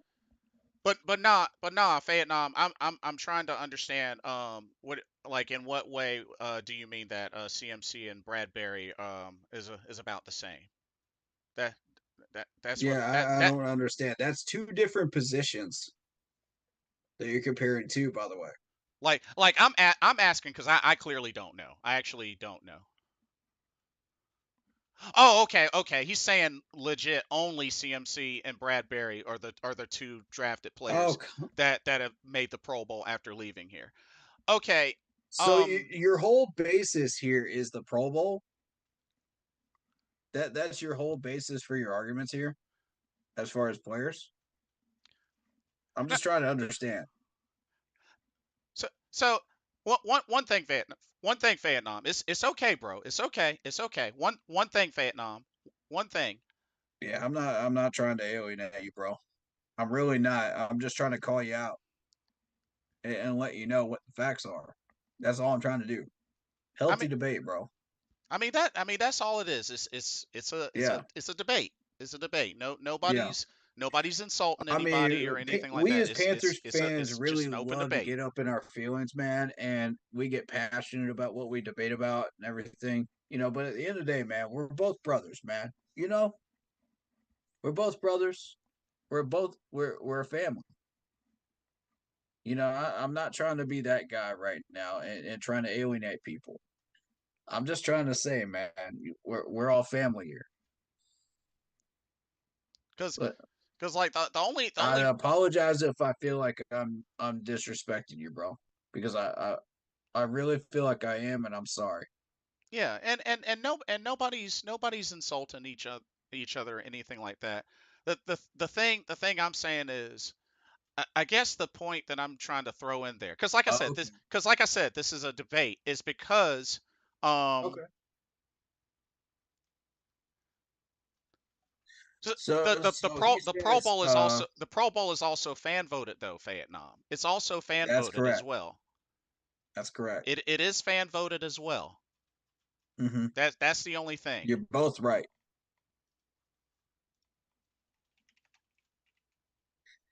And yeah, it can be a good gauge, yes. But there's also a lot of players that don't make the Pro Bowl that should have made the Pro Bowl, that have a lot of talent. Oh, Bradbury is one of them. and see the thing is, the interesting thing about it, which actually Vietnam, I'm glad you brought that up and mentioned it, because according to here, like players are voted by to the Pro Bowl by coaches, players, and the fans, and each group's ballots count for 33.3% of the votes. So each group are counted evenly? 33.3%? Wow. Mm. Wow. I did not know that. And as far as I actually players did that not have know that. stayed on our roster in 21 and 22, you got about 17% Yeah, I actually did not know that. that were actually drafted. So 33.3% taken into account by the players, same for the coaches, same for the fans. Mm-hmm. I actually did not know that. I did not know that. Yeah, it should go off of performance. Michael Tillman says, I agree. Now, yes. Now, should it? Now there we go. There we go, Vietnam. Should it go off of performance, or maybe should it go off of players and coaches? I'll give you that. I'll give you that. Yeah, Absolutely. yeah, Which, yeah. unfortunately, it's That not. was actually Michael Tillman that said that, but yeah, Well, oh, okay. yeah, But also going back to Vietnam's point, that's why I'm glad yeah, that he mentioned about the voting, yeah. because Mm-hmm. being that unfortunately fans vote does factor in to a degree. I mean, if it's 33.3%, that's wow. Like it's something to keep in mind. It's something to keep in mind. That's why, I was thinking about it and it was just like, well, Pro Bowl, I mean, because the thing is, like, you would think a team that finished 15-1 Mm-hmm. would like before the Super Bowl would have more than two players that would make the Pro Bowl. That's just me. That's just Yeah. me. Like, you know what? I'm And curious. there's also those players that end up, being drafted in the sixth and seventh rounds every now and then that end up being Pro Bowlers after being developed properly off of 4 or 5 years. Speak. So, I mean, or not, and end up being in the votes somewhere, being lost in the counts, and they deserved it because they run their way there. Yeah. So there's a lot going on with that, besides just votes. And when you think about it, I just thought about something. New England, 07, the Ooh, perfect season.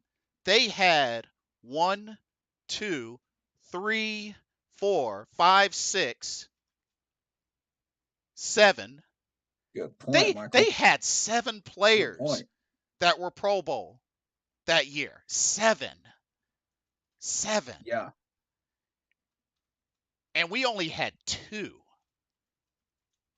we get overlooked all the time, and we got a lot of star players, that just get moved in and out. Carolina. Wow. That's actually Yeah, a fair argument. Like, it is. cuz they only got 1 win more than us cuz they Yeah, I'll finished point it out in a perfect second. but lost the Super Bowl. We finished 15-1 but lost the Super Bowl. That's actually a fair argument. Yep. Michael Tillman's got another great one. Uh, Turpin made the Pro Bowl with no returns for touchdown for punt nor kick return, and he was the starting return man. Good point. Hmm. I like that one.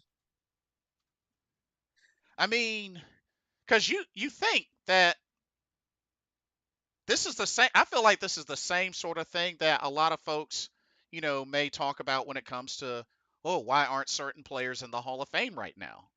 Yeah, So, but we got about a half dozen of those players from 2015 that deserve to at least be honored and mentioned yeah. that So aren't even like, touched.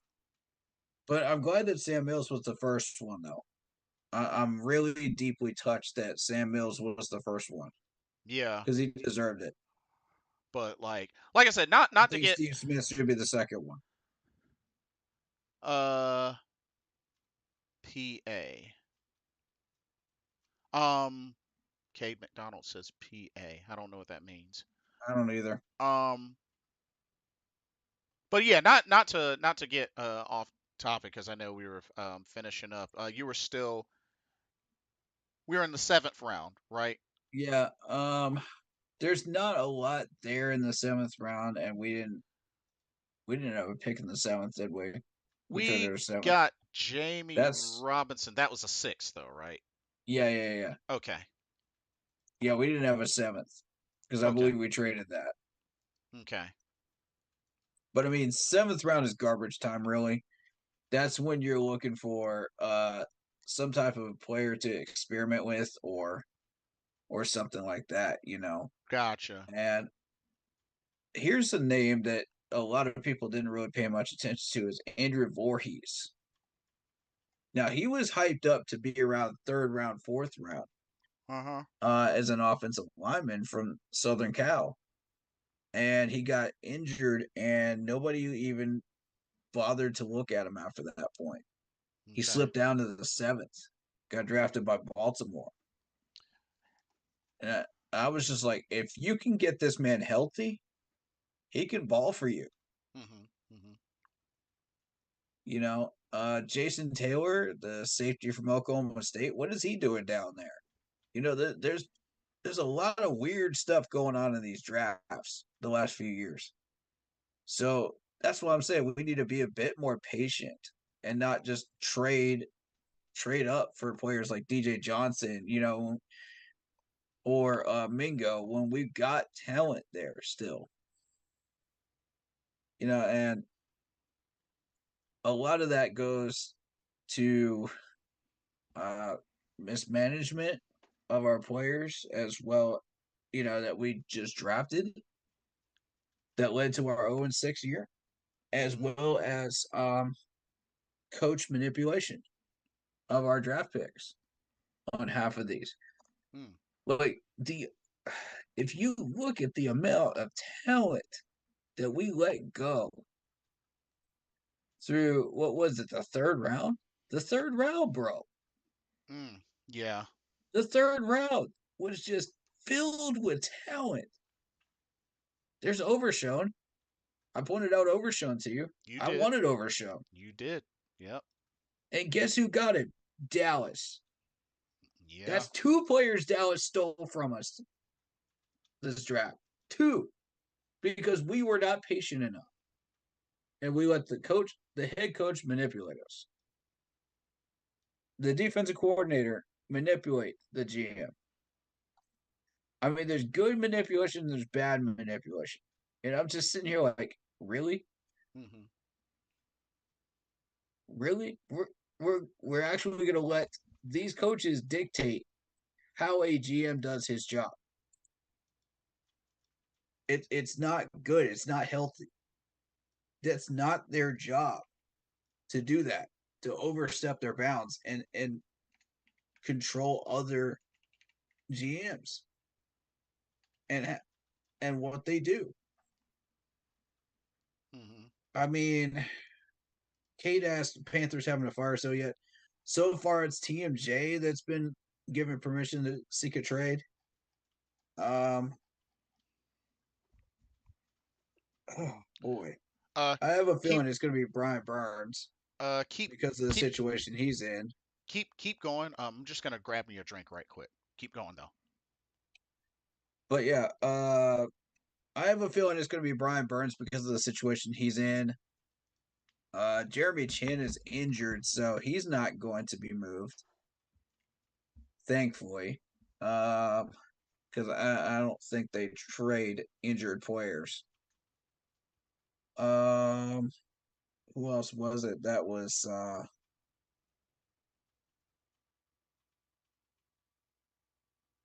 wasn't it TMJ that was hurt earlier this year, earlier this week? And I was thinking, oh boy, we just dodged a bullet because TMJ might have been moved. But no, actually, in fact, he got healthy enough that now 2 days in, we're actually giving him permission to seek a trade under Thomas Brown's offense. Like I don't understand it.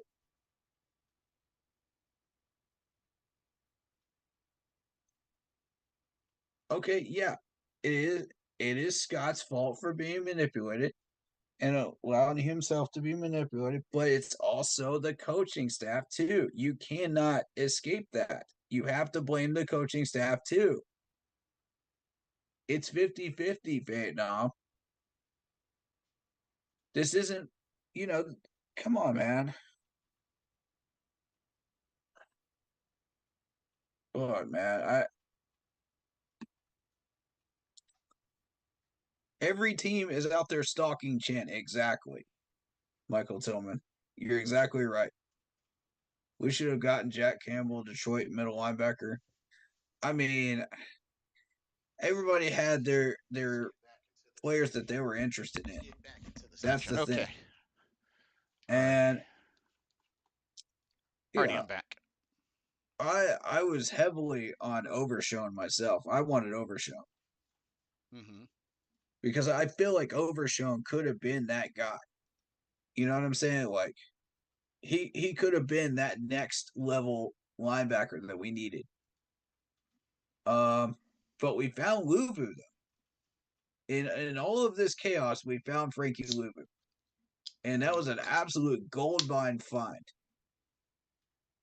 Because I'm telling you, if we didn't find Luvu, somebody else would have.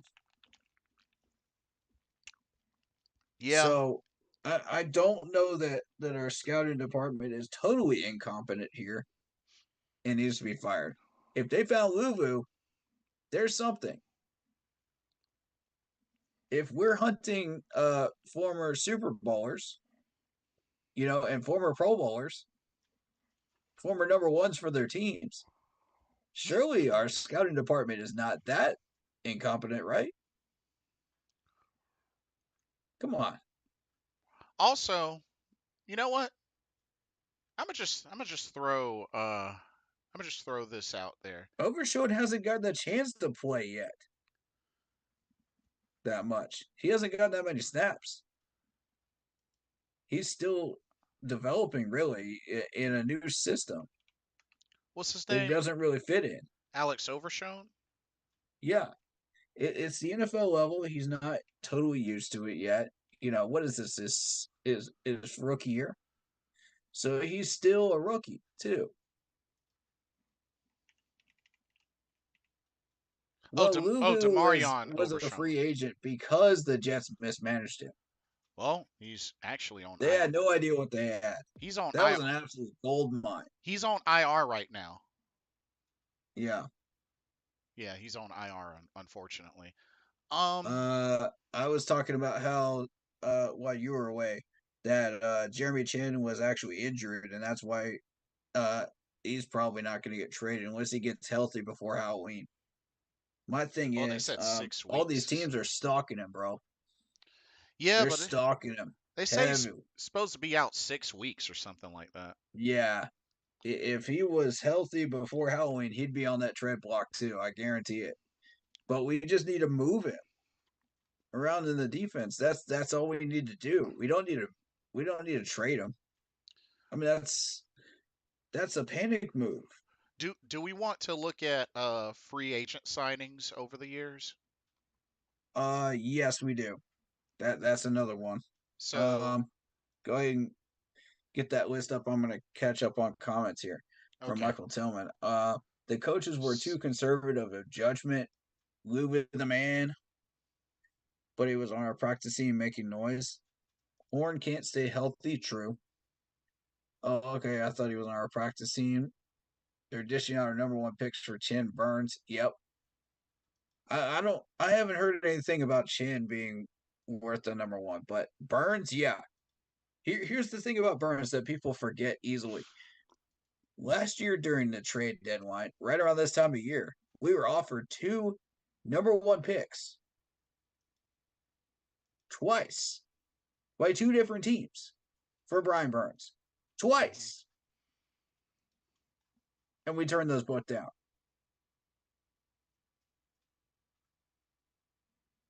Eagles offered 2 number ones.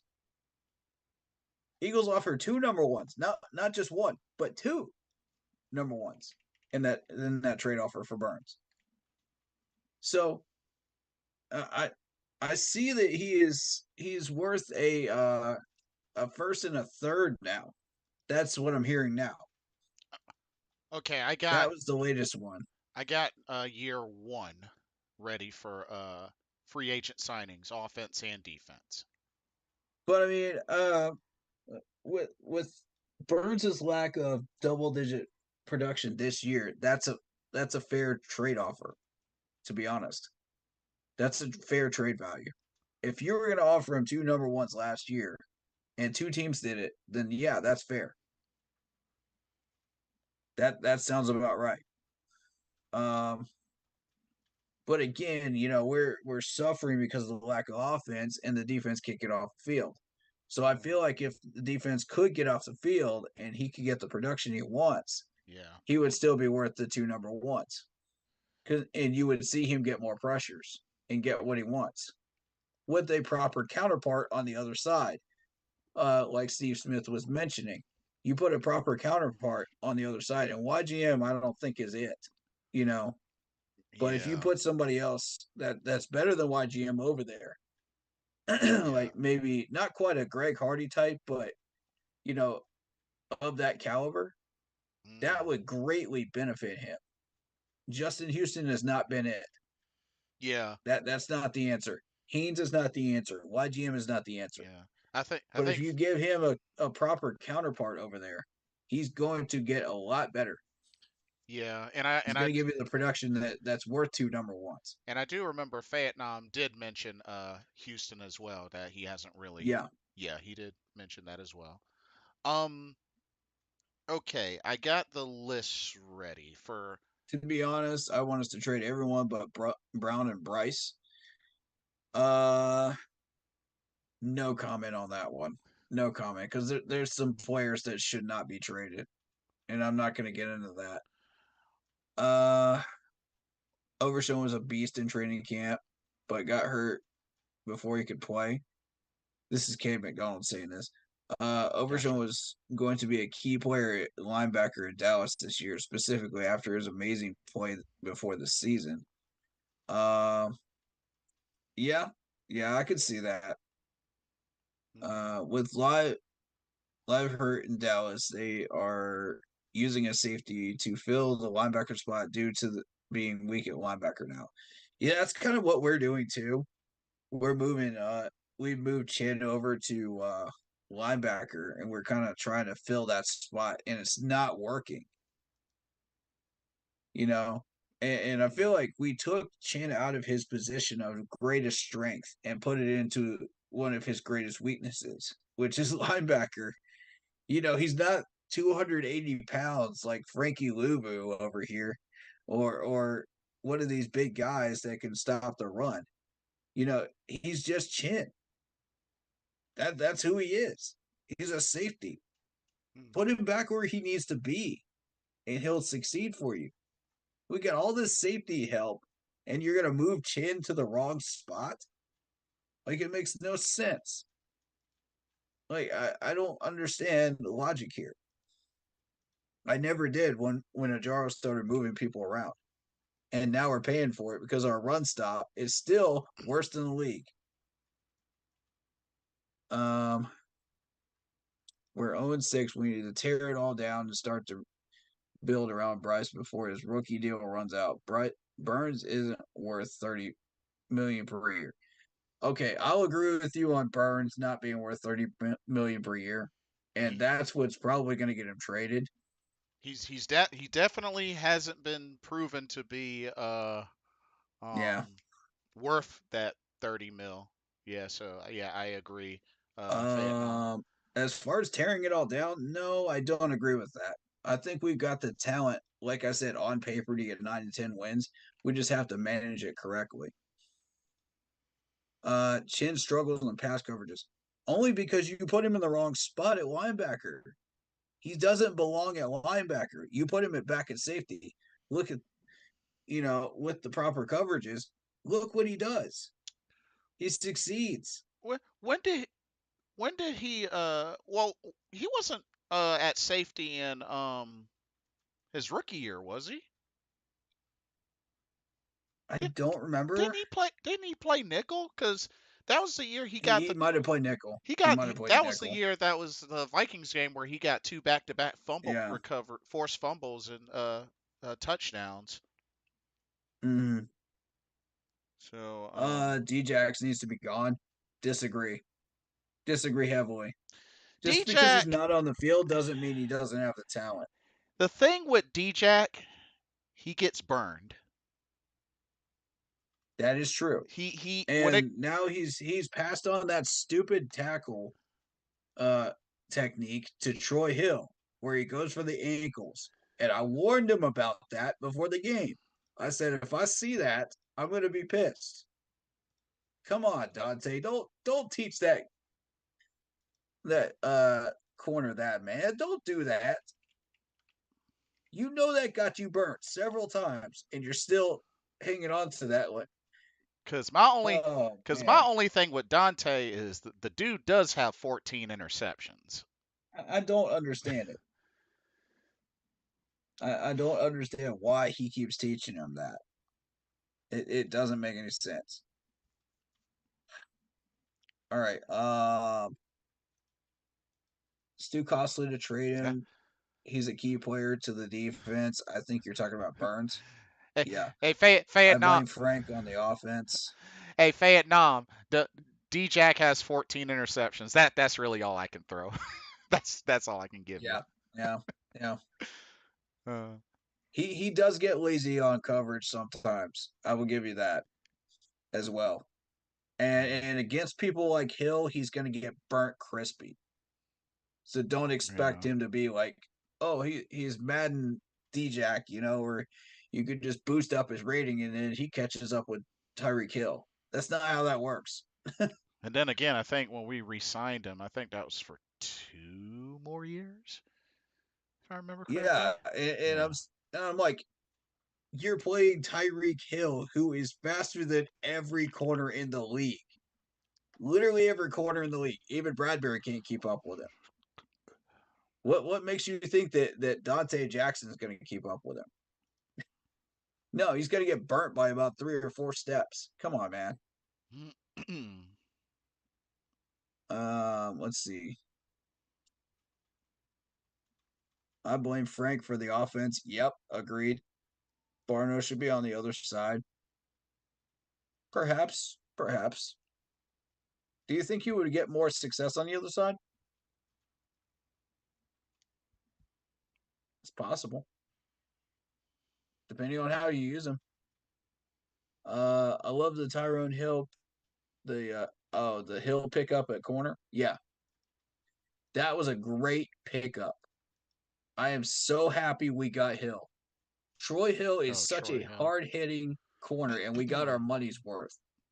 Exactly what I wanted out of him. I knew who this dude was before we even signed him. And as soon as I saw him on the list, I was just like, yoink, give this man a call. it just stood out on the free agent list like a sore thumb. I was like, we gotta have him. You know, Vietnam says Mike Evans burned him too. Hey, Vietnam, he's burned three Mike different. Evans is Mike Evans. He's burned Come on. He's burned 3 different cornerbacks on our team. He don't count. Yes, he has. He don't count. Mike Evans has burned like everybody, literally. He don't count. Mike Evans is that good. He's that good. Olave, I'll give you Olave though. I'll give you Olave. But yeah, Mike Evans don't count. He burned 3 of our guys. Yeah, man. Okay, let's be realistic. D-Jack got burnt, but there is no over-the-top help when he got burnt. Facts. Uh-oh. Facts. No over-the-top help at all. That's a fact. Well, that's why they call it safety blanket. Safety blanket, I guess. Yep. But, and guess who is supposed to be covering him? Sam Franklin Jr., who has been horrendous at coverage this year and missed a bunch of tackles. Well, yeah, I got a bone to pick with he Sam did Franklin. He did have the 99-yard pick 6, and that was really good, but that was also garbage time. Oh, absolutely. That was also garbage time. So yeah, I give him credit for the pick 6, but it was garbage time. Evans is a different breed. Yeah, facts. In order to win the division, we need to that be... pick, no, that pick was not garbage time. That was the first score of the game. That was first quarter. Oh, was it? Yeah, Vikings game. Yeah. Okay.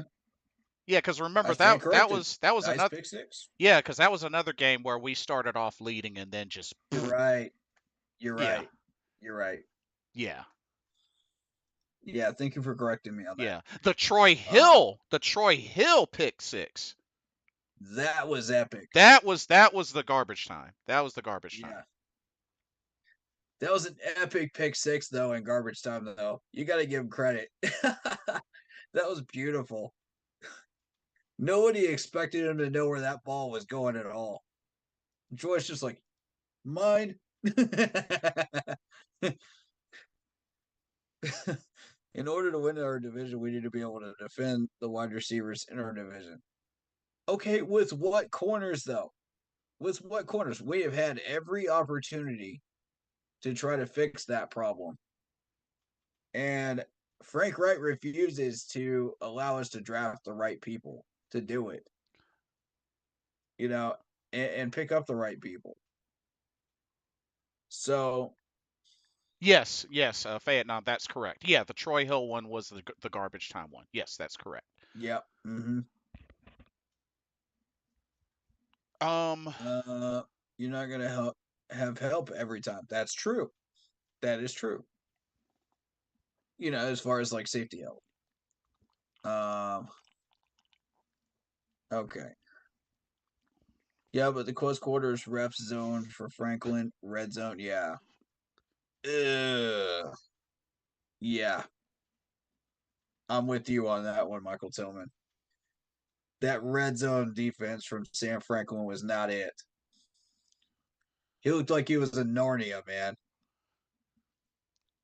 But It's now, funny how Gilmore's went from 100 M's from us and took away less to go to Dallas. Yep.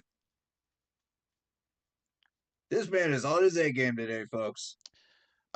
Vietnam says D-Jack and J.C. Horn, Scott isn't drafting the right people. Now, No, we drafted the right corners. The problem is they keep staying hurt. the only thing that I have for that is like I said previously, we cannot predict injuries. You know, it suck. Exactly. They suck, but we can't predict injuries because I mean, And just because they're injured doesn't mean they don't still have the talent. When they come back from their injuries, they still do the same thing they did before they got hurt. Do they or do they not? that that's my only thing. It's just we can't predict injuries. I mean, when they happen, they suck. But And you got to imagine, know, you got to think, okay, who was available at the time that we picked J.C. Horn? I mean, there was definitely Let's talent. go back. I will give Vietnam that. Let's look at There that were one. definitely talent in that round. Like honestly, Patrick Surtain was available. Okay. I was People wanted us to draft Patrick Surtain. I was originally hopeful But for Panay Sewell, but Lions got us one round before us. So then I was just like, I don't know. yeah, okay. And Greg Newsome. Greg Newsome was there. You had Eric Stokes. I mean, Tyson Campbell in the second round, but come on, man. You know what? Are you really going to say that we didn't pick the right guy when Patrick Surtain didn't really measure up to J.C. Horn's numbers when he was healthy? Well, with the same amount of weeks measured out, I mean, of being healthy. Surtain right now, I mean, he's played in each of the Denver games. Yeah. 7 total career interceptions right now. So I mean, okay, but he's doing a little what was something, J.C. something. Horn's numbers? Measured in the same amount of healthy games. Well, that's the thing. J.C. Horn. Now, J.C. Horn. I mean, of course, he's going to have a lot less due to number of games that he's played. But I mean, let's take a measure of like 3 games. Okay, 3 games. That's fair, right? J.C. Horn can't get hurt in more than that, right? He wasn't out for more than that in a row. I mean, if anything, 2022 showed what he could really do because he played 13 games in 2022 and got 3 interceptions, 7 passes deflected. Average, I mean, as far as 37 solo tackles, 53 total tackles, 37 of them solo. I mean, a lot of the times, I mean, there was a reason why his PFF grade was, high and why many didn't really throw his way. I mean, there was that. I mean, that's a pretty big impact. We just needed more. We just really needed more than that. We just needed more than that. Just from, him being on the field is what I mean. And that's more proof that, the defense can't get off the field. They're tired. They're exhausted. He gets burnt. What do you want? You want him to turn into a Pro Bowl James Bradbury all of a sudden? Is that what you're expecting him to be? Because he's not that. He's J.C. Horn. Let me see. He can only give you what he can give you. And Denver doesn't have a good cornerback coaching court. That's true. Good point. Michael Tillman. Kelly Ringo was there this year. Sauce Gardner was there. Wow. Okay. I mean, good point. So I will say a lot of people made a lot of heat towards Sauce Gardner. But you got to also consider the Cowboys were absolutely obsessed with Patrick Surtain. So Hmm. Now Sauce, they wanted him bad. he's only got 2 interceptions, but he's gotten a lot of pass deflections. He had 20 last year, so that's a stat that really stood out. But Yep. he's only got 2 interceptions, but he did win Defensive Rookie of the Year. Um, I mean, honestly, if all three, And if all three, Sauce, JC, and um Sertan the second, were all healthy throughout a full season, might have been a different story. Might yeah, have we been a could have a different proper story. comparison with the coaches actually managing them properly. Yes.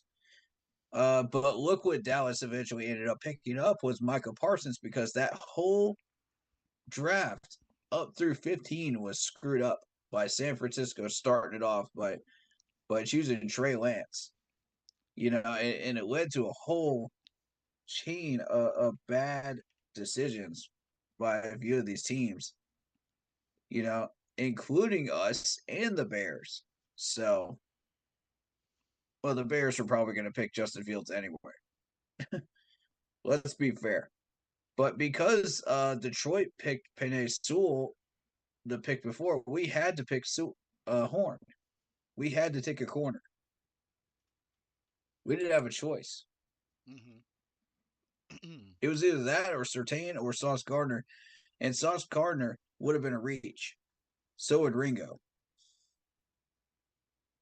So I mean, every draft organization in existence would have called Ringo a reach and Sauce Gardner a reach. Because if you consider where they ended up, I mean, look at this, man. Do you see their name up here? Do you see their name up here in the first round? I don't. That's a reach. So tell me again how we didn't make the right choice there. You know, now if Vietnam. you want to debate J.C. Horn and Patrick Surtain, we can do that all day long. That's a fair debate. But the Vietnam. other two are a reach. Vietnam says Richard Sherman, Darrell Revis, Patrick. Oh, I assume you mean Jalen Ramsey. Would be nice Now, if though. you wanted to trade down, to get more picks, that's another matter.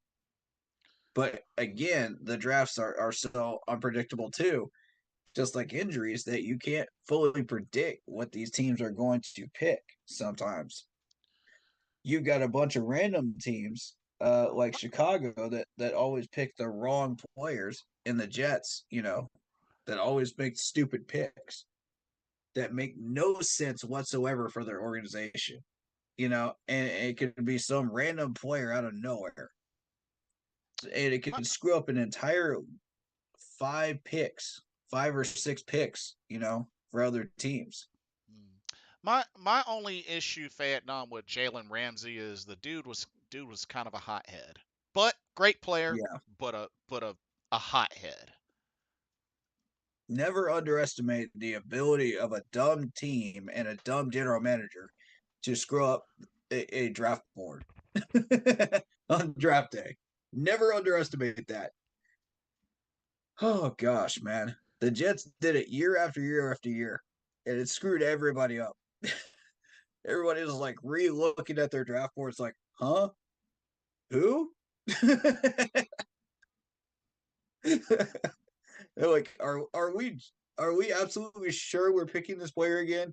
Like it makes you take a second out of reality and just go, huh?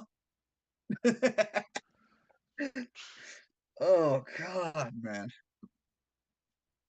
It is the most weird thing every year. It's like an out of body experience almost.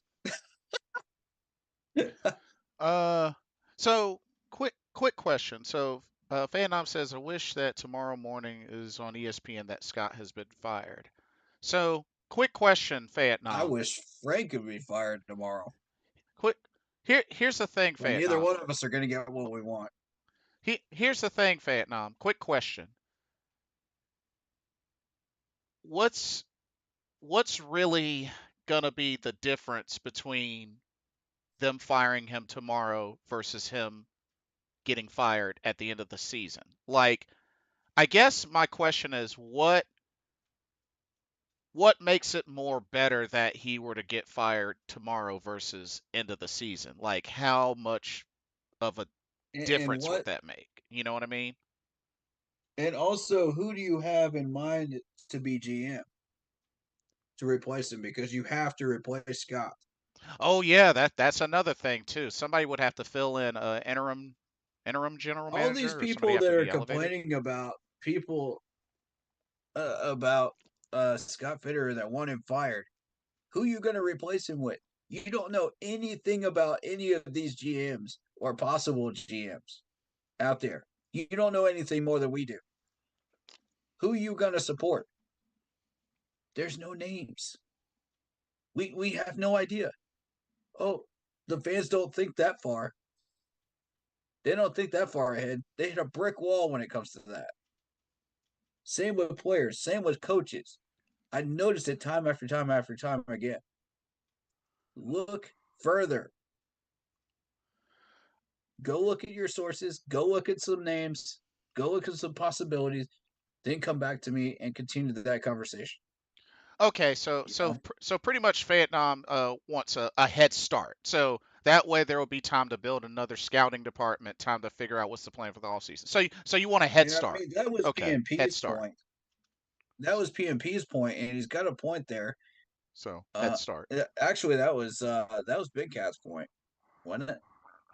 Yeah, that Um was Big Cat's point, and he was right on that. You know, if you're gonna fire him today, then yes, you got a point. Um, you want Jim Caldwell or Dan Morgan? Okay, Dan Morgan is the assistant GM right now. What makes you think he's going to do anything differently I guess I than guess I than mean Scott is doing right now? I guess that would be the He's learning initial under him. I guess that would be the initial thing is to bump him up maybe to interim GM and see what he can do. Um, Van So oh, go ahead. I'm so sorry. realistically, it's Jim Caldwell. Jim Caldwell. Um, Yeah, so if that's the case, either him or Morgan would get promoted, or either promoted I'm or he would fill following in your rabbit hole, as Vietnam. interim GM. He also says Frank should have another year to further develop players into his system. I know that this is No, not popular, no, but the man has only no, had 1 year. uh-uh, no, I'll say this. no. Frank needs to go immediately.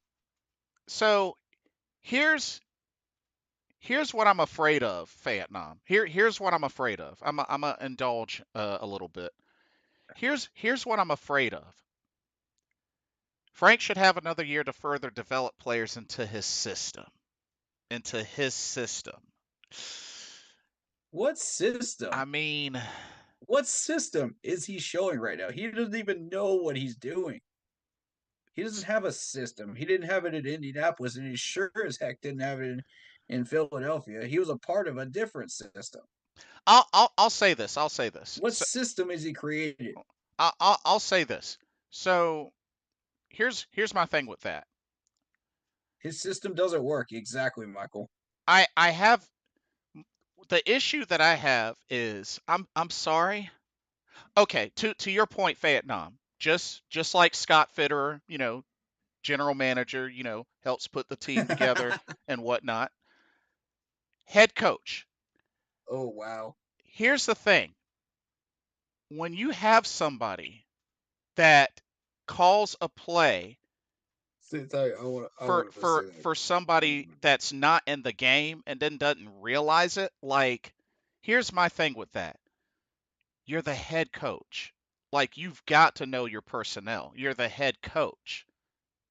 Like, when things like that happen, like, you got it makes me question. It really makes me put a lot of things into question. Secondly, now I understand. I know you don't like TMJ, but That here's furthers his point, here here Vietnam. here's the thing. When you see somebody go in there and have 9 catches, had the most catches Oh, he's ever had in a game for sit 50 tight, Michael. for 56 yards, and then you don't play him in the next game, period? Like I don't mentally, know. like mentally, that using myself as an example, like for me to do that and then I don't get put in the next game, mentally that's got to really screw with me because it's like I had the most catches out of any receiver in that game Yeah. and I don't get a chance to follow up. I'm not injured or anything like Right. that. I don't Right. I'm not even given a And then chance there's the to Adam Thielen one too. I'm not even given a chance to follow up. Oh my lord. Vietnam, that's not fair, bro. That's not fair. No, it's not. That's It's really unfair. not. He had the Michael Tillman he had says the most catches out of every other receiver in that game, bro. That's not fair. That's not fair. Michael Tillman says to hire Dan Morgan is like the Niners hiring John Lynch and then take a kicker with their first pick. Because here's the because here You are so right, dude. because here's the thing. He Here made Matt Ryan look like trash. hold on. Cuz here's the thing. While you may feel that way, there were games Oh, where he didn't have anything that's not going fair. and others had more than that and we still lost. You see what I'm saying? Yep. You see what I'm Yep. saying? So that's why I'm like that's like when you feed the hot hand at the time cuz it could be anybody. It could be anybody when Ooh. you've been feeding the hot hand and then you turn around and you don't put them in the next game. Can I just say this? Matt Ryan was a major dual threat in Atlanta, and then all of a sudden he can't get 2,000 yards under under Frank. Come on, something's wrong here. But Something's very wrong here. hold on for a second. Hold on for a second. Like understand my point, Vietnam. Like put yourself in that position, bro. Like try to put yourself in that position. You go in, you're racking up catches more than the others. You get targeted more than usual, and you get the catches, you get the targets, and then you don't get put in the game in the next game. Bro, how would you feel? Like seriously, how would you feel? Like you're not given the opportunity to redeem yourself. That's the Yeah, point. That's the point that I'm making. and to a degree, I can understand where TMJ feels that way. You know, he's not getting put in a proper position to do something, but you got to give it more time, bro. You know, you can't just say, "Oh, 2 days under the new offensive coordinator's uh, playbook," and nothing happens. Cause Be cause patient. We haven't you haven't even put it in a game yet, bro. cause and the thing is the You're reason not why even in a game, and you're giving permission to trade. yeah, exactly, Vietnam. And what makes it worse, Vietnam, is not everybody is pulling their weight. That's, not only him, there's many others. Like you were saying, Miles Sanders, he's not pulling his weight. You know, like like you said, I 1,000,000% agree with you, Vietnam. Yes, I would be pissed off like I'm not being trusted to perform. How do we know that's not the same Right. situation as TMJ? That's all I'm saying. Like I said, you can't expect somebody to perform to their best or even have an opportunity to make an effort when they're not consistently put in there. And I'll admit some of that is because TMJ wasn't always healthy. I'll give you that. That's true. He was not always healthy. He kind of had a rocky start. But Steve Smith was never forgotten on the sideline because he's Steve Smith. He's Steve Smith. What do you want? Of so course he's not going to get ignored. Come on. Now you just being goofy. that's my whole thing is just Oh, Lordy. it You really go to comes Steelers as if he's the only receiver. Why not testing Chark on the deep fly routes? Exactly. That's all Frank. Go talk to Frank. He wasn't giving up the playbook until this week. Well, we brought him in to spread the defense in a deep threat, yet he's running tight end routes. Exactly. Why? For what reason? Stupid. And not only that, I mean, heck, Steve Smith. Okay, Steve Smith. That's actually another good example. I mean, what did he do his rookie year? Kick and That punt was returner. one drop, Kick, Vietnam. kick and punt return. That was Um one drop. uh I will give you that one. Yes, that was wide open, and yes, that was a clear drop. But what about the rest of it? yeah, but the He was thing catching balls. Yeah, but the thing is, Steve Smith developed into a threat. Because remember, he played his rookie year as kickoff and punt return. Yep. Yep. He didn't really even get his real shot into his second year because He when wasn't you even getting proper separation during his rookie year. because if you remember, his second year, he Moose had to coach him up. yeah, there's that. And remember, that second year was when he finally got his shot. And the thing is, once he got his shot, which took a year, Oh, and Smitty actually led the league in returns his rookie year too. yeah, not only By the that, way, that was the same year the team finished 1-15. yeah, So he eventually developed into the Steve Smith that we've known for so long. And keyword developed. and the and the Keep cra- that in mind. and the crazy thing was, he had his share of, stumps because remember, right after the Super Bowl, had the freak Yep, broken leg and that took him out. So I mean, yep, everybody's story is different. I'll say that, yep. but it's like, you know, yes, TMJ had a drop, especially in that game, in the recent game. You know, Yeah, Thielen, who is a longer time veteran, he had 2 or 3 drops that game. Like yeah. they're With gonna 13 targets. they're gonna happen. Ultimately, all I'm saying is we have a history. We have a history of giving up players that may not have thrived here and have gone elsewhere and have thrived. And then you add another to the list of, oh, we could have done Okay. something with him if we just would have put him, you know, in the We in haven't the right even spot. used TMJ. We barely even used TMJ this year. Okay. We've been throwing it to Thielen like he's the only wide receiver we have on our wide receiver core. And meanwhile, Hayden Hurst is on the sideline more than the game. We can't even get Hurst in. And yet you want to say that TMJ isn't it? Okay. What did he do last year? Tell me again what he did last year under a proper offense. Yeah. And it's just like, like I go back to my Ricky Prohl example. I mean, we're talking about somebody in his long time career since day one that has never gone over 1,000 yards receiving in his whole career, and he has 2 championships. What do you expect I TMJ to mean, do? Like automatically turn into a freaking Pro Bowler after a year? It doesn't work like that. I mean, He can some only can't. do what he can do. I mean, some can. I mean, don't get me wrong. I Yeah. get what Vietnam is saying is that some If can't. they're developed like properly. like some can. Like, That's what I was getting at.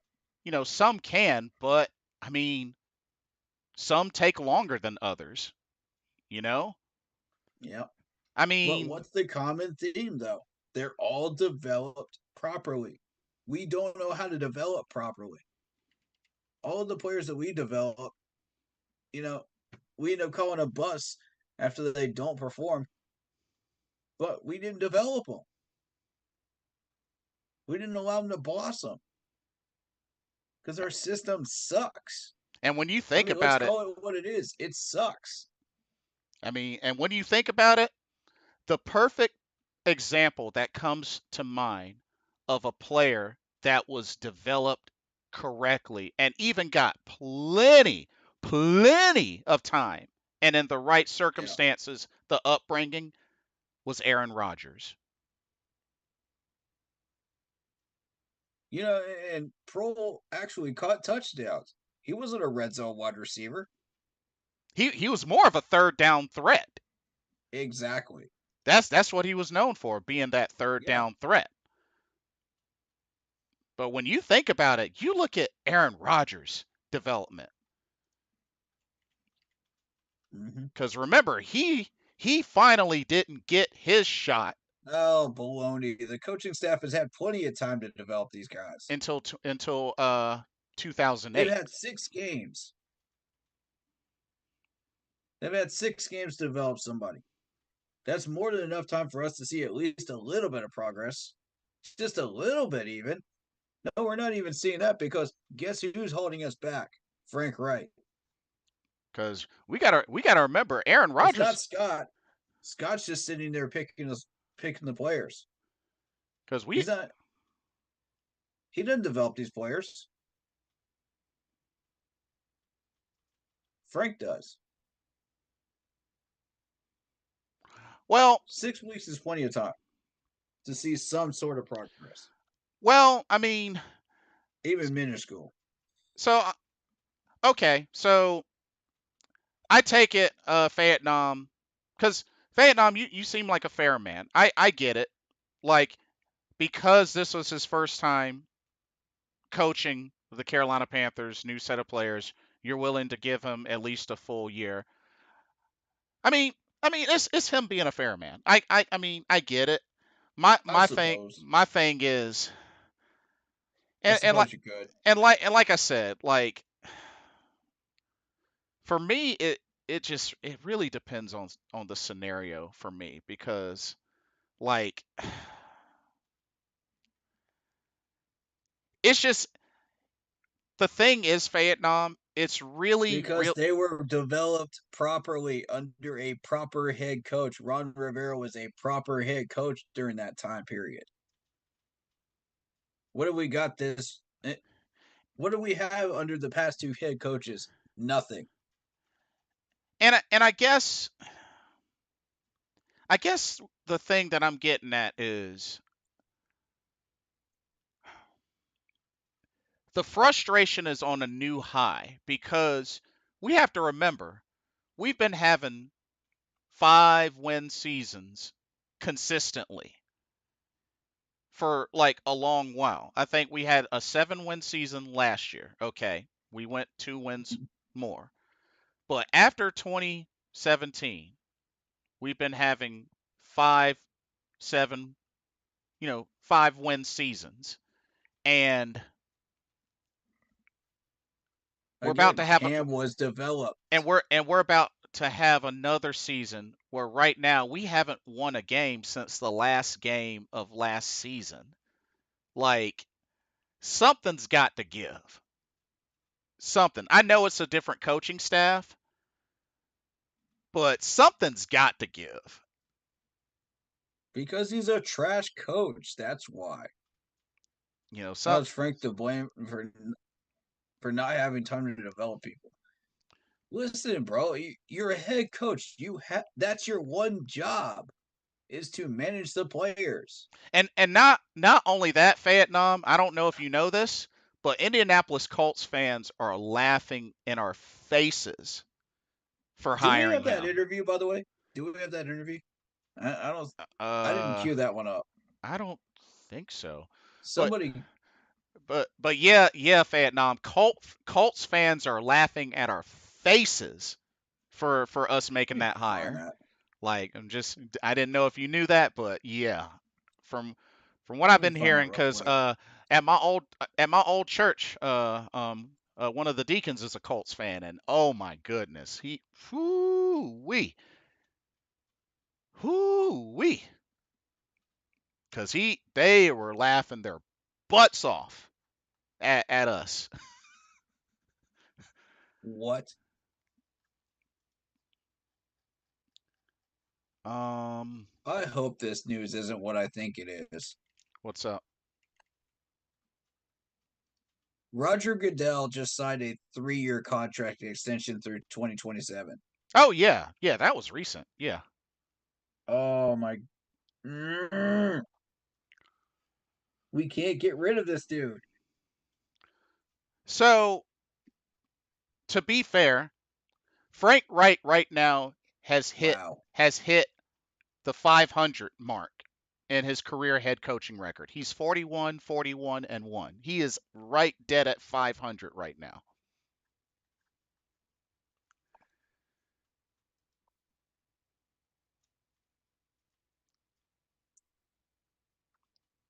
I mean, Yeah, Vietnam. They are, man. in one off season, They yeah. they are they are laughing their butts off. Like Yes, they are. they are literally like, I don't know why the heck we even made that hire. Yeah, the whole league is laughing at us because I mean we're at the Yeah. bottom. But I was saying mainly for that They've been laughing at us. mainly What's for that new? mainly for that coach hire. But Vietnam, work hard, make that paper, and we'll see you again. Work hard, buddy. Thank you for bringing the heat. Thank you for bringing it. Appreciate you, man. Appreciate you. Always love when you give your opinion, buddy. You're very passionate, and I love it. But yeah, Vietnam, when you get a chance, on any of my videos, just leave a comment so I can send you those links. Just any random comment, whatever you'd like. Yep. But okay, so free agent. I got a couple of comments. Oh, okay, yeah. Go through your comments.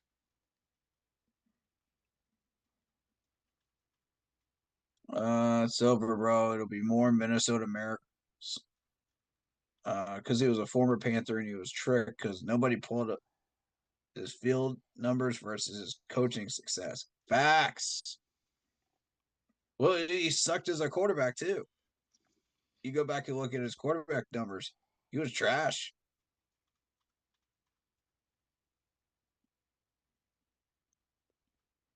I mean, but that's a thing, man. But at least we completely know where Vietnam stands. Get rid of the Yeah. GM, give the coach one more shot, like Oh yeah. one more year. Oh yeah. So we pretty much know where he stands, and that's good. You laid it out on the line like that. We can appreciate that. I think you said Bryce Young will outlast Richardson because they have to teach him how to slide. Ooh, good point. Good point. Right? They didn't look at that yet. He claims to be a quarterback groomer. Yeah. Yet he sucked as a quarterback. Yep. Facts. Facts. Facts. Big facts, Michael Thomas. How you gonna be a quarterback whisperer if you can't even successfully play on the field yourself back in the day? dang. Ouch. Matt Ryan was already groomed, so explain the decline in numbers. Facts. Michael Tillman is on fire today. Let's go. Let's go. Come on with it. Come on with it. Love this. And I want to make a quick comment about Roger Goodell real quick. Because we have the worst commissioner right now. The worst. Oh yeah, I don't think anybody He had likes Bill Roger Belichick Goodell. in his back pocket. Yeah. He's got the refs in his back pocket. Take care, Vietnam. And he's made some of the worst decisions as a commissioner we have ever seen.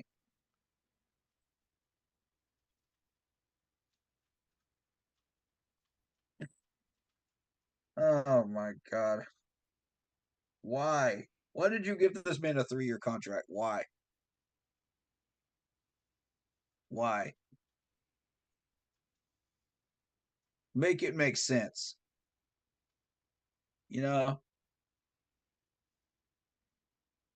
let me go on to the page and see if we can find it. All right. I'm wondering if somebody posted the Colts interview of the players. I don't think they did. So the final score was Yeah, 31-24. they did Oh, post okay. it. Let me see.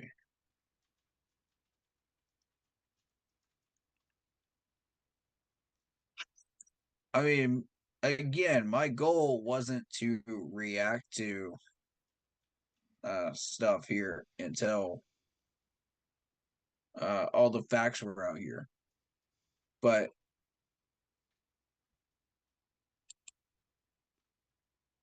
this was the Pat McAfee show, where they were talking about to Colts players, Colts fans. My mistake, Colts fans, Mm-hmm. and and they were just sounding off, dude. It was ugly, dude. Yeah, like I'm not surprised. That's why I was thinking. I was hearing that like Colts fans were just like laughing their butts off at us Oh, for making that it's a move. joke, man. It's wow. Um, he was in the stands talking to a diehard Minnesota booster in the 1967 Minnesota jacket. Her card cleared, and the next thing he knows, uh, safety destroys Saints wide receiver, no flag, no mama grace. Saves Vikings from bees. Wow. Not sure how to react to that. What's Wow. going on, Jeffrey? The stamper, Jeffrey. How you doing, man? Shout out to you. Um,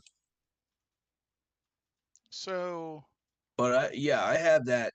I have that in on the Facebook page. If anybody wants to see it on the Facebook page, and oh, I can also cool link it deal. in chat if you want to see it. Cool deal. Um, Just let me know.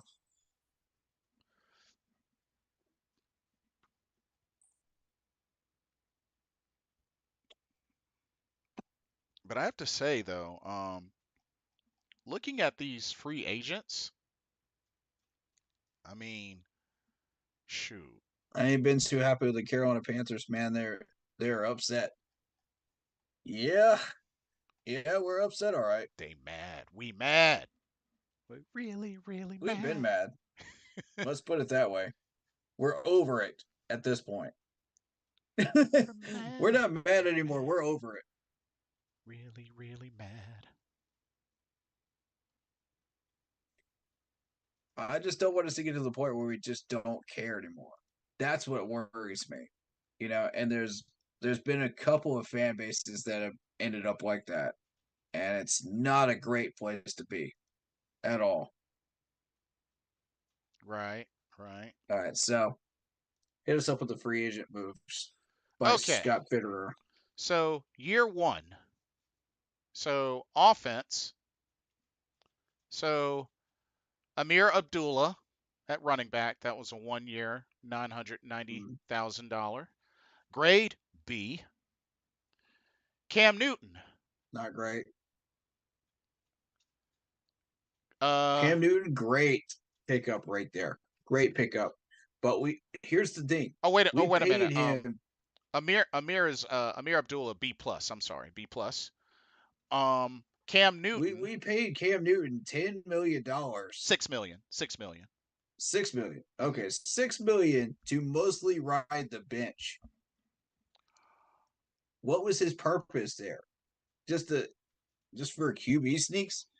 Dude, we could have had Sam Darnold or Baker Mayfield do that. Yeah, pretty much. That was a joke. We paid $6 million for what? Yeah. For Um 6 games. 1 year, 6 million. Grade C. Okay. Cameron Irving. 2 years, $10 million, Trash. $8 million of that guaranteed. Grade Trash pickup right there. D plus. Pat Elflein at guard, 3 years, $13.5 million, six of it guaranteed. Grade D minus. Okay, for defense, Hassan Reddick for 1 year, Good $6 million. Grade A. Yep. Frankie Louvu, linebacker, 1 year, $1.1 million. Grade A. Great pickup. Daquan Jones, defensive tackle, 1 year, $4.1 million. Did nothing. Grade A minus.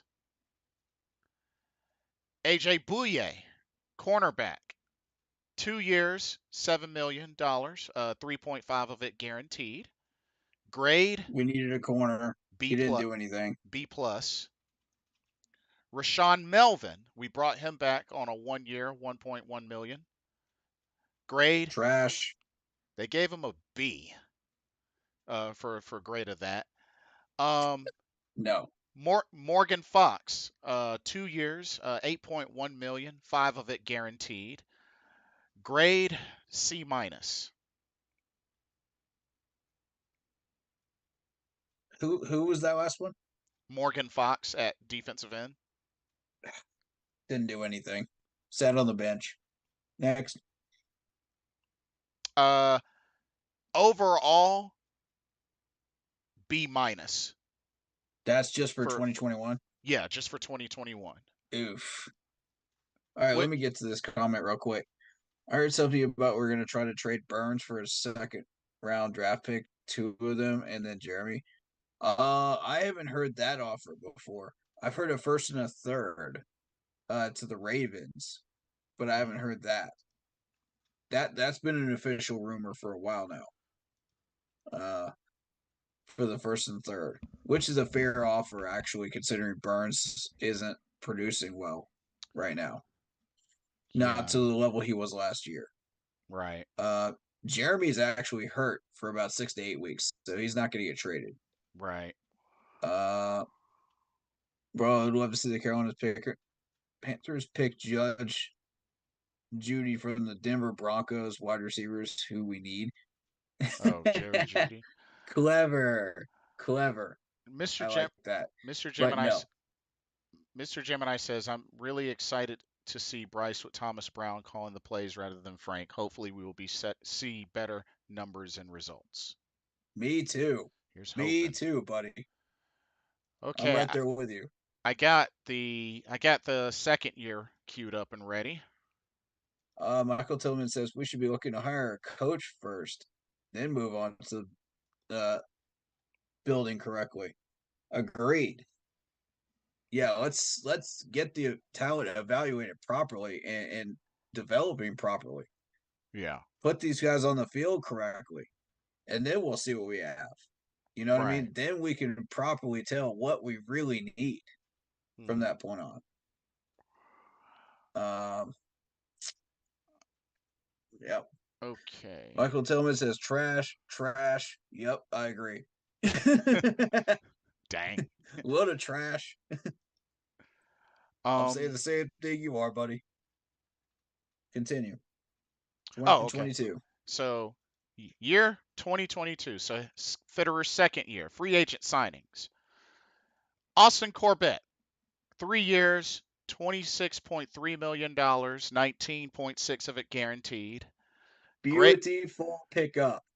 Grade, they gave it a B. Didn't we get Bozeman before him? We got Bozeman before we got Corbett. He convinced Corbett to come. Yes, I believe so. Yep. Bradley Bozeman, center, 1 year, $2.8 million with $1 million guaranteed. Grade, yes, sir. Grade was a B plus. Great pickup. Deonta Foreman, running back, 1 year, $2 million, 940K guaranteed. Good pickup. Grade A. Mm-hmm. Matt Ioannidis, defensive tackle, 1 year, 5.9 million. 5.8 of it guaranteed. Let's stop right there. Defensive tackles. We've had a lot of issues with picking up defensive tackles, whether it be drafting them or picking them up in free agency. And I wonder what the heck is going on here, because Derek Brown is the only one hit we've had in like 5 years at defensive tackle. Yeah, And because I wonder, like, what's the deal here? Like, are they not developed properly? Are they not, you know, are we getting the wrong ones for the wrong system? What are we doing here? Like, yeah, and defensive before tackle has been a big mystery to me, because I don't understand enough about that position to really tell you and what. before him, like the last two big hits before him were KK Short and Starla Tulele. Yeah, not Um, enough snaps. Who are you talking about? we Michael had Tillman. we had Butler. I think it was what, Veron Butler. We had in this start. This goes back to KK Short. KK Short was good, Yep. but um, I think just over the after that point, it started to fall off the wagon wheels.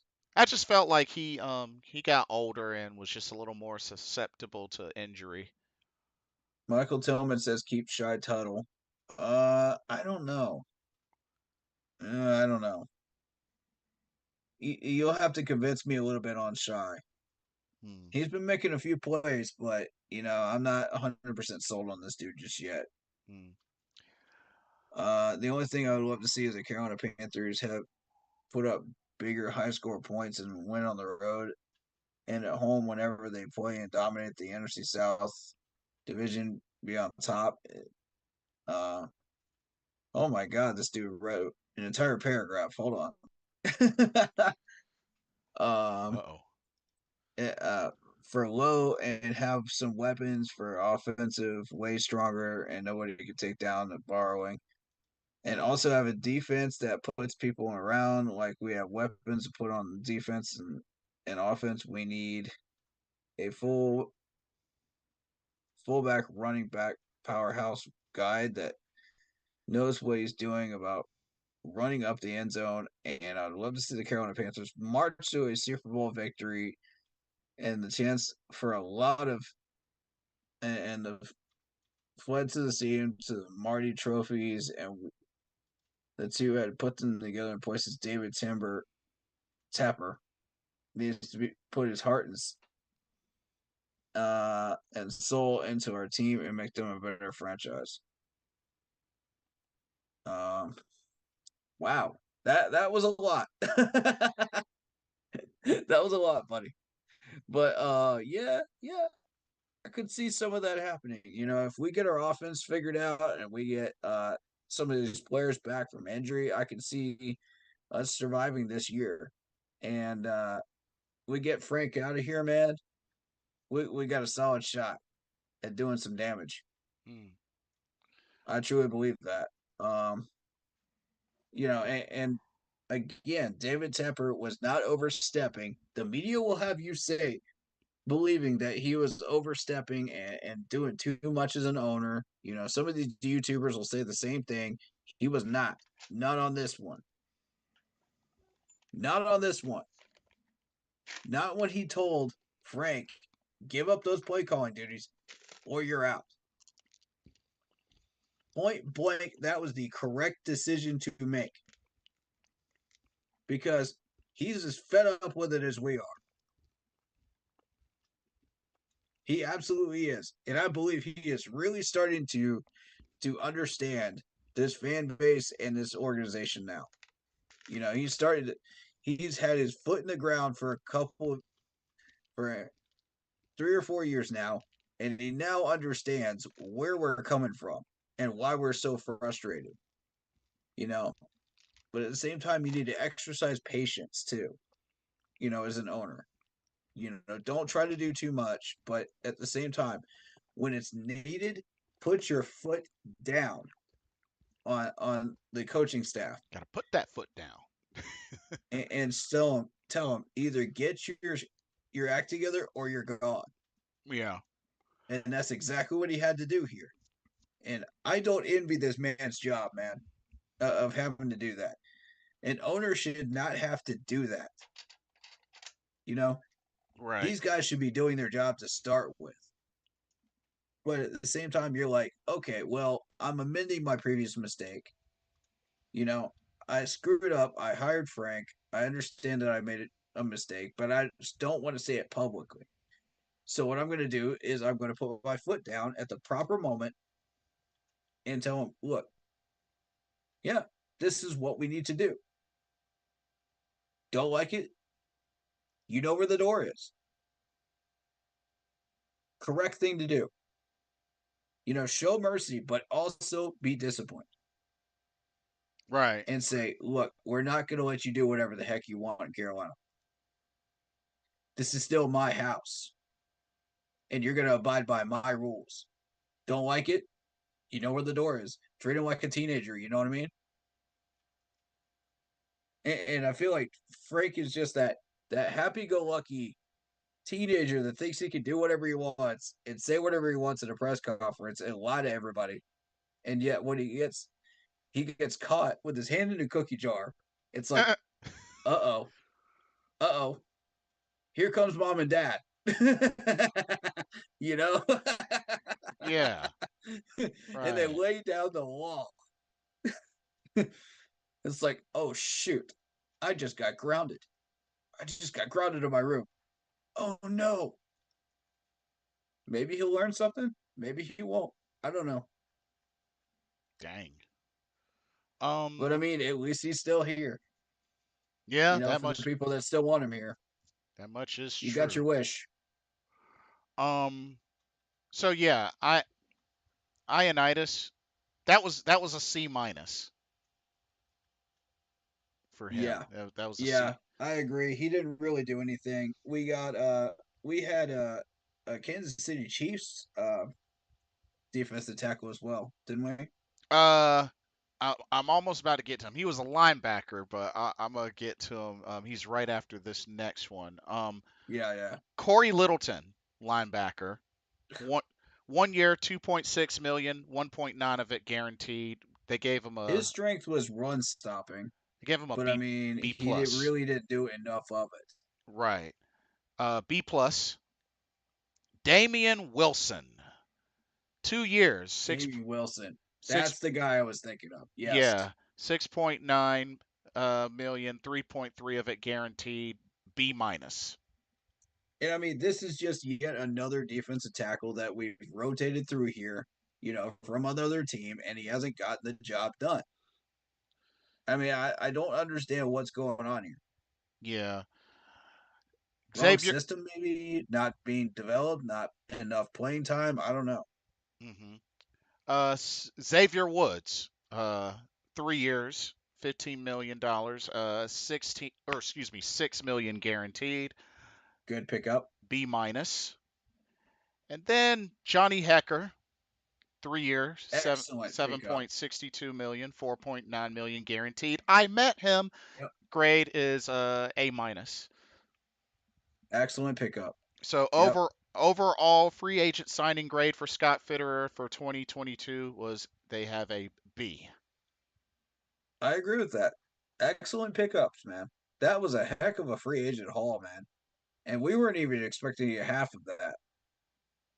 We had no idea half of that was going to be on the market. We got lucky for the most part. Yeah, So Tepper's just like, oh shoot, all these names are on this list. Oh, we need to free up some money. yeah. We need these people. It's time to go on a rebuild, man. This is the time to do it. So, I mean, when it comes to free agency, I Yeah. mean, All before Frank was hired, by the way. I want to mention that.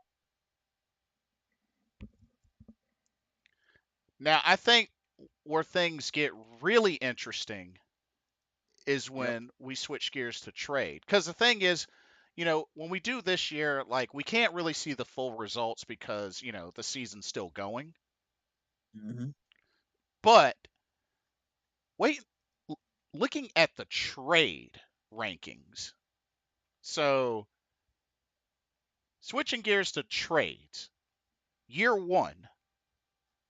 So first was the obvious one, trading for Sam Darnold, giving up 3 picks. That Now, was a stupid trade. now Idiotic trade. to refresh everybody's memory, we got Sam Darnold and we gave up uh, a 2021 6th round pick, 2022 2nd round pick, 2022 4th round pick, all to the Jets. Grade for that, F. Dumbass pick trade right there. Absolutely dumbass trade. uh, The Jets got away with a absolute swindling on that one. yeah. Okay. Trading quarterback Teddy Bridgewater for a 2021 6th round pick. We traded him to the Broncos. Grade C plus. Um, yeah, Yeah, I guess I can agree with that. Um, yeah. Panthers trading away Greg Little for a 7th rounder. Got a 2022 7th round pick to the Dolphins. Grade a B, which it worked out Great for us because trade. unfortunately Greg Little did not pan out for us at all. Yeah, he was not it. Yeah, And we should have gotten rid of Cam Irving while we were doing it. Gotten a yeah. sixth out of it too. Okay. Panthers trade Denzel Perryman and swap late round picks. So we received a 2022 6th round pick. We gave away Denzel Perryman and a 2022 7th round pick to the Raiders. Grade Basically, we just F. gave him away for free. Yeah, but Idiotic trade. the grade was F. No, no. I want something for that in return. Don't give me a garbage time sevens for that.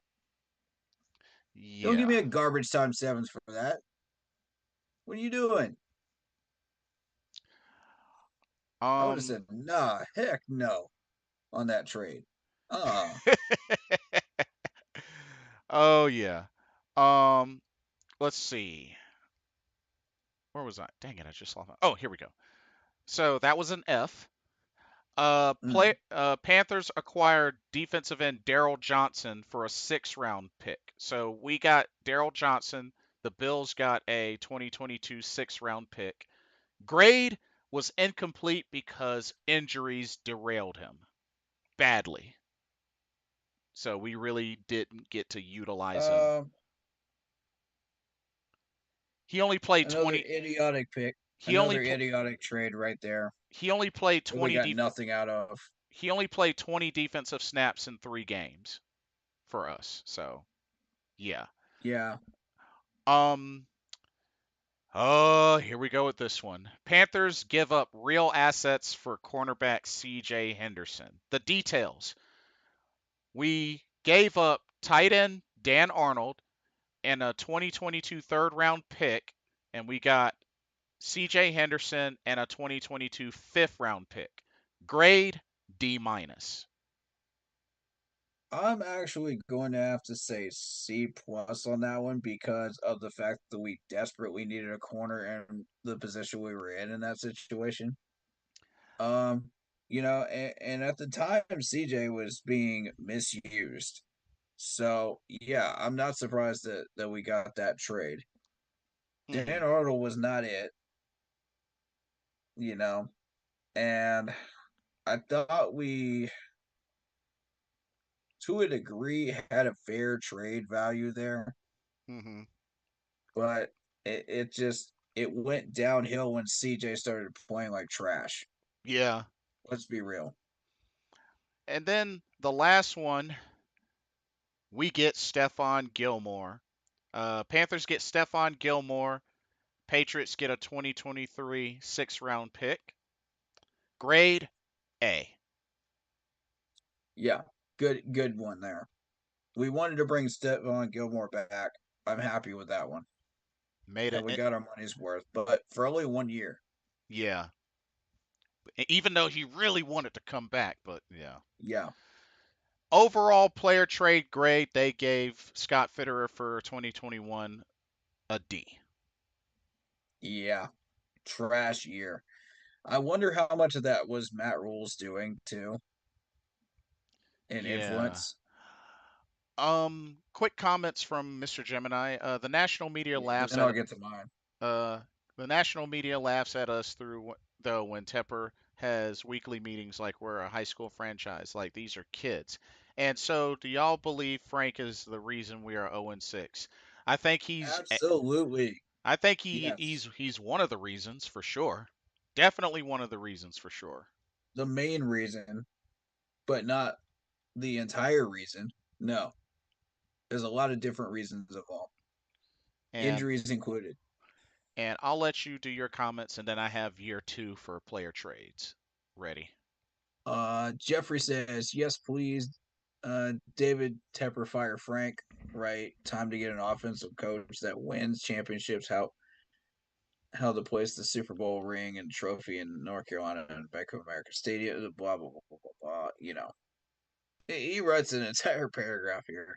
I'm not gonna read all of that. But yeah, I get your point, man. I read it. Um,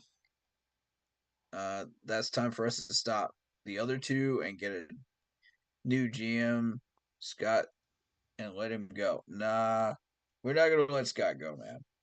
We're not gonna let Scott go. Um, that's what I'm wondering. Um, who are you talking about that wasn't getting enough snaps, Michael Tillman? I saw that comment earlier.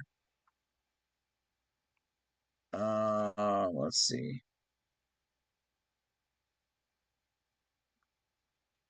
Oh, Indianitis. Gotcha. Hmm. Yeah, I can agree with that. If we come out of the 3-4 and go back to the full time 4-3 and nickel, he will show you. Shoot, that's what I want, man. Yeah, I would like that as well. I've never been a fan of 3-4. Um, Yeah. I'm trying to read these comments, but it's scrolling and it acts weird. yeah, So, it has its on a phone. moments. So if I missed your comment in the Facebook chat, I apologize. But I'm just gonna read the ones I can. Big mistake right after Arnold trade. Sammy D went straight. Dang it. I was trying to read that. And it went off my screen. Yeah, y'all gotta chill out on the comments on Facebook. I can't read all these. They go too fast. And then they just go off the screen and it glitches. So I can't go back and read them. Mm. Oh my god, Darnold sold himself out. Yeah, true. Joe Brady fired. Big mistake that year. Perryman and Reddick should still be in Carolina. Facts. Uh, come on. Come on. Stop being screwy. Yeah, it's gonna keep being screwy. I can't read all of these. I apologize, guys. Um, whether I may have anybody found me at Carolina Panthers in black and blue, the brand new one. An extra large keep pounding on the shield, but they need Carolina Panthers. What are you talking about? Like a shirt, hat, something like that, maybe? I don't know. Mom said I could be patient till somebody got me. I don't know. Mm. Um, Just let me I'm not exactly sure what you're talking about, buddy. just let me know when you're ready for year two. Oh, Carolina Panther helmet. Gotcha. I haven't seen any helmets that look like that. Have you? With the shield? No. No, no, not that I know of. Yeah, me neither. Unless you're just looking for a regular Carolina Panther helmet. I mean, that's one thing because they do have that one, and I actually have I have the black one from the Thursday night game, Oh snap! signed by Bradley Bozeman himself. Yes, you see it. The Bozeman himself signed this in person. So, That's what's up. I can dig it. I can dig it. you Um, said any kind of Carolina Panthers helmet as long as I could put it on. Yes. Oh. Um, what are you wanting me to buy it for you? I don't have that kind of money, bro. If I had that kind of money, I'd be buying myself one. I'd be buying my buddy Blitz one too. I got a pretty big head, so just let you know, I got a big old dome. So And probably David one too as well. yeah, I got a big old head. But oh, you talking about a used helmet where you could put up on yourself? Oh, okay. Oh, I have no idea. I would try probably some of the sports stores, maybe. Go ask them where you might be able to find one, okay. or Um, Amazon. Amazon's pretty good for that stuff.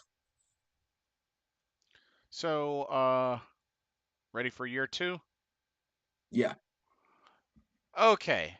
This is a little bit more forgiving. So Scott Fitterer's second year, player trades. Mhm. First, traded for Baker Mayfield. Of course, we got Baker Mayfield. We sent out a 2024 fifth round pick. Grade C minus. Hold it on that one. I never wanted Sam Darnold, and I never wanted Sam Darnold at all. I knew this dude was not the answer for us. I said no to that before we even made the trade. Mm-hmm. I want that on record. That's on VOD several times. That's on VOD. As far as Baker Mayfield, I saw what he did in Cleveland, against Pittsburgh, Yeah, and I said, okay, this dude's got some potential. and You just gotta get it out of him yeah, with the he's right had coaching. got playoff experience, won a playoff game, so Yeah, something not and even I Sam said, Darnold has done. So yeah, and I said, okay, maybe he might be halfway the answer, but we got to do something with him though. That's yeah, our problem. We don't know how to use these guys. and he's only won one game for us. So I Yeah, mean, but I mean, what an epic game against Pittsburgh in that playoff game though. right, that We, is true. nobody talks about that. Nobody. After all those games that Pittsburgh has demolished the Browns, and I Yeah, mean, absolutely dug them 50,000 graves yeah, and buried different body parts they usually of the Browns in them yeah they over the past usually have their 50 number. years. And yet, here comes Baker Mayfield with the Browns. And I stayed up and watched this, and I could not believe my eyes. They were stomping the heck out of him. I was like, finally, justice for the Browns. And in a humongous big way. Man, I was so excited for that, man. I'm not even a Browns fan. I love that for y'all, man. You have waited so long for that to happen, and that's had to be satisfying. Way more satisfying than a Snickers bar. uh, Oh man. that's funny. Um. But yeah, C minus. Yeah. I thought we had something there that we could do something with, but nah, Yeah, unfortunately not. nope. Yeah, here's where it gets interesting. Mm. Unfortunately, Panthers traded away Christian McCaffrey. So Panthers sent out Christian McCaffrey. In return, we got a 2023 second round pick, a third round pick, a fourth round pick, and a 2024 fifth round pick. And the and the and the grade for that was a B. Oh my god. You got to see the value in that trade right there. That is a lot of picks. Yeah. That's a heck of a lot of picks. He was a generational talent, and he still is. Yep. And I mean, who's winning that trade right now? Well, right now it's been It's San not Fran. us. Not us. You know, Oh, boy. McCaffrey, he did suffer an injury, but I don't think he's going to be out long.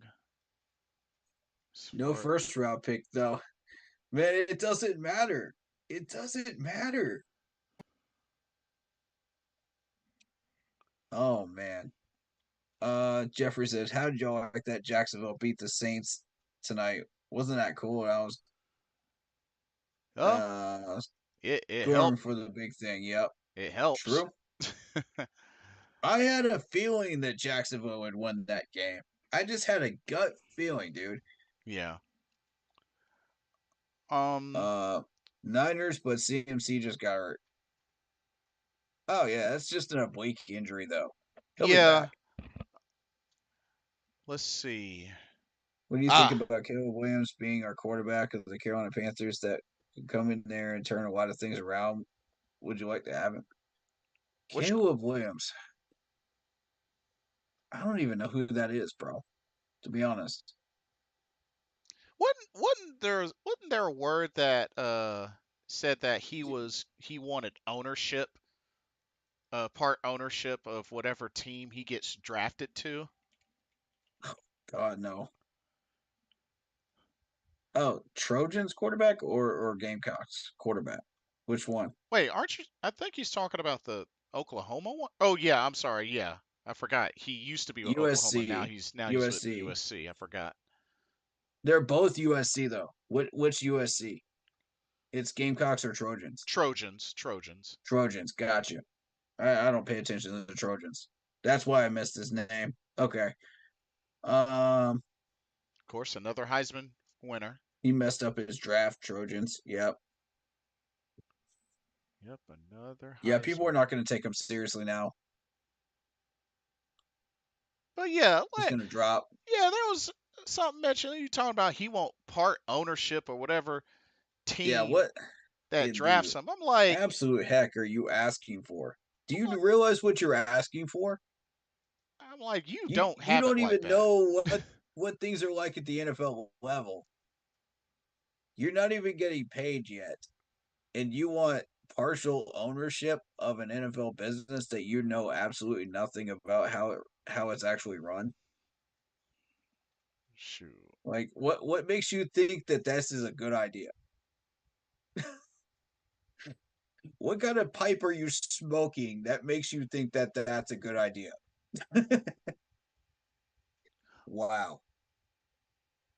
Not us. Nope. Nope. We already got our quarterback. Thank you. Next. Oh, apparently, there's a clip of Derek Carr getting pissed at Chris Olave. He threw a deep ball, and I guess he was yelling at Olave, saying that he, was supposed to keep running his route, and it just seemed like he slowed down Oh because, God. yeah, yeah. A Cali pipe. Mm. Oh gosh. So, This is what makes this stream fun. This stuff right here. yep, Thank you for that, Michael Tillman. Thank you. I am so glad I kept this PG. yeah, fair enough. Oh, Olave can come to Carolina. Yeah, I'm not against it. I'd rather have T. Higgins though. As far as Jerry Judy, no. Steve Smith already shut that one down. Not happening. I got the Buffalo Bills beating the Tampa Bay Buccaneers. Road I shut down. Yeah. Buffalo. Buffalo's gonna beat Tampa Bay. Yep, that's happening. All right, go ahead for it. Robbie Anderson. Oh God, Robbie Chosen Anderson. What do we trade for this dude? So we sent out Robbie Anderson. We received a 2024 sixth round pick and a 2025 seventh round pick. Grade B plus. Oh my God, we traded this dude for a ham sandwich and some chips. Yeah.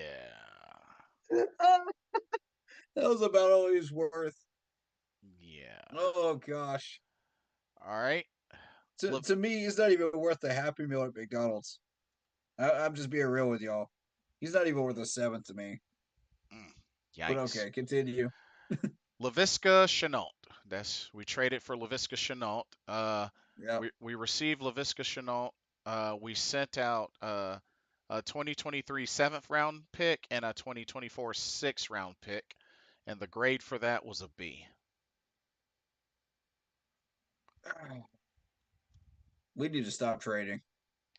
And then the last one was when we traded away tackle Dennis Daly.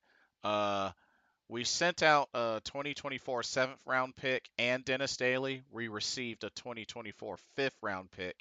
That grade was a B plus. Great Overall, trade. Great over trade. overall B. Great trade on LaVisca, actually. I'm happy with that one and on the last one as well. So for year one, it was a D. For year two, it was a B. I think the first year he had no idea what he was doing. His first year fresh as a GM. He was trying to keep the ball rolling and afloat, in Carolina and not make a wave. Second time around, it was just like, okay, we need help here. We need help here. We need help here. Let's make a move here. Let's try to get this going. And as far as Robbie is concerned, you ever go to McDonald's to just they have those Pokemon cards at McDonald's now? What? Oh Lord. Yeah. The Pokemon battle cards.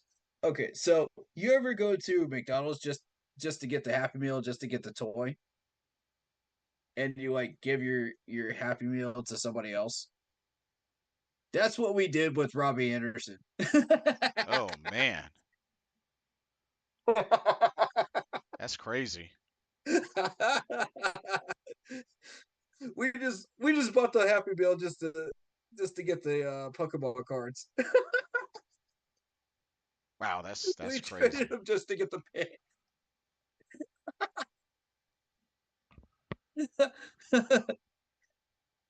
Dude's not even worth the paper the Pokemon card was printed on.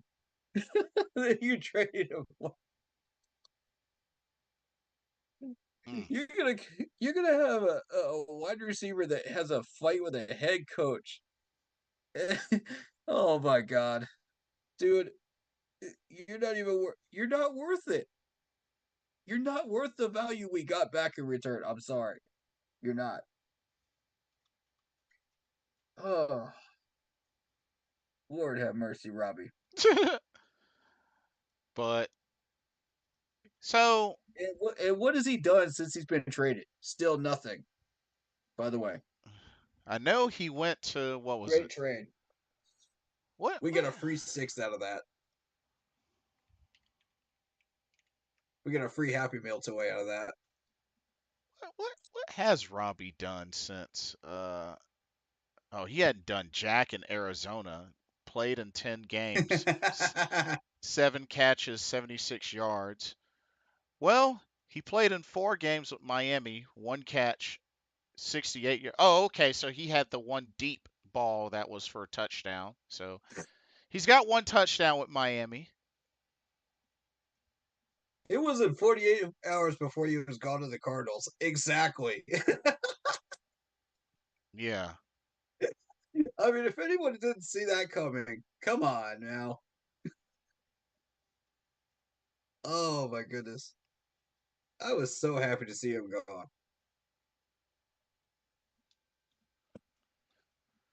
But I mean, overall, I mean, shoot. The dude Scott Fitterer, I just really feel like I mean, he's done good in some areas and bad in other areas. I mean, Yeah. when you're looking at between the draft, trades and free agents, I mean, Yeah. some he did better than others, you know? Yeah. Yeah. So, that's the only thing with that. But I mean, I don't know. Overall, I just really feel like my take and I'll this is all that I have left to say, and then I'll let you finish off or go from there. The only thing that I can say, my thing with Scott Fitterer is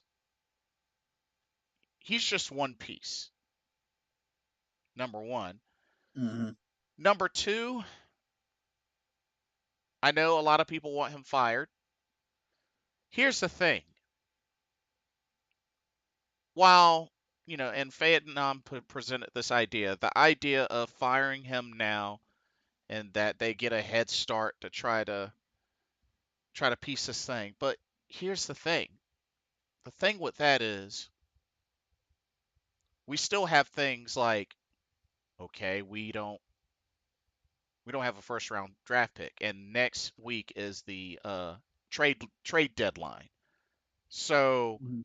the challenge of we let Scott go, and then we got to scramble to get an interim GM or a new GM into position, and then perhaps try to fire a way to try to acquire a first round draft pick. But aside from that, when it comes down to it, we just need to win games. We need to start winning games, as many as we can Yeah. out of this bye week, because the fact of the matter is, some folks have mentioned tanking. Tanking, even though I think tanking is for cowards, it's not going to help us even if we were to intentionally tank because we have no first round draft pick. So Exactly. that really, at this point, that really should not be an idea that gets entertained. Period. My, Yeah, I'm not a fan of it either. but when it comes to Scott, just I think a big thing is it's more than just him. It's a lot of different things. Like I said, David Tepper needing to step back and just be an owner, just chill and be an owner. You know, let Fitterer Yeah. do GM things. And Mm-hmm. Frank, like I said, this may be Frank's like ditch effort to turn the ship around through handing the keys to Thomas Brown. But overall, I have to say I'm pretty down the middle with Scott Fitter. He's done some things good, he's done some things bad. And it's like I factor in, we have to remember he didn't become a GM until he came to Carolina. Now, that's not to say that we can't take some of the things that he may have gained from his time with the Giants and his time with the Seahawks. But Mm-hmm. being the difficulty that there lies with him having to come through to Carolina and fix the mess that Marty Herney left behind, because, despite what Marty Herney may have done, he got fired. And as a matter of fact, twice. Because remember, got let go before, then they brought him back. Then he eventually got fired again. So there's that. And then just, like I said, him stepping into that GM role. And like I said, trading was pretty weak, but the dude did pretty well with free agent signings and, maybe a few draft picks, maybe not a whole lot, but a few draft picks. But the dude did well with free agent signings overall. And trades, I felt like the trades were the worst. So, I mean, that's the way I look at Scott Fitterer. But if you ask me, I'm okay with just letting him finish the season, at least finish the season, just to see what we can get done, where we're really gonna end up being at the end of the Mm, season. Because I really don't think yeah. firing him now and letting somebody step in, I really don't think that's gonna change anything right now.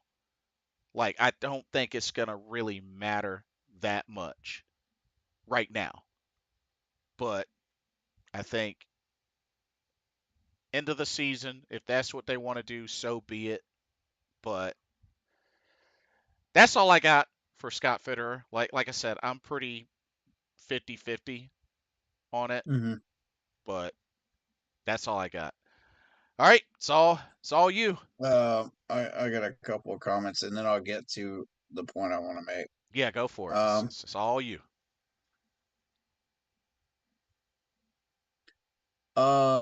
what happened to Josh Norman? He's a free agent.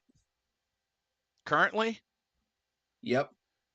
Oh no, he's with the yeah, Bills. he He's he, with he the got picked Bills. up by the Bills. Yeah, Yep. Mm-hmm. And we didn't give him even a courtesy phone call. and he got picked Not up, even to see how he's. Not even to see how he's doing. and I believe he Like, are was you kidding me? dirt cheap. Come on. We could get him for the price of a low bag, low price of a Subway sandwich in a bag of chips. Wouldn't you want that? One of the best corners in the league. But no, sitting on the free agent couch for 6 weeks, and then the Bills pick him up. Either that or This is working just at his sad. either that or he was still working at his barista. One of the two.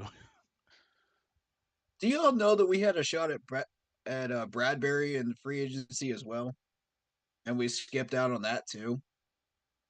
Mm. That makes me even more mad. Yes, James Bradbury. We could have brought him back. Not even a phone call.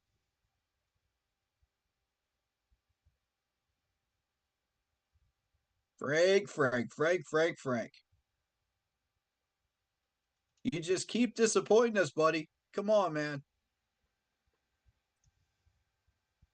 We bring your buddy in here for a feel good story. That's the feel good story of the year. Bring back either Josh Norman or Bradbury. We'd love to have them back for pennies on the dime. Are you kidding me? You skip out on McCole Hardman. He goes to the Jets, gets mismanaged, does nothing in their system, then gets traded right back to the Chiefs for breadcrumbs. You missed your shot again. What are you doing? What is this? What is this, amateur hour? Come on, man. Not even a phone call to these people? Not even a phone Sad. call. Oh man. I got the Falcons losing too. Okay. Yep. I can see that. That was an old comment, sorry. I would have brought him back and he would be happy. Yep. Uh oh. Okay. Yeah. You're still trying to figure out where he is. All right. To my closing thoughts here. First of all, I've Mm-hmm. just heard so many people say so many things about Scott. You know, so many negative things, and some of y'all are flip floppers. Most of you are not. I give you your credit. Most of you are not. But my whole thing is, and I'm going to keep it a buck. Scott did a lot of good things for us. He kept this team afloat during 2 very dangerous years of Matt Rule. That could have been disastrous. That we could have been sitting there with 1 or 2 wins if Scott Fitterer had not made those moves. You're welcome. If I'm Scott, I'm saying you're welcome. I care more about this team than Matt Rule ever will Uh-oh. on any given day. And the thing is, Steve Wilkes recognized it. And he said, I want this job. I've never seen any coach in this organization push for a job at any point the way Wilkes did. Nobody did. I was like, finally, somebody that actually cares about this team and is willing to put their entire heart and soul into it. That's what I want in a head coach in Carolina that understands it from the top to the bottom. That's what I want. But no, we get Frank. And Scott has to go. Okay. Another year of mend the boat. Got it. But at this point, he's had a little bit of experience. So he says, okay, I'm going to take some money out of people's contracts and I'm going to go fill out this team myself. Because I've got the power to do this now. I've got the freedom to do this. They took off the training wheels. I'm ready to go. Let's do this. The lion is officially out of the cage. So he builds this beautiful 9 to 10 win roster on paper. And that's taking into consideration injuries and a rookie quarterback. All right. Mm. And somehow Frank manages to ruin all of it. All of it. And bring us to an 0-6.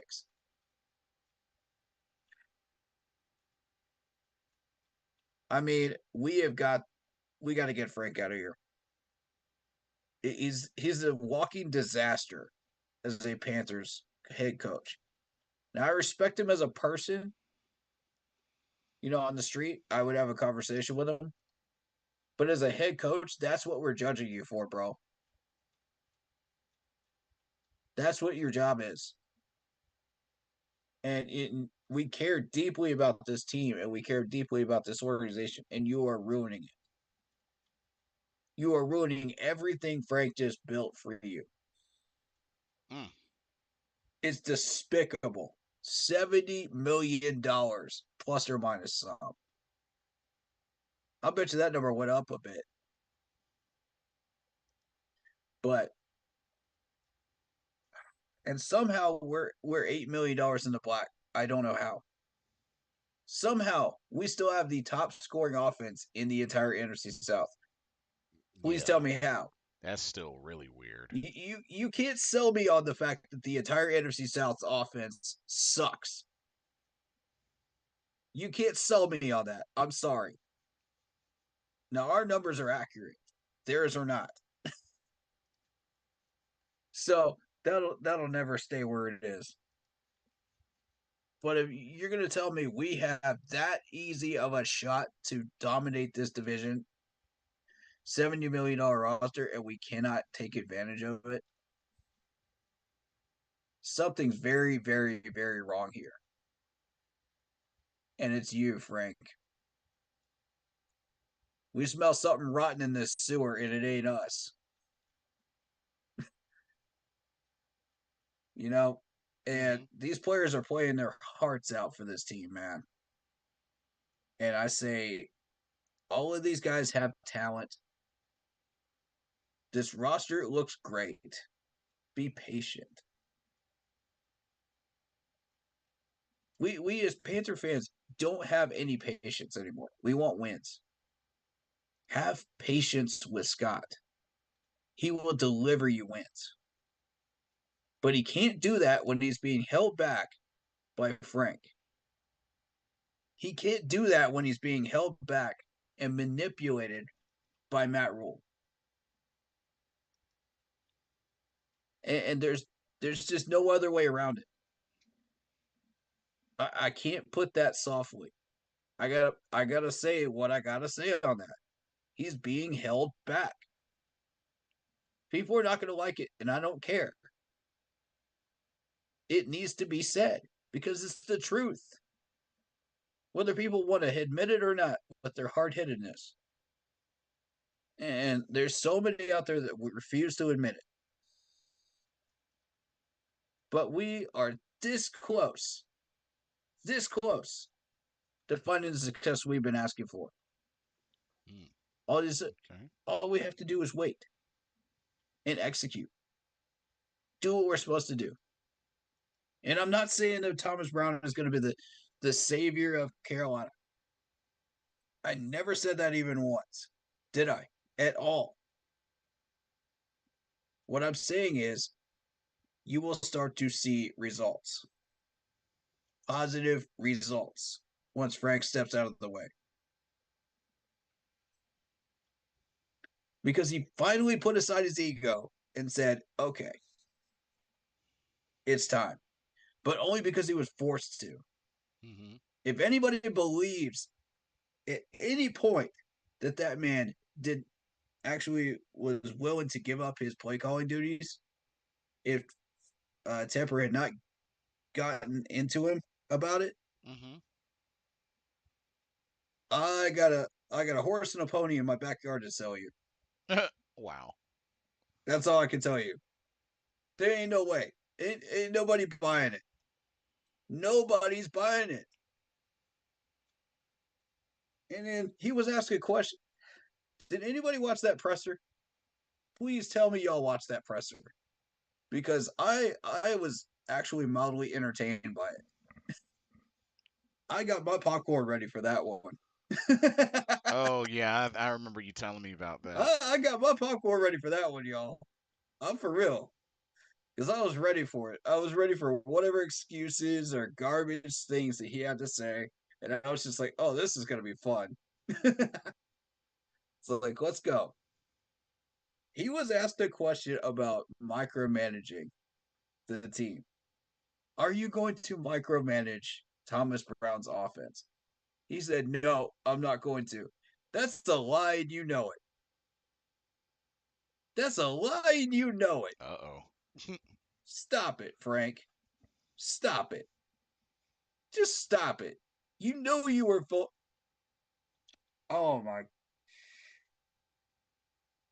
God, Frank. What are we going to do with you? What are we going to do with you, bro? You can't just sit there and lie to the public like that and expect people not. You know, we're not buying your car salesman pitch anymore. We're not. Not after an 0-6 season. We've seen through the curtain, bro. And we saw right through it the second you said that. You know, this is a PG stream, so I'm going to go ahead and say this. Go for it. The second he said that, I was like, bullshit. I was like, that's bullshit. And you know it, Frank. Come on, bro. Oh, man. I was like, Who's actually buying this now? Who? After an 0-6 season, who do you expect to buy these lies? Whoever has You enough know, money to pay for those lies. oh my,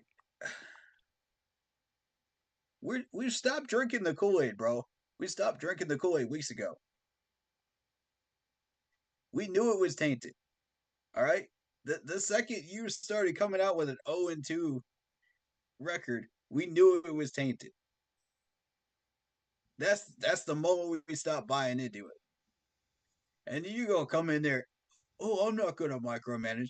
Yeah, right. Yeah, right. And I got a leprechaun in my backyard chained up Uh-oh. just for good luck. Where's my pot of gold? Where's my unicorn? Where's my flying dragon? Come on, bro. Are you serious? Are you serious with that? And I'm trying not to turn this into a bash for extreme. I've tried so hard, but I can't do it anymore. Uh-oh. I can't do it. Somebody's got to expose it, bro. Uh-oh. What you gonna Somebody's do? got to. Nobody wants to hear the truth anymore in this fan base, man. I'm telling you. Oh God. But I'm telling you, I think that, and now I got a comment about bringing Ron Rivera back. Oh, don't even get me started on that. Because here's the thing, Frank made the same stupid mistakes that Ron did in 2019, and Ron got fired for it. But you're gonna sell me on the fact that Frank is oh, the savior of Carolina. Oh, he's gonna change everything. Man, we done heard this story already. We done heard this fairy tale already. We heard that from Matt Rule.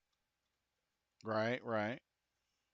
You know, like nobody's buying it anymore, bro. Yeah, it's like the kid who cried wolf. You know, Yeah, the boy who cried wolf. Yeah. the boy who cried wolf. We're not buying it anymore, bro. Stop selling us feel good stories, Mister Tepper. We don't want that. We want wins. We've been wanting wins from the very beginning, and Yep. we still want wins. We're never not gonna want wins. We're not going anywhere. You know, we're Facts. only going to hit you in the pockets if you keep doing this garbage and hiring the wrong people. And I'm telling you, that seems to be the only language you understand. And I hate to say that. I hate to be that way as a Panthers fan, but it's starting to feel like that's true. You know what I mean? Because it worked the first time when we got rid of Matt Rule. Right. And I hate to go back to something that works, but how do you expect to get change in Carolina? But I'm glad you finally listened to me, though, Mr. Tepper, because now we can start to do something in Carolina. Now we can start to make some noise. And I didn't want to have to be that person that says, "Oh, hit him in the wallets," because that's not who I want to be as a Panthers fan. I don't think any of us do. We all want to go to games. We all want to be entertained, even if we lose. We want to be Right. entertained. We want to be entertained. I can agree. Yeah. Do you think it's time for a new owner? I would say if he fails again with the third head coach, then yes, that's strike three. I'm sorry, bro. I've given you 3 chances. That's it. I can't back you up anymore. You did that to yourself. You dug your own grave. You refused to take out the turf. You screwed up the training camp area, and now 0 for 3 on head coaches. You got one job as an owner. Just hire the guy and stay out of the way. If you don't know anything about football, stay out of the way. Let these guys do their thing. If they fail, fire them. Point blank, fire them. Yep. You took too long. You waited too long on Matt Rule. Panthers fans got pissed. They hit you in the wallets. You couldn't do anything but fire them. Right. And we're back to this point again now with Frank. Please don't make the mistake of waiting until year 2 to fire this dude mid-season. Take care of it now while you got a chance at the end of the year. Do not let this man see another offseason because he will screw this team up. I don't want him touching the combine. I don't want him touching the scouting. I don't want him touching the draft. None of it. Not again.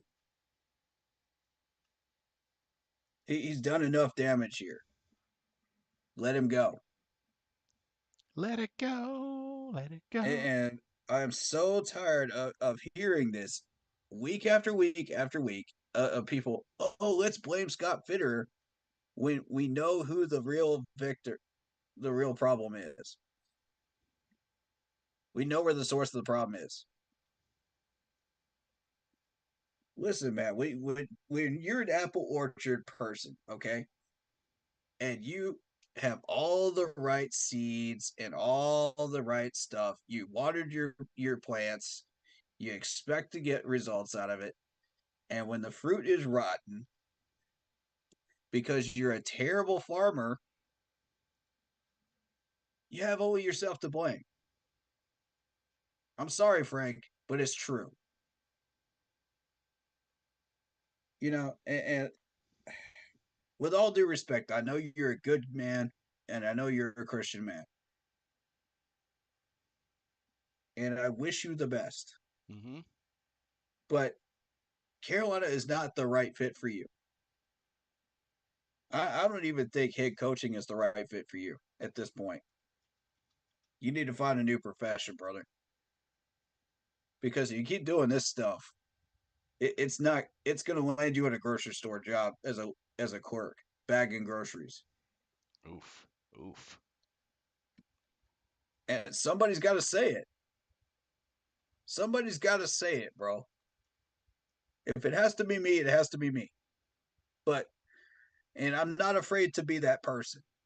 If I got to be the bad guy once in a while, I'll be the bad guy. But you can't come into Carolina expecting to get good results when you keep doing the same crap you did in Indianapolis with better quarterbacks than we ever had, by the way. Mm-hmm. And then everybody wants to use Scott as the scapegoat. Here's the thing. Yeah, Scott has done some stupid things with trades. I give you that. Right. Yes, he has picked up some busts in the draft. Yep. I get that. But he's not the one that is causing the stumbling block right now when we clearly have the talent on paper to win games. Clearly. I don't care what Phanom says. We clearly have the talent. Go look at the numbers. It takes a quick 5-second Google search for each one of these players. And you tell me whether we have the talent or not. You tell me whether these players were managed correctly or not. And I'm not saying that this is, the end all be all as far as like whether we should make a decision on Scott or not. Right. Right. It's a large scope of things. And we talked about a lot today. That we did. You know, and my personal belief is if you really want him gone, present some names. Present some names. That's And tell me okay. why you think they are better than Scott is right now. Because otherwise, you're stuck with Scott. And we either sink or we swim. One of the two. And I believe in Scott right now. I believe that what he is doing is trying to save this franchise. When everybody else was low, depressed, feeling heartbroken in the locker room, the coaching staff, everything. Even the ownership was depressed. This man saved our boat. He saved our franchise by making those trades.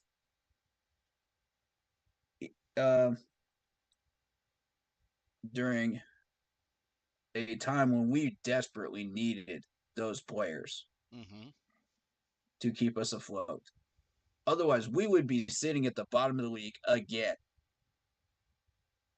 with 2 wins. Do y'all want to be where we were when we drafted Cam Newton again? Oof. Year after year after year? That's what would happen if we don't have Scott during that time period.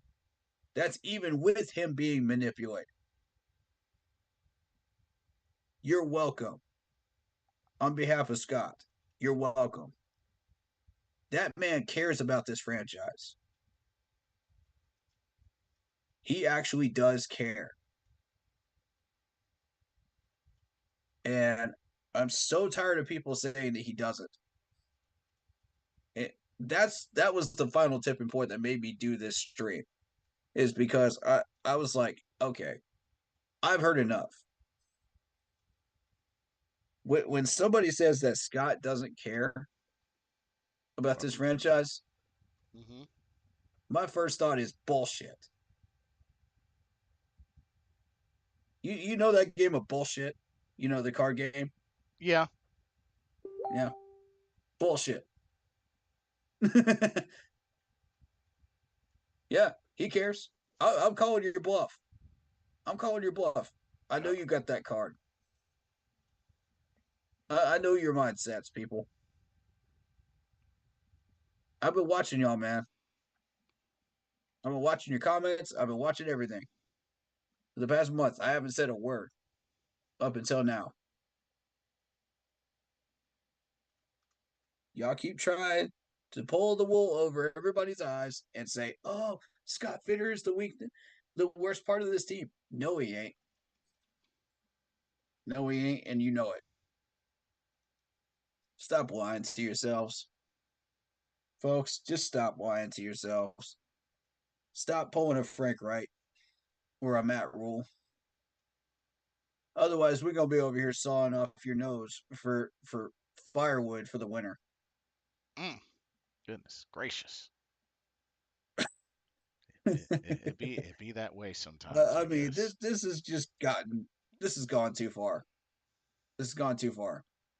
And we as a fan base love to find our scapegoat, no matter where he is, no matter what he is, and it's just, here's the thing. If Frank, let me present 2 scenarios to you.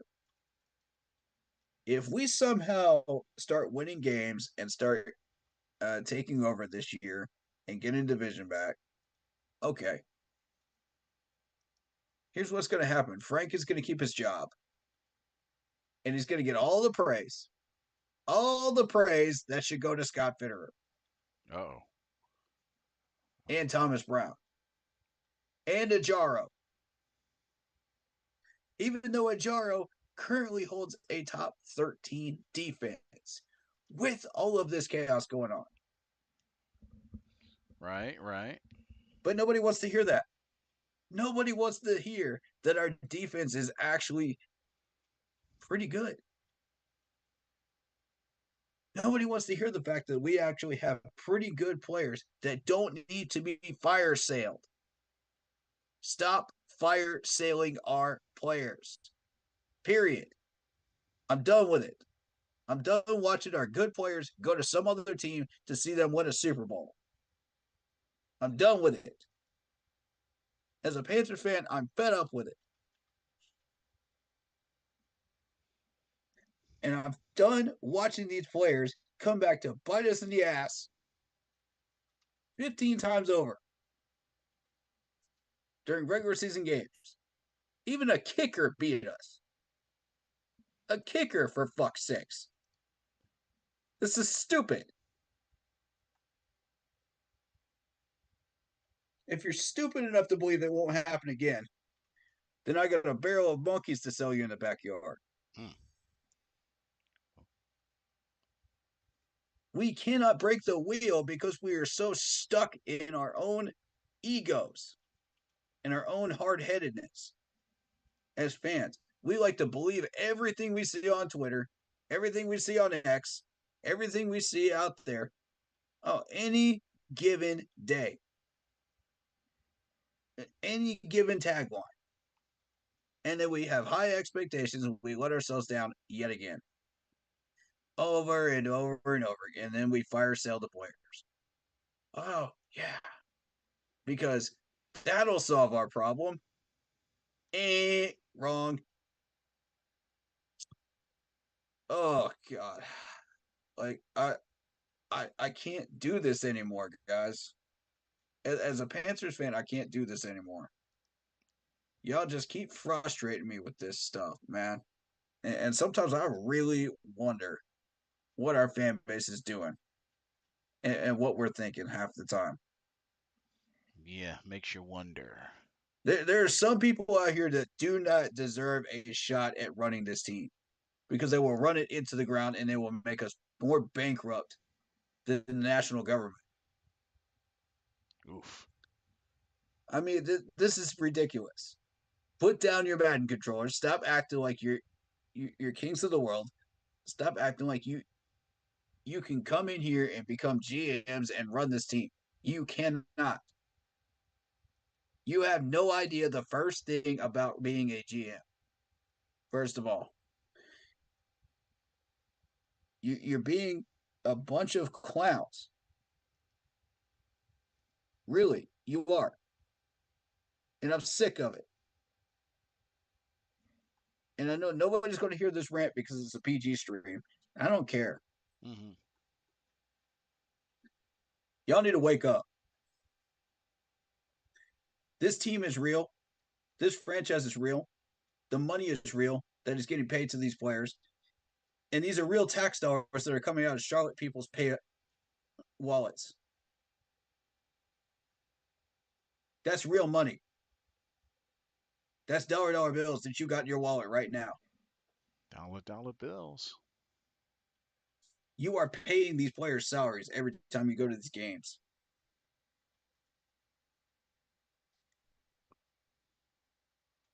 Start waking up and realizing the truth about this organization, please. Because it's not going to go anywhere. It's going to stay right here. Indeed. We ain't moving. We ain't moving out of Charlotte. Y'all need to stop that fairy tale too. That's a lie and a half. I We ain't definitely moving out. I wouldn't want them to move out of Charlotte. No way. No way. We ain't moving. You know, and I honestly believe that Frank is the source of the problem. And we're going to start seeing results. Here's the thing. Did you guys notice that Mr. Tepper was only having meetings with Frank? What does that tell you? Everybody else is doing their freaking jobs. It's only him. I mean, use context clues, please. Folks, put the pieces together. It's not hard. And y'all all want to blame Scott. Scott's the problem. Scott's this. Scott's that. Man, listen, man. This franchise would be at the rock bottom of the barrel without Scott. You think we're low right now? Try going through this without him. Try going through this without Hassan Reddick. Try going through this without a DJ Moore. You know, try going through this without a CMC. Oh, hey, the Bears know what that feels like. The Jets know what that feels like. We might as well be them. We keep going Yeah. down this train. Y'all really want that? Fire selling players, that guarantees us a winless season. Is that what you want? It doesn't get us anything. Newsflash, we don't have a first round. We keep telling you that, but you don't want to listen because you're so hard headed and you keep talking about tanking. Oh, gee, but we're going to get this point. No, we aren't. No, we aren't. Y'all are delusional if you think we're getting anybody in the first round. Delusional. Yeah. I said it. Delusional. Definitely not looking that way, that's for sure.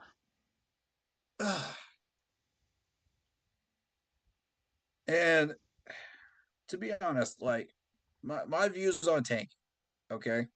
Since you brought this up, and I know this is getting a little long-winded, I'm sorry. But this is stuff that needs to be said. Mm-hmm. And my voice needs to be heard.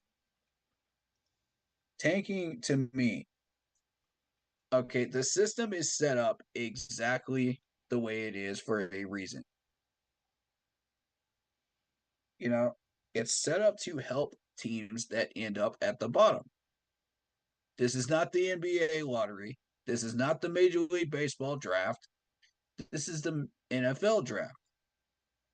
Therefore, until you have a better system that is better equipped to help out teams that are at the bottom without tanking, find it and send it to me. I'll look it over. I'll be glad to. And I'll tell you exactly what I think of it. Please do. I invite you to come up with something better. I want people to get creative here. Find something better. But until then, stop complaining about it. Stop bitching and moaning about it. And let it be what it is for teams that need that help. You know? And I don't think it's for cowards. I honestly don't. I don't. I think it's for teams that really, really need that help, like us. We keep putting ourselves there, you know, in the top 10 for a reason. And until we figure out how to get ourselves out of that situation, we're going to continue to be here. It is what it is, as John Fox likes to say. And I love that phrase. I'm going to continue using it. I don't care. This situation is what it is until you change it. So, what are you going to do about it? You're going to sit there, bitch, moan, and complain about this and this and that, and then blame everybody but the problem? Or are you going to fix it? You're going to come up with solutions, and you're going to come up with names that help fix this problem. Well, Choice is up to you. I'm just a typical Panthers YouTuber that's just fed up. I do this for free. I don't have to do this. I do this for free. Y'all wanted my opinions? You got them. Solicited or not, you got them. You know, and I care about this team enough to give my opinions every day. Mm-hmm. Every day. Not just on stream, but off stream too. I take time out of my busy schedule, out of my off stream schedule, to do this for you. Because I care. What's wrong with caring about this organization? Just a little bit, even. Nothing at all. Enough to fix it. Instead of sitting on the problem and repeating it, rinse and repeat, rinse and repeat, rinse and repeat. Those of us that actually do care about this organization really are trying to come up with solutions. The rest of you are just sitting there complaining about it. So instead of spinning the wheels, come up with some solutions. Instead of complaining, instead of acting like fools and arguing with each other, let's respect each other. I'm sick of that too. Year after year after year, bad seasons, I get to watch this fan base just tear each other apart. Yeah, that limb from has limb. been a thing. That has been a Limb thing. from freaking limb. And I'm sick of it. Somebody's got to say it. I will. I'll be that guy. I will be that asshole. Lay it on me. But somebody's got to say it. You know, I'll be that scapegoat for you if that's what it needs to be. Mm-hmm. But I will say it. And I will be heard for it. So until we can find solutions, it's going to be more of the same. Until we fix these problems, it's going to be more of the same. So, as far as I'm concerned, do what you want to with your own streams. I don't care. I'm not here to react to your stuff. I'm here to make my points, and that's it. I'm here to listen to my buddy Blitz. I'm here to listen to chat. I'm here to hear people's voices and give my own. And that's what I did today. Fair People are enough. not going to like what I got to say, and that's that. I really don't care. This team and this organization needs some tough love. Serious tough love. And they also need somebody that cares during Right. these times when we're at our lowest. I'm right here. I'm not going nowhere. I'm here for you. I'm here to listen. I'm here to help if that's what you want. But you got to listen.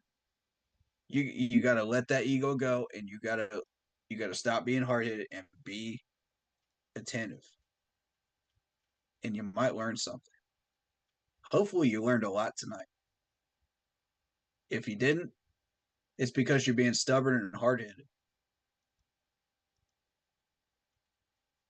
And I don't need to call out the one person that's being stubborn and hard-headed. I think he knows who he is. And I'm not trying to start a fight.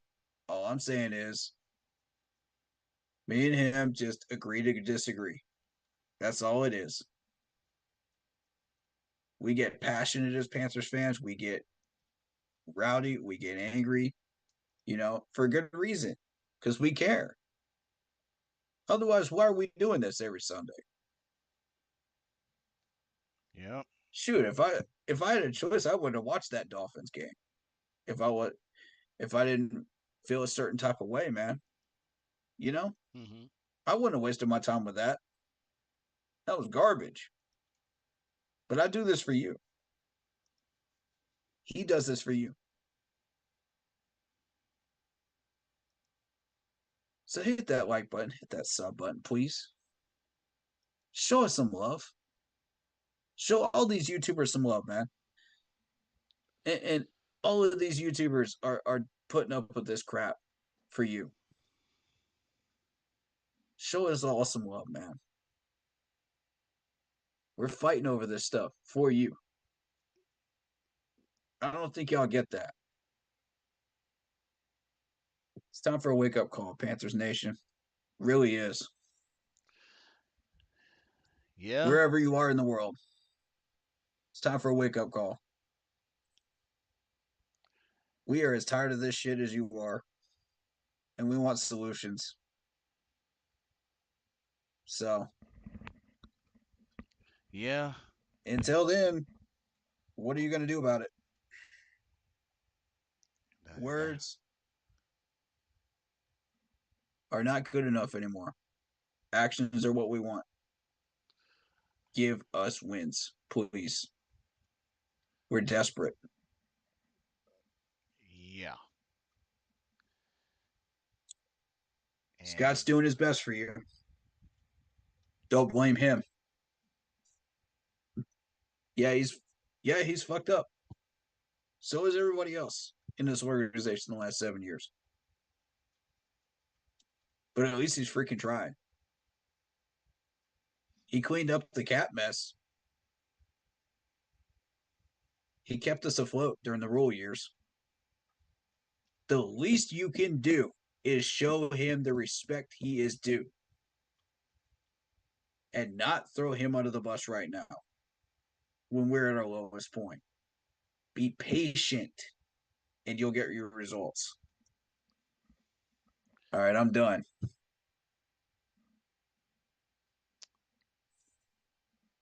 ladies and gentlemen, I want to thank everybody for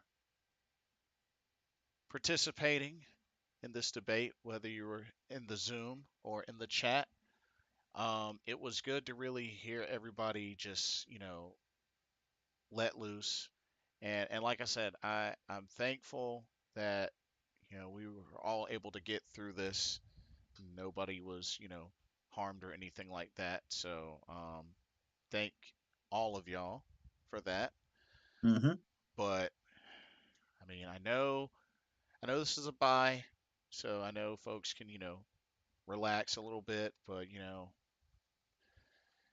just gotta hope for the best and just keep our heads up as best as we can. But Yeah, I there is light at the end of the tunnel.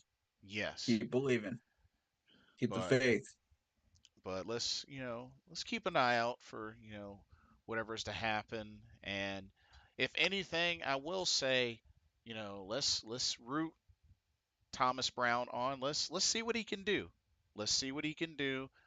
Let's hope and pray that we get folks back healthy. I know we've been dinged up with the injury bug. It's annoying, but hopefully we can get some folks back, with this extra week off. And then, when the time comes, get ready for the Texans. Yeah. There's a lot to look forward to. There's still a lot of this season left to play. We And are not done yet. but the main I thing want is to reiterate that to the players, to the whole fan base, to everybody. We are not done yet. Keep playing. Keep fighting. and most of all, keep pounding. Exactly.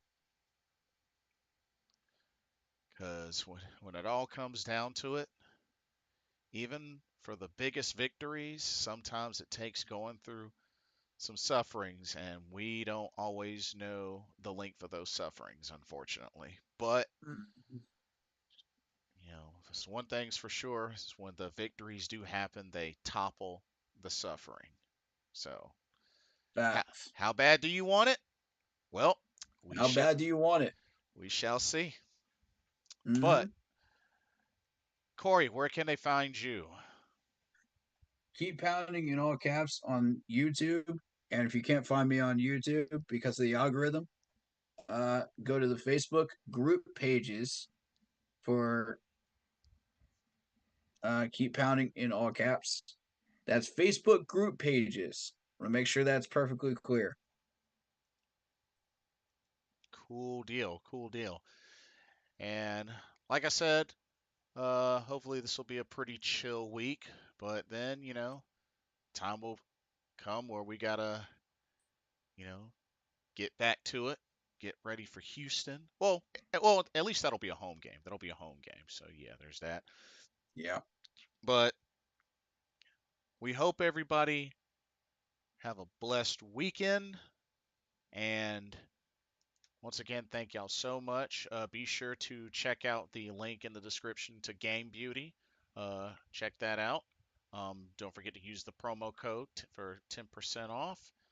And thank y'all so much once again for joining, for watching, and shout out to those that may be watching the archive via my channel or Corey's channel. Take your pick. Yep. Um, anyway, this has been another Carolina Panthers live stream brought to you by Blitzball Champ Gaming and the Keep Pounding podcast. We are your hosts, Blitzball Champ. Keep pounding.